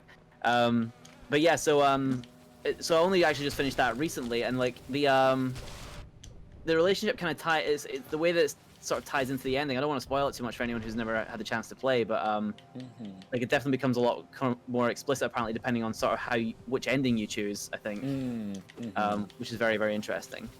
Yeah, I think like that's the thing I always get a wee bit miffed about. Even the games like The Sims or even Stardew Valley, it's just like it's very hard to see a game which tries, like has sort of a linear kind of, let's like do this, that, fight the boss, and then get the girl at the end. Like that's always very heteronormative, but like it's very rare to see like a linear game which also has a queer narrative squished into it. It's always like The Sims where like here's an option which you can totally ignore if you're slightly homophobic. It's what I mean. I've got to recommend the Dragon Age series then. Okay. Because like Dragon Age is very much like very, very D&D based. You get your band of fellow heroes, and some of them are gay, some of them are bi, which is and some of them have romance. I think Dragon Age 2 is a game that is notoriously known because every companion in it is bi. So and bi people often point out that that's probably actually the most accurate thing in the game is that all the gay people hang out together. Yeah, that is like, if it's gay people, like you haven't seen a straight person in a good few days, likely. Well, I guess especially if you're doing lockdown, that could be quite a few months. Yeah, think, my like, my first. Sorry. no, go ahead. My first exposure to LGBT people in any media was Doctor Who with Jack Harkness, and Classic. yeah, my John Barrowman is my first gay crush, and I would say that unabashedly. And in gaming, I think it was Dragon Age was the first example of being like, oh, there are gay characters in my games now. Yeah. The G in game stands for gay. It always was gay. I felt like I think it's interesting because I think I was actually I'm also kind of interested not really about representation, but what about like even just the experience of playing a video game and what's queer about that? Like, you know, like it's almost like a queer reading thing where it's not actually canonically queer, but you can have some queer significance in it. Like I used to play, when I played like Final Fantasy or even like any game which had a female character, I would play as a female character. And I think that's the significance I think a lot of trans people have with video games, which I think is really interesting. But I think representation is just so rare. Like I didn't want to say it, but like I think honestly the most common form of gay, like LGB at least, representation you're gonna get in like games is dating simulators. I know like they're like they tend to be like either kind of corny or a bit weird, but like they are literally like, if you want to have something that has that's usually made by gay people, it's them. And Yeah, there's stuff like Dream Daddy. Exactly, like Dream Daddy. Exactly, Dream Daddy on the button there. Like that's the stuff. It's like lovely. So yeah. I need to finish Dream Daddy. Yeah, I never played it. Like I just know it's something. I didn't know if it's just silly or if it's actually quite fun to play. Is it fun? It's quite fun, yeah. Liam, Was there not was there not a KFC dating simulator? What simulator? Sorry. I'm pretty sure, was there not like a KFC dating simulator that they made? Oh, really? Yeah. Yes, there is. Oh my Liam, God. I was just gonna ask what daddy are you romancing in Dream Daddy? Honestly, it's been that long. I don't even remember. I can't. I think we were gonna go for the what's the Lenny Kravitz looking motherfucker? Is it the portly ginger one? No, the one that like runs the coffee shop. Matt. Oh. That might be Matt. Dream Daddy's actually a good game where it quietly is like, I believe in the customization, it gives you options to be trans, and it's just like It does, yeah. Oh, wasn't there some controversy over that though? I believe like one wee thing I think if I've seen it correctly, like please trans men in the chat correct me if I'm wrong. It uses an incorrect drawing of a binder, and it really missed me off. Like when I saw it, like because they do this thing where like people who don't know trans men like think they bind using bandages, and that's incredibly unhealthy. And I think I saw the drawing there. I was like, no, that's bandages. That's gonna like wreck your rib cages. You need to get like a proper binder. So I think that was just a bit of this nonsense on the development part, but like it's still nice. You know, heart was in the right place. Yeah, definitely. Yeah. Also, if any of the chat is curious, I romanced Hugo, the teacher. Yeah. So I was just there to interrupt and talk about Dream Daddy. I think. I'm trying to remember what my point was. The deep philosophical praxis of Dream Daddy. Date those dads. Date those dads.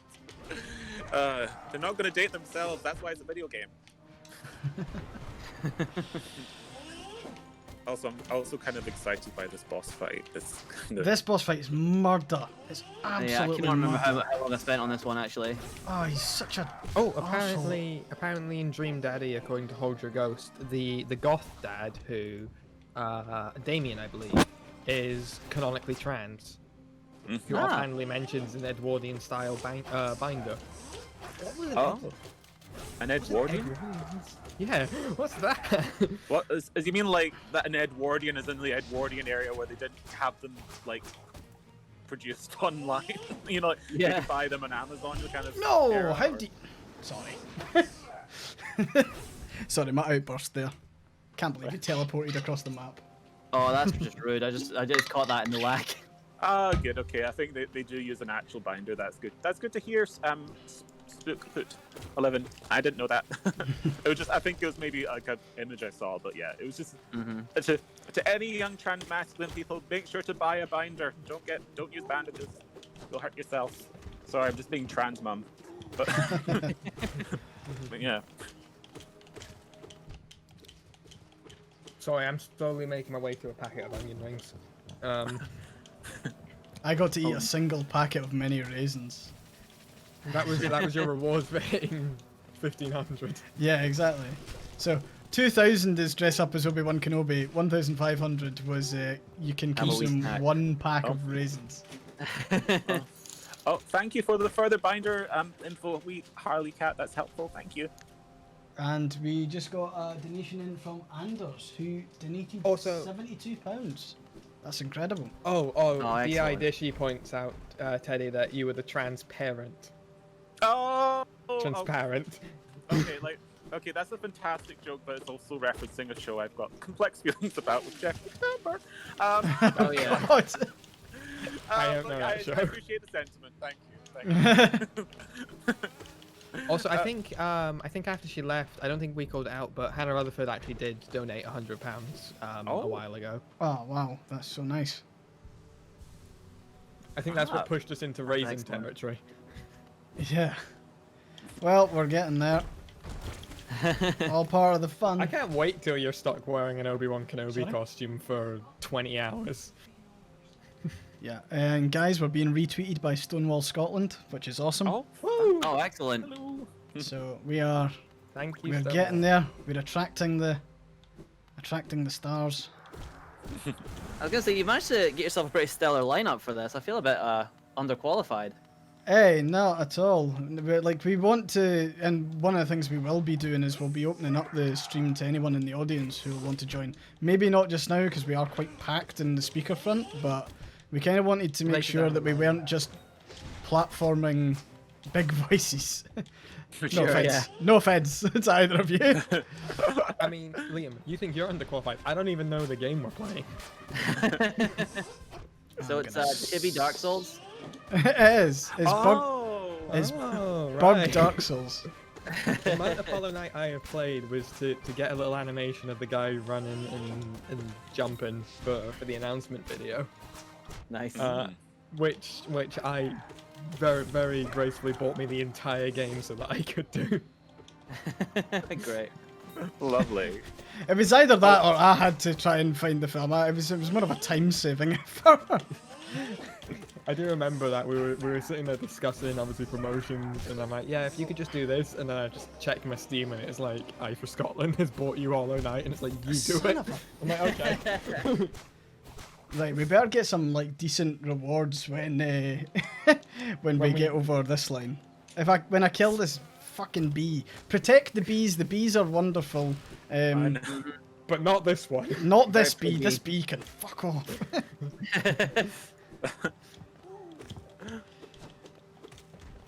There was a comment made like ages ago back when we were talking about games and politics, but it was I'm trying to remember. I think it was the first kind of I'm trying to remember Holy if shit. any of the Knights of the Old Republic games. Just Someone just donated £500. Oh my gosh. I have to dress up as That's Obi-Wan it. fucking Kenobi now. Everyone smashed. What? Ioka, what the Amazing. hell? Thank you Oh, so well much. done, that person. Damn.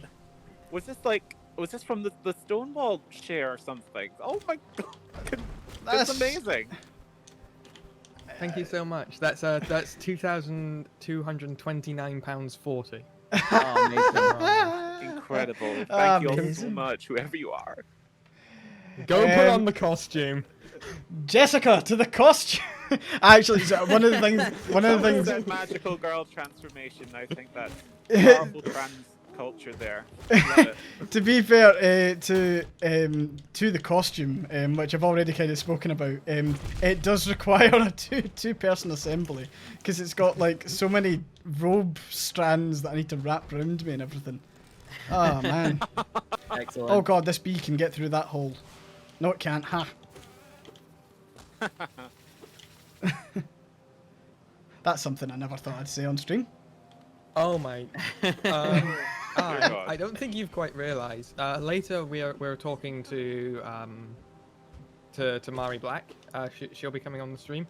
You are going to be dressed as Obi-Wan Kenobi for this. For the rest of our really important speakers, including obviously Teddy and Liam, you are now having to be dressed as Obi-Wan Kenobi. Hey, look, I've got no problem with that. You just might need to give me a wee minute to like. Can I try and kill this boss? Is that allowed? You have one more attempt. Oh, I get one You- more you attempt realise before. now, every just in the guest wardrobe. comes on, you have to Bottom dress right. with like, hello there. Yeah. Yeah, and every single person in the chat just has to go General Kenobi. Every single person. Make sure you Hello get the there. high ground in the boss fight. Well, we'll see. Outstanding. Why am I doing so? I'm doing crap. Sorry. 1 second. Let me realign myself to being good again. I suppose the We'll just downside. keep talking. You can focus on the game. Yeah. Costume might help. Yeah. I'm gonna have to wear the trousers, haven't I? Because Oh. Sorry, I'm sorry. I get too excited about this. It's just so murdery. That sounded very sinister, but it's just like you're going to die soon. Just heal up. So Teddy, do you want to tell us a bit more? You started earlier, and then we got a bit distracted about the PhD television thing. I'm sorry, I'm really bad at phrasing that. Oh no, I'm sorry. a film student, so No, we don't look at TV. Yeah, no, like I also do film as well. Like I just specialize in.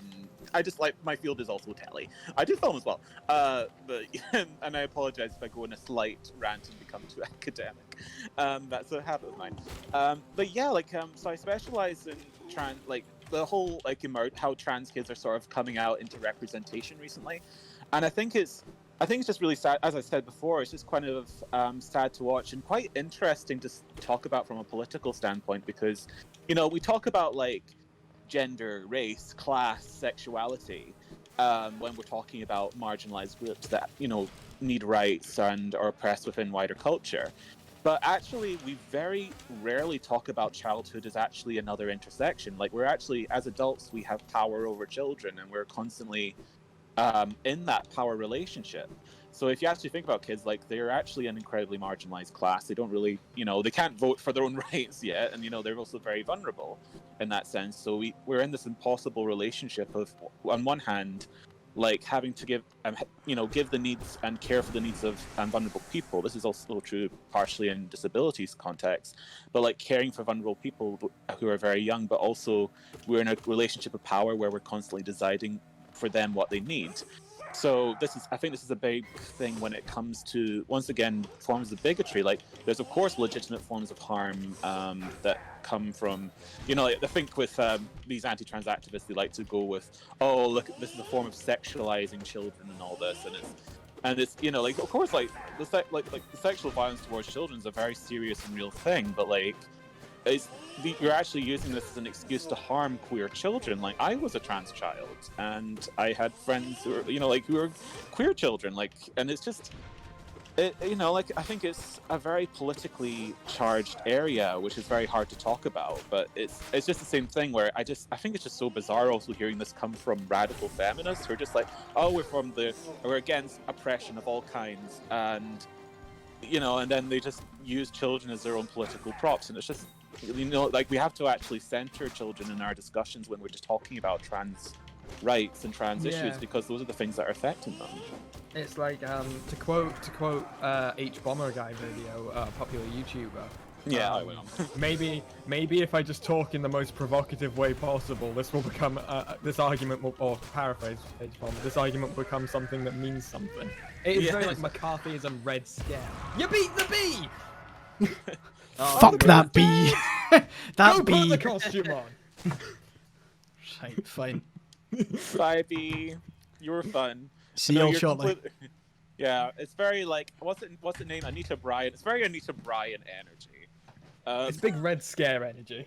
Big Red Scare energy. It's very like, and as is said on the prior chats, like it's the classic like Section 28 mentality of like, oh, we have to protect the children from, you know, from becoming queer. Because this is the thing, that the main way that we as adults, like, I say it's kind of scary language, but like, you know, fetishize children, which is it's true, like, is we kind of treat them as our own political project, as opposed to the, like, young people have their own feelings in the world and like their own, you know, like lives. And we kind of like, so if you look at like per se the Hitler generation, what they did was they closed off, you know, like banned all queer education, like any or education of like people of color, and tried to create this perfect ethnic race because they had this ideal project. It wasn't about the child and their needs. It was about like, you know, creating the perfect patriarchal nation state and using children as their, you know, their wee soldiers for that. So, and I think that's really true for what's happening right now with transphobia is it's basically nothing to do with you know, like these people, like, it's just like, oh, think of the children, like they don't, it's not really about the children. It's ultimately they don't want trans people existing in public life. They don't want people to grow up to be trans. It's like, such an odd argument where it's like, we have to protect the children. We are doing this by weaponizing children. Yeah, exactly. Exactly. And I think if you actually even look at the arguments, like they're saying like, oh, they're imposing like trans ideology on children. It's like, who are the ones actually coming out and saying they're trans? It's the kids. And you at the like, this is the most important thing in any discussion about trans children. You have to center the child. And like when I say that, like, it's when we're talking about democracy and like listening to the voices of vulnerable people, it starts with a discussion. Like, you have to know like what their needs are and understand them, and like have them actually speak for their own rights. Like, and I say this as an adult, like I can't speak for trans children, of course.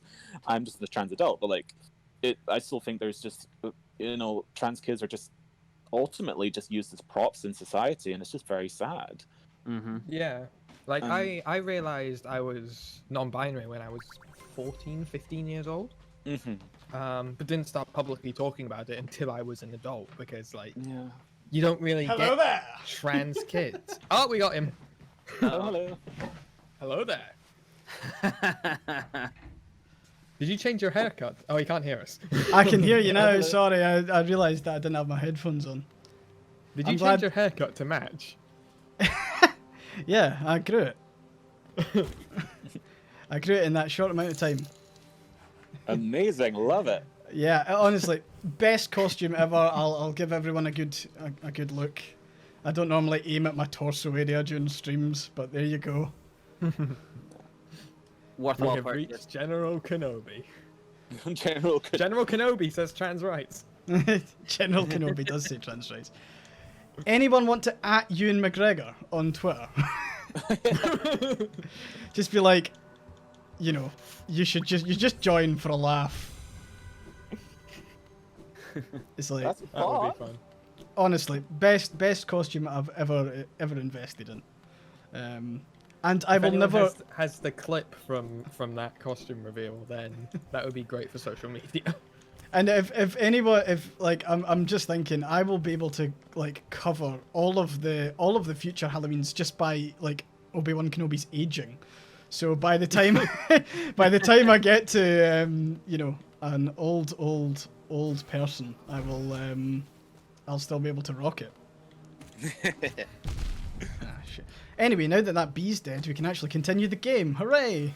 Yeah. Oh God! Yeah. Oh, like, sorry, I do apologize for going back to the former discussion, but like, you like, we're talking about like when you like realize you're trans as a kid. You know what? Like, I think this is another thing I also noticed. Like, remember when J.K. Rowling posted her letter, and she wrote this whole thing like, oh, if I grew up as in this day and age, because I had like, I think she had like OCD or something, I can't remember, but like she thought like, oh, I'll be seen as a trans kid and I'll be trans, and it's guys, Like, that's a bad thing. yeah, like this is also the thing, like we can't. This is another thing, like I think is also about powers. Like, we as adults, we kind of, and I think if I'm going to be slightly critical of trans movements, it's like, in order to think about trans children, we kind of like look to our own past, but ultimately we're not the masters of our own pasts. ultimately the ones we speak to are the ones who are actually trans children right now. So if we fall to that same like thought pattern, there's a risk of like the J.K. Rowling's coming through and saying, "Oh, but I would have been trans if I grew up right now." It's like, no, honey, you have no idea. Okay. Sorry, did we already pass 2,500? Yeah, I was going to interrupt, but you were kind of on a roll. We've already passed 2,500. That's unreal. What the? What? Oh my god! Oh. That is unreal. As in, we went from. I mean, that's in the space of a costume change. I was gonna say you don't have to change again, do you? No. Well, actually, the next stretch goal is slightly sexier Obi-Wan. I'll take off the robe, the brown. Time reveal. I'll take I'll take off the brown robe, but we're essentially playing strip Obi-Wan for the rest of the stream. I really hope we're not. Let's think of something while doing it. Let me just change the stretch goal because I'm going to say let's be a wee bit bold. I'm going to put it out by, instead of 500, I'll put it out by 1,000. And to be honest, Jessica, if there's any chance that we can go absolutely ballistic online about this, that would be great. That's incredible. That's fantastic. That's Also, so I'm just letting everyone, the chat and everyone know, we have we will unfortunately have to say bye to Teddy and Liam soon. Yes. Because we will have I've dominated the chat. we'll have some folks coming on from the ECT, the End Conversion Therapy group. Can't wait to have a So chat if you then. have any questions for Liam and Teddy, throw them in the chat now, and we can quick fire them. Speed run. Yeah, speedrun question. Let's go. Yeah. No- 24-hour question. No B bosses when it comes to questions though. Like, oh Teddy, I know you. Wait, who's Morgan McCallum? Hello, do I know you? Who? Morgan? Which Morgan?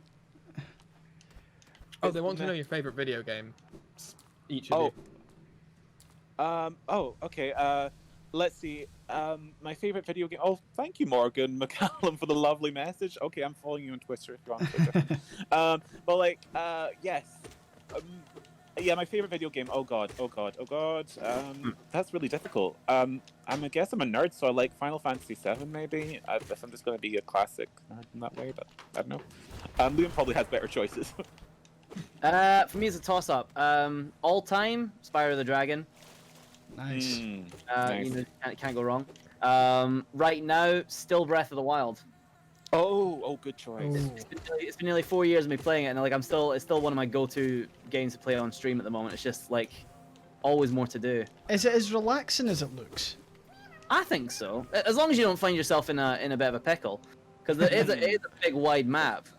So like as long as you know all the spots to avoid, if you're just looking to like chill for a bit, then fine. But I'm playing Master Mode as well, which is like you complete kind of the main game, you unlock a harder version where like only harder villains exist and they can all regenerate their health while you're attacking them. So super good and cool.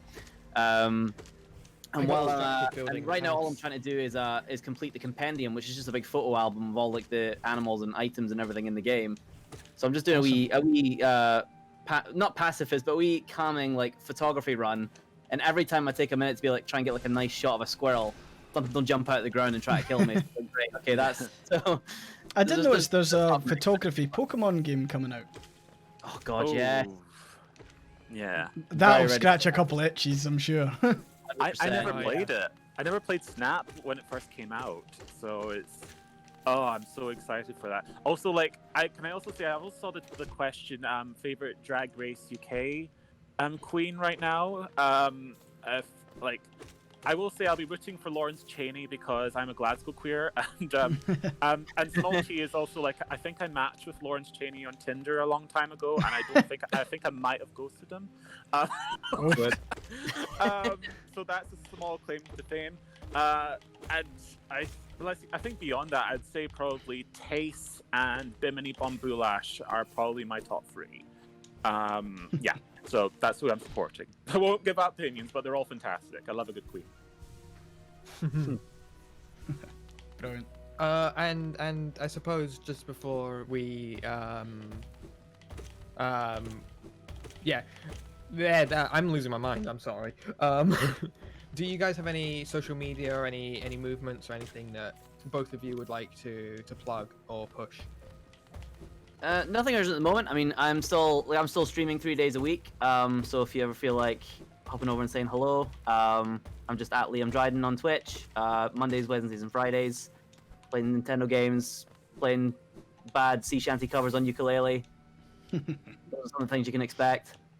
I'm taking part in the Game Blast weekend fundraiser for Special Effects at the moment as well. So like, if you find yourself with some extra hard-earned cash to part with after this fundraiser, of course, feel free to pitch in, because we're currently Special Effects they're a charity that specializes in accessibility in video games and trying to kind of provide folks with like physical disabilities more like hardware and resources to kind of help them sort of play games, because it should be something that everyone can enjoy.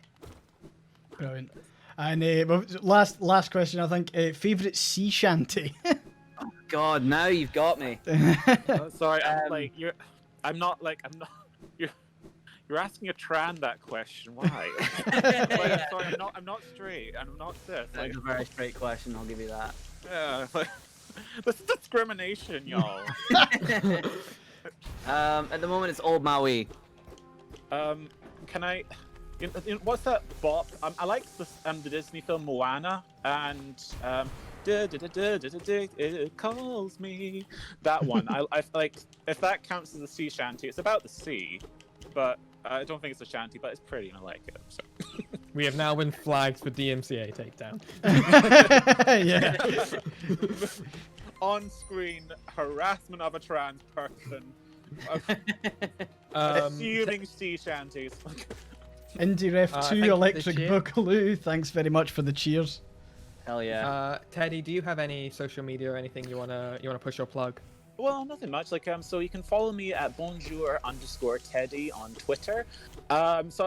If you like to follow me, I usually have some tea on Scottish politics. I'm also, as I said, I do lots of TV stuff. A lot less. I try to keep it not as heavy and inaccessible as I may have said it here, but I'll try to keep it pretty accessible. And I mostly just make camp jokes about being trans all the time. And I will also be doing some other things, particularly in March for up to the Trans Day of Visibility, particularly with Pink Saltire, maybe, I don't know, or some other orgs. It's just all we'll see. I don't know. Don't hold me to that. I'm working on the project. So yes, do follow me if you want to get in touch with that. Wonderful. Brilliant. Thank you very much to you both. You've been fantastic, and if you think about the amount of money that we've raised since the conversation started, you can go away being proud. Thank you very much to you both. Thank you very much. Thank you, General Kenobi. May the force be with you. See you later. Thank you both. I'll need it. Indie Ref 2 Electric Boogaloo, thanks very much for the subscription. Oh. Guys! I suppose this is a good time for you to mention, that obviously, your Twitch payout is going towards our Yes, final donation that's to the Equality Network. 100% true. So just to let anyone know who's maybe a wee bit sceptical what the cheers and subscriptions are. So essentially Twitch pays out only after I reach a certain amount of money, basically. And that means a certain amount of subscriptions, a certain amount of cheering, etc, etc. All the money from my next one, will be going towards the Equality Network. It doesn't matter when that is. I think the minimum payout's like £100 or something like that. And it does kind of filter down eventually, but I'm just saying that when we do get that, that'll be going to the Equality Network as well to top up what's already been raised in the donation bar. So for those of you who are considering cheating or tossing some subscriptions or whatever, just cheers, I suppose. Thanks very much. That'll be going to the cause as well. So, and the viewer count is rising. I suppose it might be a good idea just to kind of give a wee bit of introduction to people who have stumbled across the stream and don't know anything about myself or Sky, who's on with me. So I'm AyeforScotland. I run a blog on Tumblr, and that's been a thing for a while. You know, I think about 8 years. Kind of got into like creating YouTube content, and I've been streaming kind of on and off since 2017. I've got quite a regular sort of stream schedule now, which is nice. And yeah, we decided to do a bit of fundraising today, and amazingly, look where we are. Our first goal was £500. Yeah, and we've smashed it. We've smashed it, and you know we're gonna go as far as we can, basically. You know, so please share with your friends. Join the hype train. Around, we're using the hashtag Ayequality that you can see below the chat and above the donation bar. For reference, my name is Sky. I go by Sky Black Online or Black Sky, or some variation thereof. I am a LGBT content creator, filmmaker in Scotland, in Glasgow, and I am beginning to create content on YouTube and online, discussing media, and doing, you know, your classic video essay and that sort of stuff. I'm also the editor for AyeforScotland. Don't know where I'd be without you. Thank you, Lego, for the resub. Yeah, and I also stream on. I try to stream on Fridays and Sundays, but I don't always stick to that. Groovy. So you can follow me on Twitter at Black Sky. That's black with an E, Sky, with an E. Or you can follow me here on Twitch or on YouTube at Sky Black. Yeah, and can I just say thank you both to Ultimate Dylan and IndieRef2 Electric Boogaloo, who've just handed out gift subscriptions to people. So thank you very much. Like I said, all of that will also be going to the kind of final tally. So that will be on top of the stuff in the gold bar, which is just awesome, you know. So we're going to have to think of a new stretch goal, Sky. Yes, and we're going to have to get the end conversion therapy group in. Yes, I was giving us a quick break so we can mentally realign after the insane goals. I'm ready for them now if you are. I am ready. I would. I need to drink some water soon. I'll get to drink this water after I beat some boss. But then, yeah, just bring the new speakers in. Yeah. If anyone wants to donate to the charity, by the way, if you scroll down, there is a link underneath the Equality Network charity stream tab, and we just got a donation as you said that. I'm also throwing a link in the chat now. You can follow that to donate and update the counter.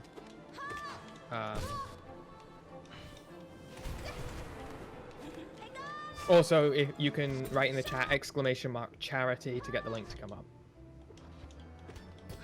Oh god. We have 107. It's the Halo number. We have 117 viewers. Very briefly there. Yes. Stretch of 10,000. Are you? Tell you what, if we get to. Hello. Hello. How we doing? Good. Are we all in? Yeah, I think so. Perfect. Yeah, I'm here. All right. We have 3 speakers here at once. Why don't you all introduce yourselves? Preferably not all at once. Hi, I'm Erin. I'm here from the End Conversion Therapy Scotland team. Hi, I'm Sophie. I'm also here from the End Conversion Scotland team and End Conversion Therapy Scotland team. I'm Tristan. I'm also from the ECT team. Fantastic, guys. Thanks very much for coming on. You might have seen we're doing not bad on the goal front. We've raised £2,500 so far. So it's just been going daft. But thanks very much for coming on and chatting to us. I suppose we can, obviously there's quite a lot of us on the call, but we are more than happy to kind of shut up and let you guys say stuff if you'd like. We're also more than happy to ask you questions. It's up to you. Cool. Yeah, I've been sitting in the stream all day, and don't leave me for too long because left to my own devices, I will just talk for an hour. So for a kind of like brief intro, we've done a few of these in the last couple of weeks. Our last two sets of hosts were the Canadian and conversion therapy team and the Scottish Conservative Party. So we've really been across all sorts, introducing ourselves and what our campaign's been up to. So weirdly enough, we're a group that set up about a year ago as the pandemic started, as just people who know each other on Twitter. So we've never actually met each other because we were going to meet up and organise things together, and then the pandemic happened. So we might be the only LGBT team in Scotland to exist only online. And yeah, so what it kind of kicked off from was while we were brainstorming of what we can do whilst no one can meet in person, and we were talking about our various experiences. And at about the same time, there was a lot of discussion going on around some of the myths that are being pushed by anti-trans lobbies. And one of those was the whole they're transing the lesbians myth. And we looked into the situation of conversion therapy that they were pushing at the time online, and were pretty shocked to discover that there was no legislation on it whatsoever. And not only in Scotland, but anywhere in the UK. I come from a background where I used to work for Scottish Parliament for the public petitions team, and I suggested, hey, we may as well use this system that's nicely set up in Scottish Parliament for exactly this kind of thing. And the Scottish public petition system is great in that it will accept any petition which falls under the powers of the Scottish Parliament. So it's not like in Westminster where you have to collect thousands of signatures just to get it to be heard, and then it ends up being heard for 10 minutes in the Commons and they ignore it completely. In the Scottish Parliament, if you've got a petition that applies to the powers of the Scottish Parliament, it will be heard by a committee of MSPs. That's a really strong position to start with, because if that committee decide that it's worth taking forwards, they'll give it to a committee that's an expert on the issue, and then from that place you can end up with legislation being created by that committee. So it's a really powerful way to pass stuff in a kind of non-partisan, cross-party stuff as activists. Brilliant. And so we put in a petition, and we were lucky enough that it went to the petitions committee, and we had a fantastic ally in the committee, the MSP Gail Ross, who unfortunately is standing down this year, spend more time with her family, because being a mother working as an MSP is actually a really tough position to be in. We could do a lot more to support them. But she ensured that it went straight through to the Equalities and Human Rights Committee. And when it was heard by that committee, they were very supportive, and the two or three of the MSPs on that committee specifically were absolutely fantastic at jumping on it, showing shock themselves that there's no legislation already, and saying that even if in the next term the Scottish Government doesn't think that this is an issue worth dealing with, they want the next Equality and Human Rights Committee to write a bill on it. So that puts us in a really strong position going into the election. Yeah, absolutely. That's... Sorry, go on. Another strong thing about the Scottish system is that business can be passed from committee to committee. So when an election happens, unlike in Westminster where everything gets dropped and has to be started from scratch, in Scotland the committee can just go, hey, next committee, deal with this. And that's what they've done with our petition. So our next step was trying to make sure that we've got a majority already set up for for the next Parliament, so that it will just sail through, because we've already got a majority of MSPs saying yes, we will ban it. And we have the strong point that we've got people with the skills necessary to get in touch with people, organise things, use social media, set up a website, and we use that to our advantage to set up the end conversion therapy website and start prodding MSPs from various parties and candidates from various parties to sign up. And we're lucky enough that today we have 135 pledges from candidates pledging to support our campaign, and hopefully that will be the starting point we can work from to ensure that a bill gets brought forward and passes in the next parliamentary term. That's Fantastic. fantastic. I'm wondering. I suppose I'm gonna ask a slightly basic question here, just for anyone in the chat who might not know. What is conversion therapy? Well, conversion therapy is any attempt to effectively condition LGBT people to change their sexuality or their gender identity, either against their will or if they've been convinced it's in their best interest. It's any form of therapeutic intervention or pseudo-therapeutic intervention that intends to change someone's sexuality or gender identity, is probably the short answer. It can take a lot of forms, some which maybe not the most pleasant, some which more... I'll leave that for now, but yeah, that's generally what it is. Cool. Okay. Just cut in to address a couple of things that have come up in the chat. Of course. Yeah, so I'm just seeing one question from Indie Ref 2 Electric Boogaloo about adding to the ban, removing people from Scotland for the purpose of conversion therapy. One of the things in our ask is actually to include in the ban removing minors from the country for the purposes of having them undergo conversion therapy.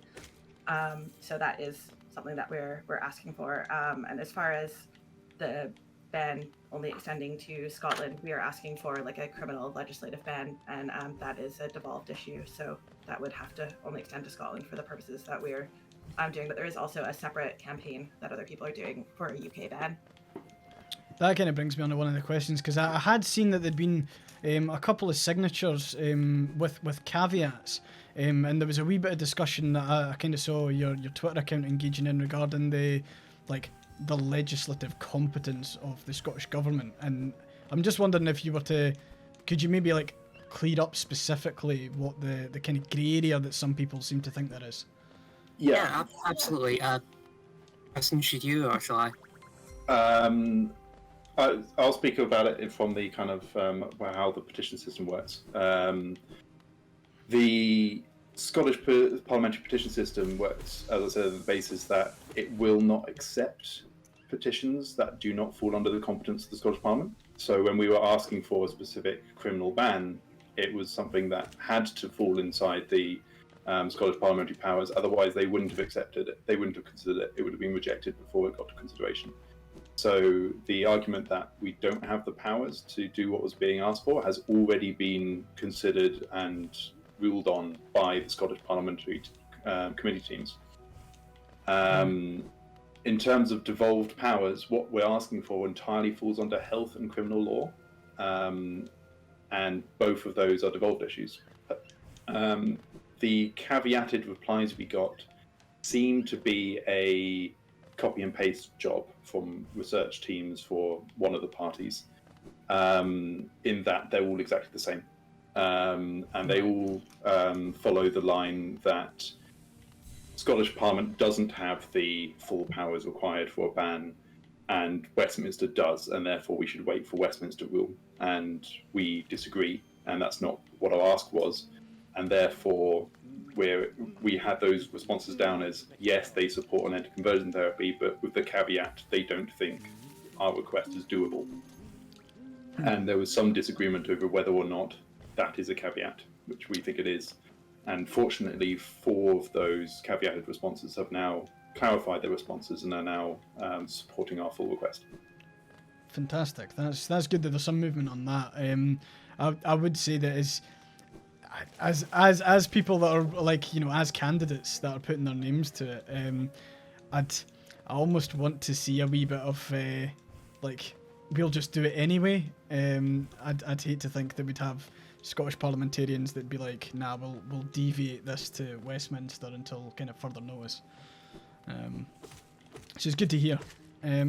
Sky, do you have anything? Sorry, I was actually away from my computer, my chair there, just while I was listening in. I suppose, like, you guys highlighted that you all met via Twitter, right? Yeah. Effectively, that's and you're the only, what was it you said, the only LGBT group who's never actually met in person in Scotland, as a joke. I don't know.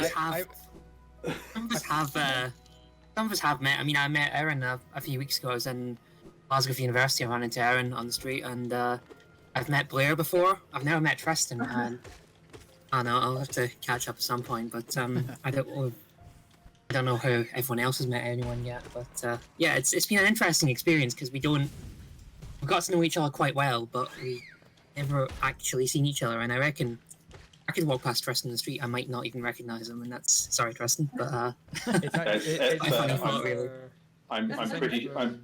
most people who know me off the internet have never met me in person, so it's possible that I'm an AI and just a disembodied voice that turns up in campaigns for things.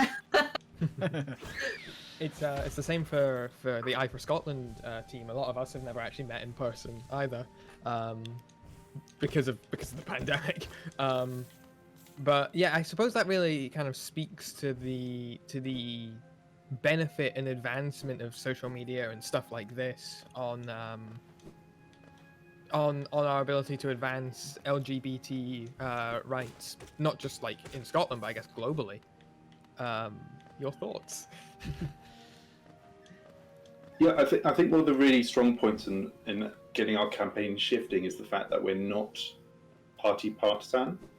So I think it'd be really easy for a campaign like this to end up being sprung up as a party manifesto issue, and then having the parties scrap over it, and it becomes something they try and score points off each other for.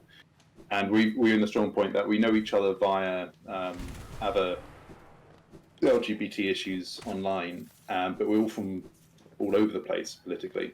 So Blair and I are both Scottish Green parliamentary candidates. Erin's in the SNP. Sophie was SNP. I'm not sure where Eli is politically at the moment. But it's the point is that the entire campaign was built on doing everything just with what we could as a team, rather than anything to do with political parties, and that makes a big difference to the nature of a campaign. Yeah, I would agree with that. I think that's one of the brilliant things about meeting on Twitter is that we are able to work together without it having to be a campaign that belongs to one party. I think it's a bigger issue than just any one party. Morgan McCallum in our chat says built on an objective rather than a group. Absolutely, Which, yeah. I think our attitude throughout this has been, what can we do? Then we've kind of gone and done it.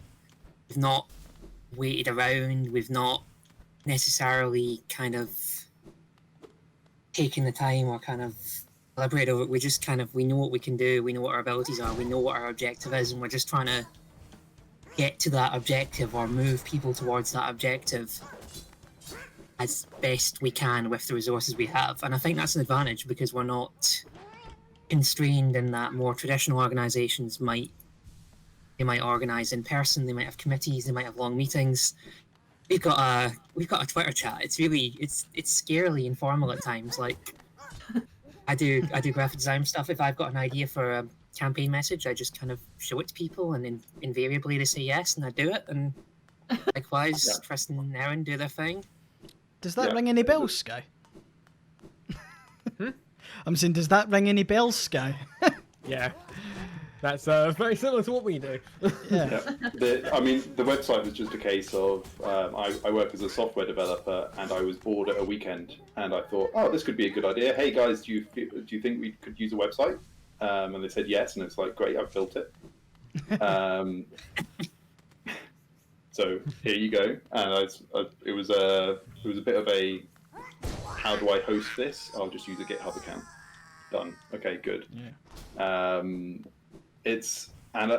What the strong point has been, and I think that is one side of things that makes things successful. But the other side is how much we just pick and go with stuff from other organisations as well. So we've had quite long discussions with Stonewall Scotland, with the Ayequality Network, with the Scottish Trans Alliance, Bi Network.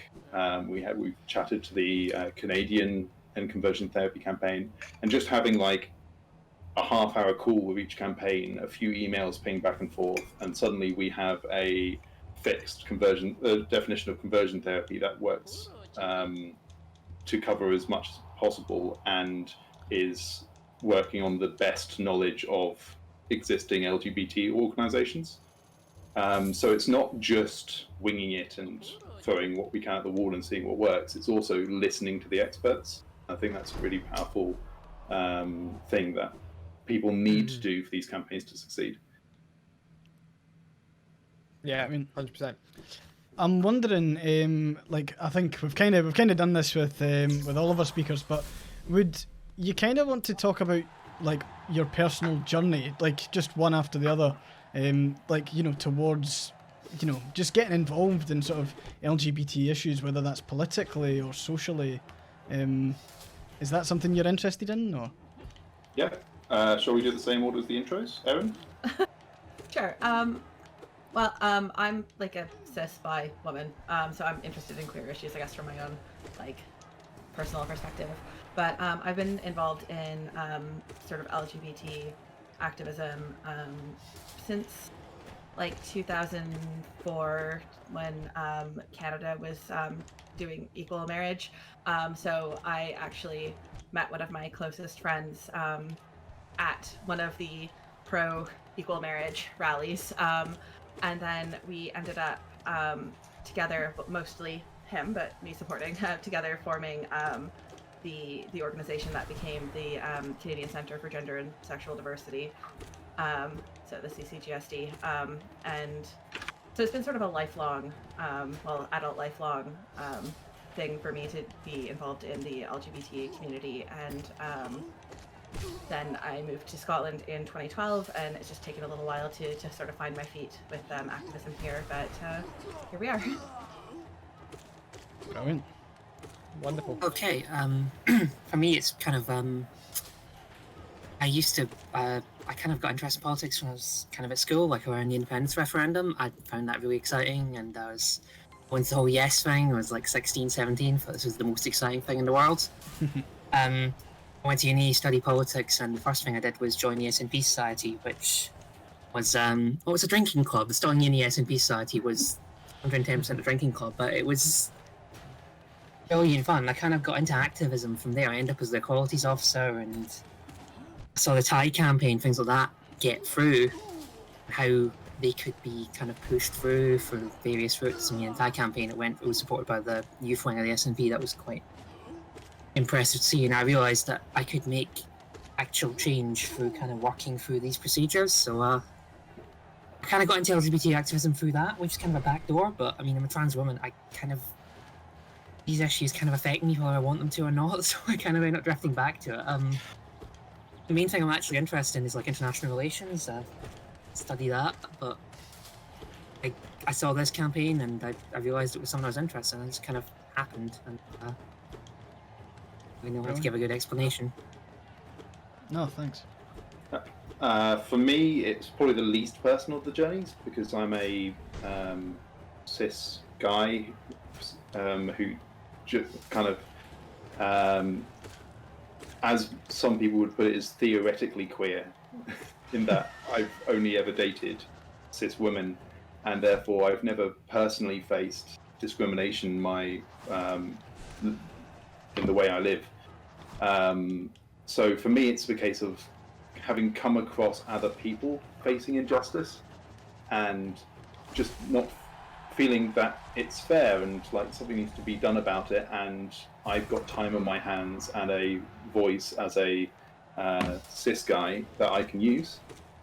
And this comes a bit from just getting prompted repeatedly all over the shop, and just everywhere you seem to go, you come across homophobia, transphobia, racism in some degree or another. And for me, I worked as a women's rugby coach for 8 years, and women's rugby is dominated by queer women, and they will often be talking about the discrimination they end up having to face, even from their own clubs. Like the men's teams are often very supportive of their women's sections, but they're often not either.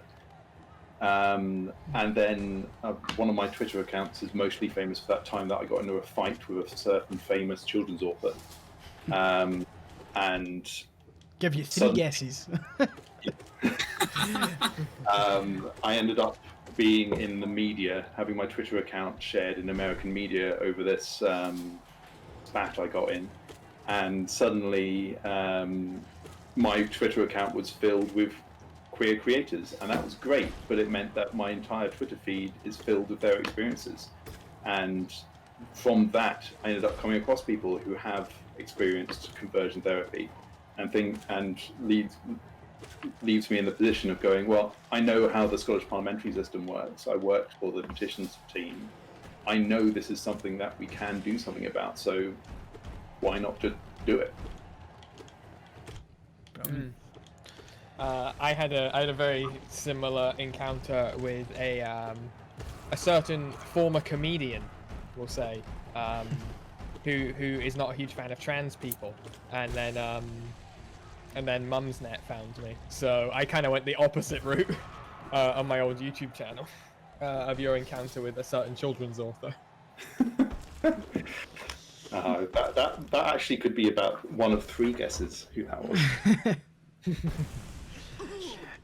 Sophie, can I ask, you said something really interesting there, just about like the nature of being a trans woman.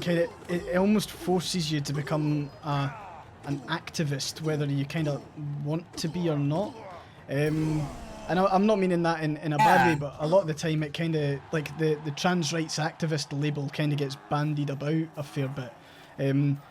I'd just be interested in hearing your perspective a wee bit more on that, if that's okay. I'd just like to thank Case Explosion for the host real quick. Oh, fantastic. It's a really interesting point, actually, because one thing I found myself saying to some queer people is you don't have to be an activist. Kind of conversely, I think there's this pressure that issues such as trans rights, it's so heavily politicized that it's on the news every day. You're caught up in it. It's happening in the same social media where in a pandemic, it's happening in your only social space. It's like going to a bar and there's a discussion at the next table over. And I think something you need to emphasize, I'd like to emphasize to kind of young LGBT people or just LGBT people in general, you don't need to participate in this if you don't want to. Obviously, it's in your interests, it's all that, but you shouldn't have to spend all your energy fighting. You should have enough energy to celebrate who you are and just be yourself. And I think there's a lot of pressure. I mean, for me, I studied politics and international relations. In general, I'd love to be working on international relations. Is my real passion. I'd love to work in that. But I always find it so much easier to do trans rights stuff because I'm just stuck in it. And I used to have a rule where I would never take a job as an equalities officer because it wasn't what I wanted to do, but as the token trans person, it would be what I was asked to do. I think I need to kind of, I don't always think it's healthy, the kind of pressure people sometimes have to be an activist just because they are. I'm explaining this well, it's just kind of a random thought I had. No, you're explaining it really well. It's almost the opposite situation to mine, where Sophie ends up in the position because she's forced into it by her identity, whereas I end up in the position because I have the time and privilege because of my identity. Yeah, something like that. To be fair, I've loved doing this campaign. I've just kind of had a bit of I've been doing a master's degree and it's kind of not gone so well, so having something else to occupy my time that isn't basically crushing under the weight of it's been brilliant, and I just comes so intuitively, LGBT activism. I really enjoy doing it, so But I have. feel like it's. Go ahead. No, you go ahead. It's fine. I wasn't gonna say anything. I was just saying I have like very similar experiences. I've spoke about a few times on the stream today about how like I was the LGBT support for my high school because there was no one else out, and I very naturally found myself falling into that kind of activist role. And then I studied, well, I still do. I study filmmaking at university, filmmaking and screenwriting, and I did quite often. I feel like people were trying to be progressive, but they like by encouraging me to write about queer and trans stories as a writer. But I'm like, I have other things I want to say as well. Yeah, that's. I don't just want to be the guy who writes the trans stories.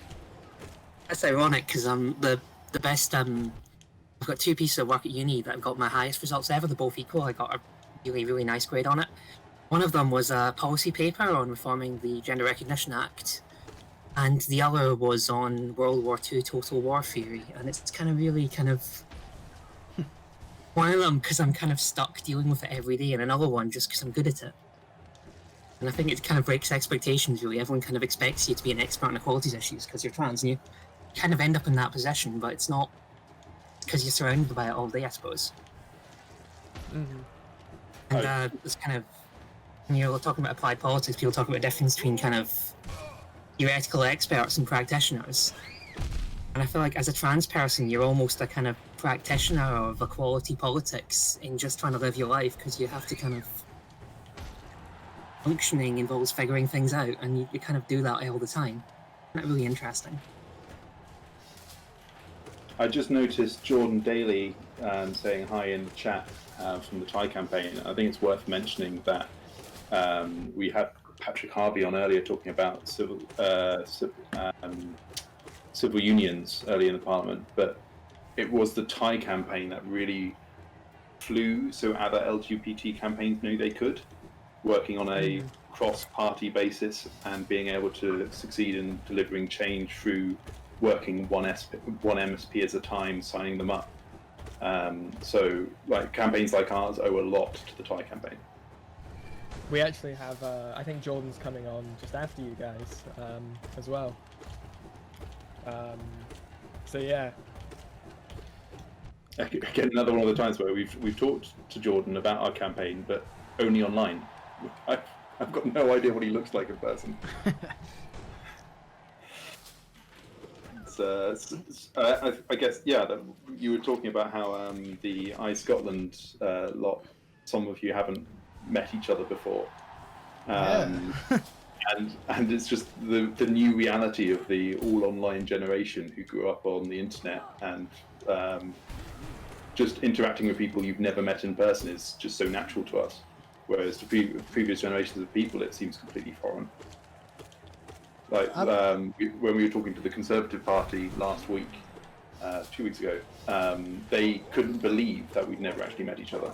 It was so foreign to their concept of how lobbying and campaigning works. That's really interesting, and it's obviously great that we're going for it's a cross-party issue, one that affects everyone. It's funny also seeing that kind of generational divide, and like obviously everyone's moved to like voice calls and Zoom over the past year, but we seem to have a knack of it. There is quite a kind of like young Scottish politics Twitter, I suppose. That should never be confused with other Scottish politics Twitter, which isn't as cool. Yeah, like I've never met my boyfriend. He lives in Texas, and our relationship is online based. I noticed that because Harley in the chat was pointing out how they have friends who've been they've been friends with for 10+ years who they've never met. It is to some extent I do wonder, is this to some extent the changing face of activism to some extent? Will we get more online stuff like the charity drive we're doing today? Well, I feel old thinking back to when I first started like joining games forums in the noughties, and trying to imagine what my response would have been if someone had told me that we'd be raising money for LGBT charities via watching someone playing Hollow Knight. They'd probably go, "What's Hollow Knight?"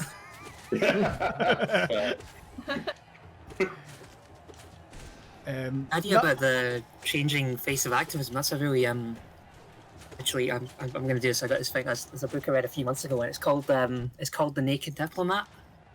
It's a brilliant read if you get the time. It's about kind of the changing face of communications, how much influence we can have. In the past, we had kind of organizations which were organized in person, and they'd kind of lead. And you'd go to a meeting, an LGBT rights thing. You'd go to a meeting in the university. There'd be committees in charge, and they would see what was going to happen, and everyone kind of follows it. Whereas now we're very decentralized. We're just a few people who kind of met online. We're kind of just doing things, and that's kind of something that's been enabled now with all this kind of decentralized activism, in that we're all working towards an idea. It's kind of different groups do different things, but in the end, it is essentially it's consensus driven. We're all working towards the same ideas. Just we share ideas, we act on the ideas, and I think that's kind of an interesting change. I'm curious, maybe. Sorry, go on. Tristan. That decentralization, like when you guys asked what our titles were for coming onto the stream, and we shared that question in the chat, and all of us found it very funny because the concept of us having titles is foreign. Because we're just a Twitter group. we don't have titles. That's not there is no organisation. Again, with when we talk to political parties, they expect us to be full-time activists who work with doing this as our job, and we'll have like someone who's the policy manager and someone who's an engagement director, and it's just not something that even occurred to us to formalise. It's a very different environment. When I used to do stuff in the SNP, everyone's got titles. I saw a minute ago, actually. I hope they don't mind me saying this, but I was looking at the Young Scots for Independence on their Twitter feed. They've got like fancy titles, like they've got a director of communications now and stuff, and it feels a bit over the top. I think sometimes decentralizing and nice informal things actually works a lot better. Yeah, I mean, it's interesting that you're, it's interesting the impact that decentralized groups can have, because of course, like it can be across time zones and stuff like that. I mean, our moderation team, there's folk who are in the US who will be kind of taking up the sort of US time zone shift, I suppose. And maybe Erin, you can kind of touch on this a wee bit, but how much do you think the pandemic's kind of like fueled that sort of activism? Are we looking at almost a more globalized form of activism where people can reach out from all over? I work on issues almost entirely just within Scotland, even though I'm from Canada, but I guess I can sort of on the basis that I've been involved in LGBT activism for like, oh my gosh, like almost 17 years now. That's terrifying. Just in terms of how things have changed over that time. I mean, like, I got involved, as I said, like at a massive rally that had like 10,000 people at it, which is actually terrifying to think about now. And like that's how like people got drawn to the movements back then, was like massive rallies or meeting up in physical spaces, or when we started our organization, like the first thing we did was have a big launch gala in a nightclub. So that's obviously things that we just cannot do right now because of the pandemic.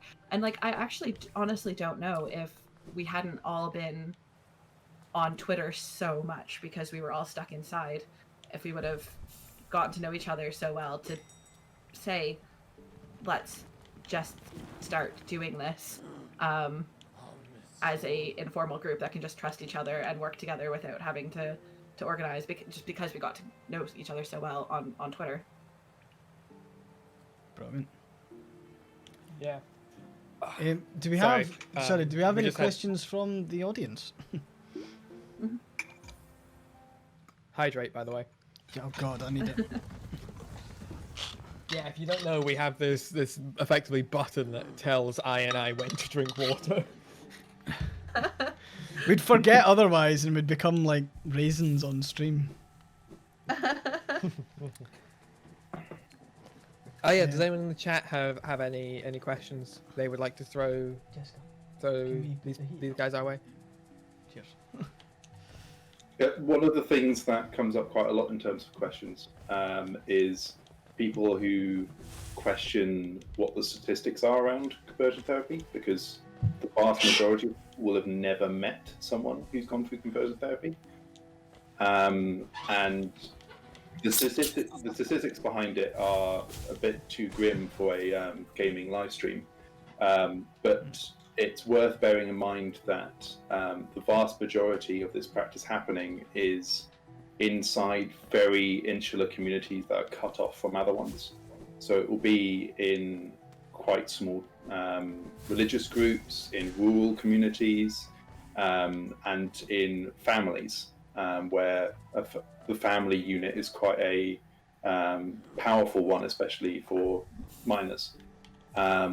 So one for bearing in mind is whenever we talk to people and say, oh, conversion therapy is still legal, and they're shocked, one of the reasons they're shocked is because they will have never met someone who'd have undergone it.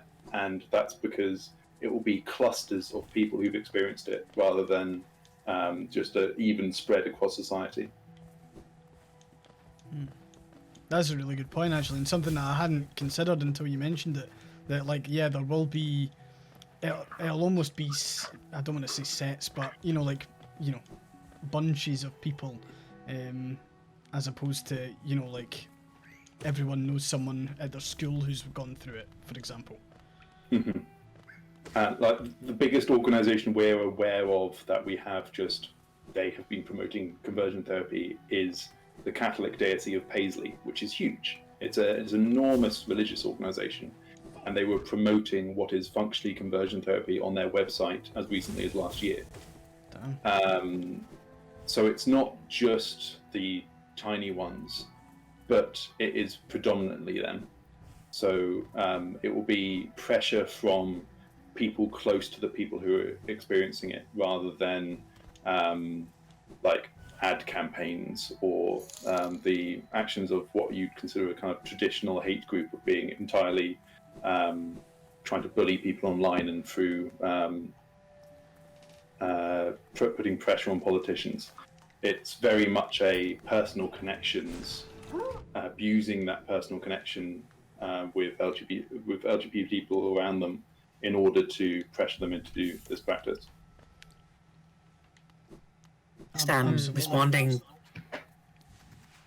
something in the stream there. The Higgsmania, sorry, said that we think of conversion therapy, we think of nutty evangelicals in the United States, and I think that was a few years ago. There's kind of high-profile articles about conversion therapy camps in remote parts of America, and I think people's assumption were that it was that kind of thing. Because conversion therapy does not have to take that form. In many forms, it can be with what might seem quite a medical setting. It takes place. It's where a lot of people report it. It can be through meetings with counsellors. There's not necessarily the kind of stereotype of a conversion camp in America, which I think is what a lot of people assume it is. We need to move away from that. We need to realise that it can happen in the community. It can happen with people who may otherwise seem like normal people with normal families. Maybe they're non-supporting family members of the stuff happening in the background, and we need to kind of... It's like any other child abuse, really. It can happen anywhere, and you need to be open to that.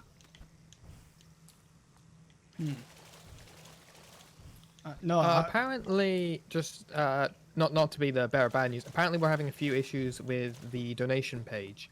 Probably too many people on it. I'm generally considering it might be a traffic volume issue. We did just get 2 lovely donations in, from one from Anonymous and one from My Imaginarium, so thank you very much to you both. If there's any issue with the page, we can maybe give it a wee refresh or something like that, and we might be able to like republish the campaign, but we'll see how it goes. There was a question in the chat earlier for you guys about, I think it was, do you have any advice for people who want to get into more serious activism? I would first sort of ask what they're defining as serious activism, because I mean, almost anything you're doing to contribute is worthwhile, and I don't think people should necessarily like judge their activism on the level of whether they're getting legislation passed.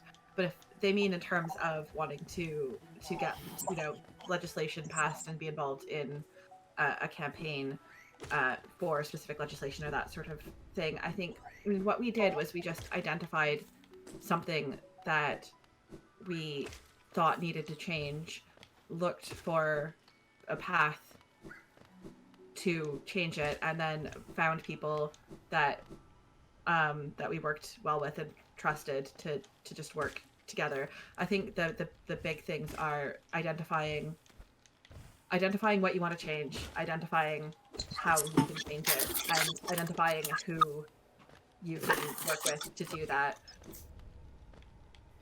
One of the big ones is just ask. Like, there will be people around either who are members of previous campaigns or just have the working knowledge to know what routes are available. So once you've decided that you want to change something, track down someone you know has knowledge in that area and knows how politics and campaigning works, and ask them what's the best route, and then it's just a case of doing what you can from that point. And I see there's a follow-up question about for if you want to join the existing campaign. I would just, I mean, especially since we can't meet in real life right now, if you see people talking about something, a campaign that you want to join, just DM them on Twitter, find their page and email them. You just get in touch, and almost every campaign I've ever been involved with is just happy to have more boots on the ground. And to be honest, maybe we could even touch on this a wee bit, Sky, because I mean, like, I'm not sure if we'd count what we're doing as serious activism. I'm sitting with extremely sweaty hands trying to play Hollow Knight. But the organisational aspect of the stream was just fantastic, and it was getting people's email and, you know, sending them messages and hoping that they responded.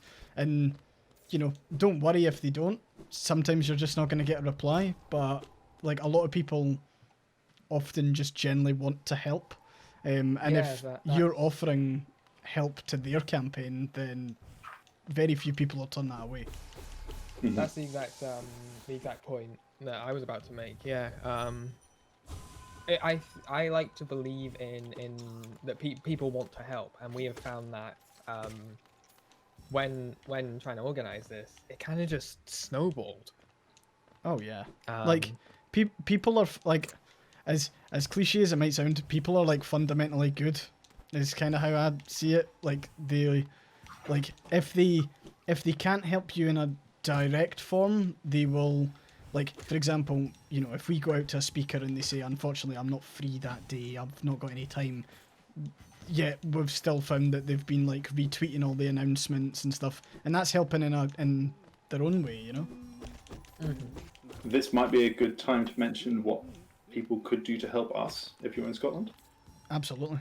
Go for it. Yeah, go for it. So I'll drop a link to our website into the chat, and what we're trying to do at the moment is basically sign up as many candidates for office to support our campaign as possible. So if you know candidates for the Scottish parliamentary elections, drop them a line, ask them why they haven't signed up yet, or if they know other candidates, if they could get in touch with them and ask them to sign up. And we've also got a email your MSP page, which covers all of the MSPs in Scotland who haven't responded to us yet. So if you just go and find your constituency, it will give you a list of your MSPs and their email addresses. And if you click on their email addresses, it will give you a form you can fill in to email them. So at the moment, it's just manpower. and there's a degree to which, because we're not full-time activists, we have day jobs. We can't always be on the go getting in contact with everyone. So we do need people to help out by just sending out emails and messaging people on Twitter, asking them to sign up. So if anyone is up for throwing like 10 minutes into an effort to help us out with that, that would be fantastic and really helps us out a lot. Also, sorry guys, I think your links are getting blocked in the chat, so I'll just throw them in right now. Yeah, sorry, I didn't know this worked. I just did that. It was more of a precaution than anything. And just as a kind of another plug, if you need to promote the site to other people and they're wondering why they should go, our website is actually the best place you can go right now to find out who all the candidates are in your area. We have the most thorough list on the internet. Fantastic. Getting 2 birds, 1 stone there. Yeah. And yeah, I mean, I would 100%, if anyone's got the capacity to go and help out the end conversion therapy campaign, do it. It doesn't take that long, and you know, once you have your own kind of custom template that you can start emailing out to get people to support, it becomes a dead simple job. It's literally just some of your time. So if you're wondering how to get involved and you're kind of scratching your head, there you go. And one thing I'd like to add just about activism in general is, you might not think it, but every little thing you do makes a difference. Even if it's only talking to your family, talking to your gran, maybe suggesting something, it has an impact. Like when we were struggling to get people to email their MSPs, I shoved it on a family group chat to make sure that we had people emailing MSPs. And the next week, the candidates who got back to us reflected where my family happened to be in the country because they all did it. Every like small things you do, you might not think it has much significance, but if you do small thing like you stand up and say something, you promote something, collectively you're making things better, even if it's only in your small way. And you can do that every day, even if you're not part of a campaign, even if you're not really, if you don't think you're doing anything, you still make an impact. And it's the cliche that every vote helps, but genuinely, my partner caught a train across the country to do her vote in the 2017 election, and her MP was elected by 1 vote.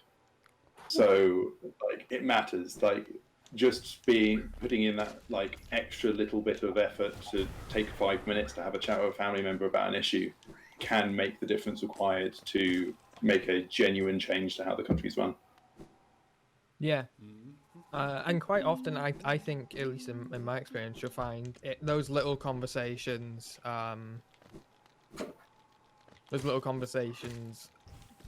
like how we've had with this, with getting speakers to stream, kind of snowball into bigger change. 100%. I mean, like I wouldn't be doing this if I hadn't been more informed on political issues in Scotland by my former partner. Yeah. Cool. So I'm 6 hours into looking at Hollow Knight. Oh, I'm sorry that I'm boring you that much. I'm sitting in a dark room. I need to go turn the lights. I only completed Hollow Knight a few months ago, and the Traitor Lord is coming, and I still have the fear every single time I know that he's on the way, because I must have died 50 times trying to fight him. Traitor Lord is definitely a toughie. I think I was a similar number of deaths in my first time. I suppose actually, like, you know, obviously, thanks very much for giving us an overview of end conversion therapy. But like, do you have any favourite games that you all play, or if not, then film or books? Oh, Erin has an answer to this, I know already. Horizon Zero Dawn. Yeah. Nice. I love it very, very much. Nice. Fantastic choice. To be less like, oh, the big AAA game that I love very much and always want to be playing. I'm playing Valheim a little bit right now and really enjoying it. I love Stardew Valley, Breath of the Wild. So yeah, mostly I just really love Horizon Zero Dawn.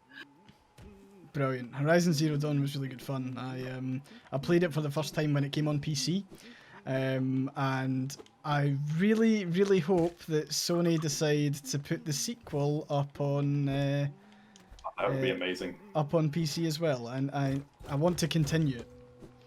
Anyone else?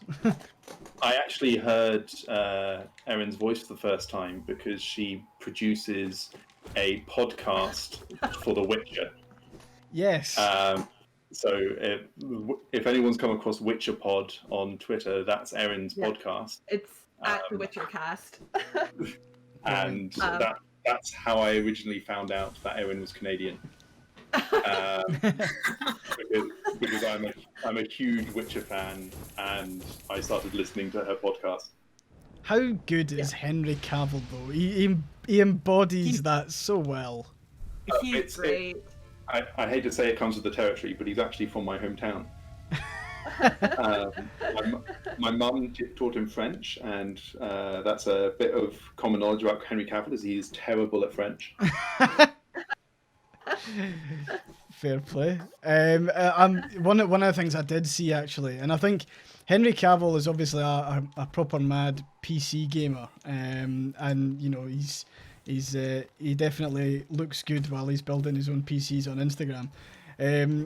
But I did see that he was also he kind of showed a sneak peek of what his next project might be, and it looked like they were putting together a Mass Effect script. From the rumours, so I'd be very interested in that. I never actually played Mass Effect because I took a break of about a decade from gaming because I fell out of love with the capital G gamer crowd, which I was in at the time. And the Mass Effect games came out in that time, so I never played them. But the remaster's coming, so I thought I might give it a try. I would definitely give it a go if you've got it. I mean, I'm looking forward to the remaster. I'm not sure when it's coming out, but I think it's next couple of months. I'm with you on that one. I never actually got into Mass Effect. I'm just waiting for the remaster. I'm also eating a Rolo yogurt. Sorry, I need something to keep my blood sugar up.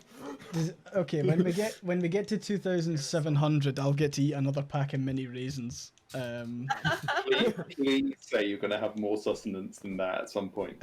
No, I will be probably ordering food at some stage. We'll wait and see. Although I don't want the stream turning into like some sort of horrific mukbang that would just put people off. The viewer count would drop. What if you desperately try to eat a burrito on stream? Yeah. I think we're currently stuck between pizza or sushi. I believe was the current discussion for I, who has just fallen off a ledge. Yeah, that wasn't meant. Sophie, I believe we're still waiting on your favourite game. Oh, I don't. I'm gonna admit to be the one non-gamer here. Or film, or book. I'm not on video. I always would show you I have about 500 books behind me. Brilliant. Mostly very. I guess my favorite game is like the original Counter-Strike. I just love going on that and I'm really awful at it. I just love screwing about when I've got spare time. I know it's not very exciting, but. No, what about a film or book then? I'm very bad at these questions. I will spend a lot of time thinking because I cannot. I'm the most indecisive person ever. List a couple if you want. I'm sure there'll be someone in chat who will share my love for the completely underrated Sunshine. Oh, the vampire book. No, the film. Oh.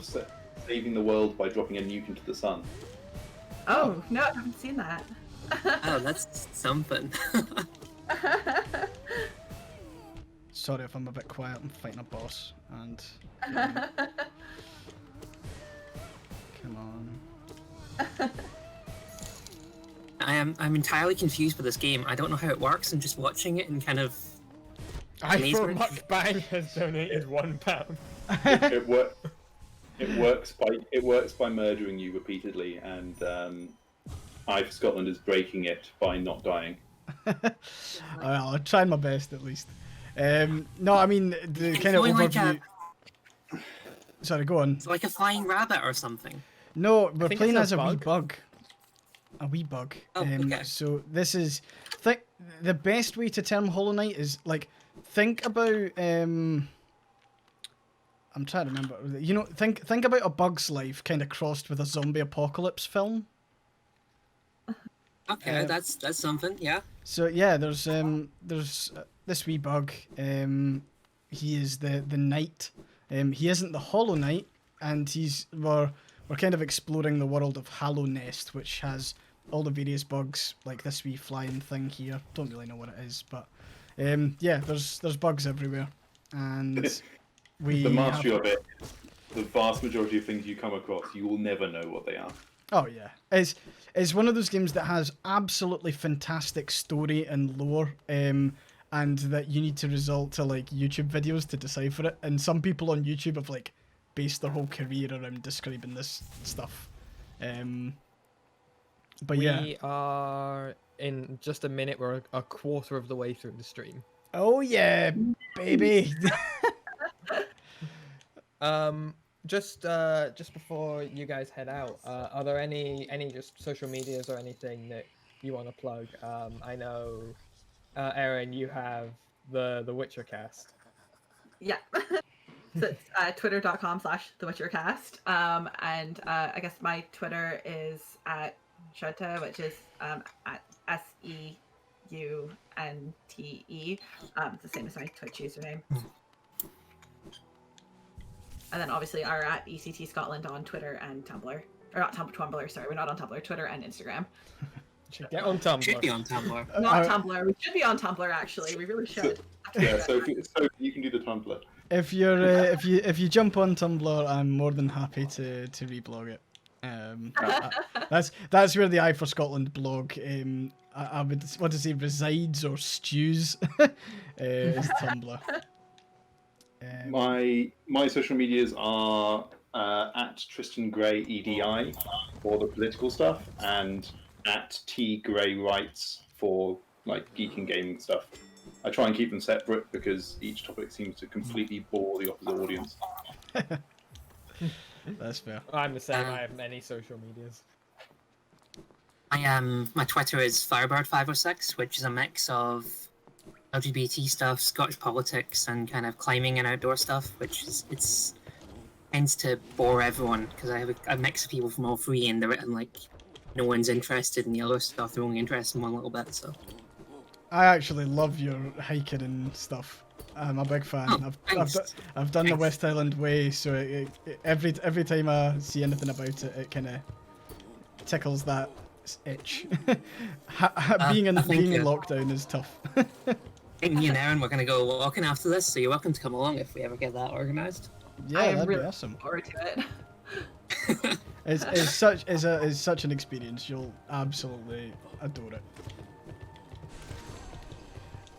Cool. Anything else? Just I know that it's been a whirlwind tour, but we've had you on for a fantastic hour, and thanks so much for detailing everything about the conversion therapy campaign.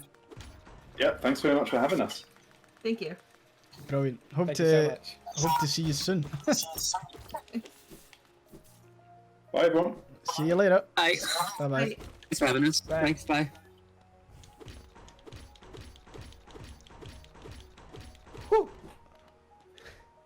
And that was the lovely folks in the end conversion therapy group. I'm gonna do this every time. I hope you realise. What that? I saw Yeah. you shake What a summary? that little Yeah. end recap. Yeah, I saw you shaking your head. No, I wasn't shaking my head. I was kind of doing that dancing thing. It wasn't like a no. It was like a. We're on 2658. So what we're really saying is that we're so close to 2669. That's all I'm getting from that. Yeah. We're actually, our next speaker is already prepared.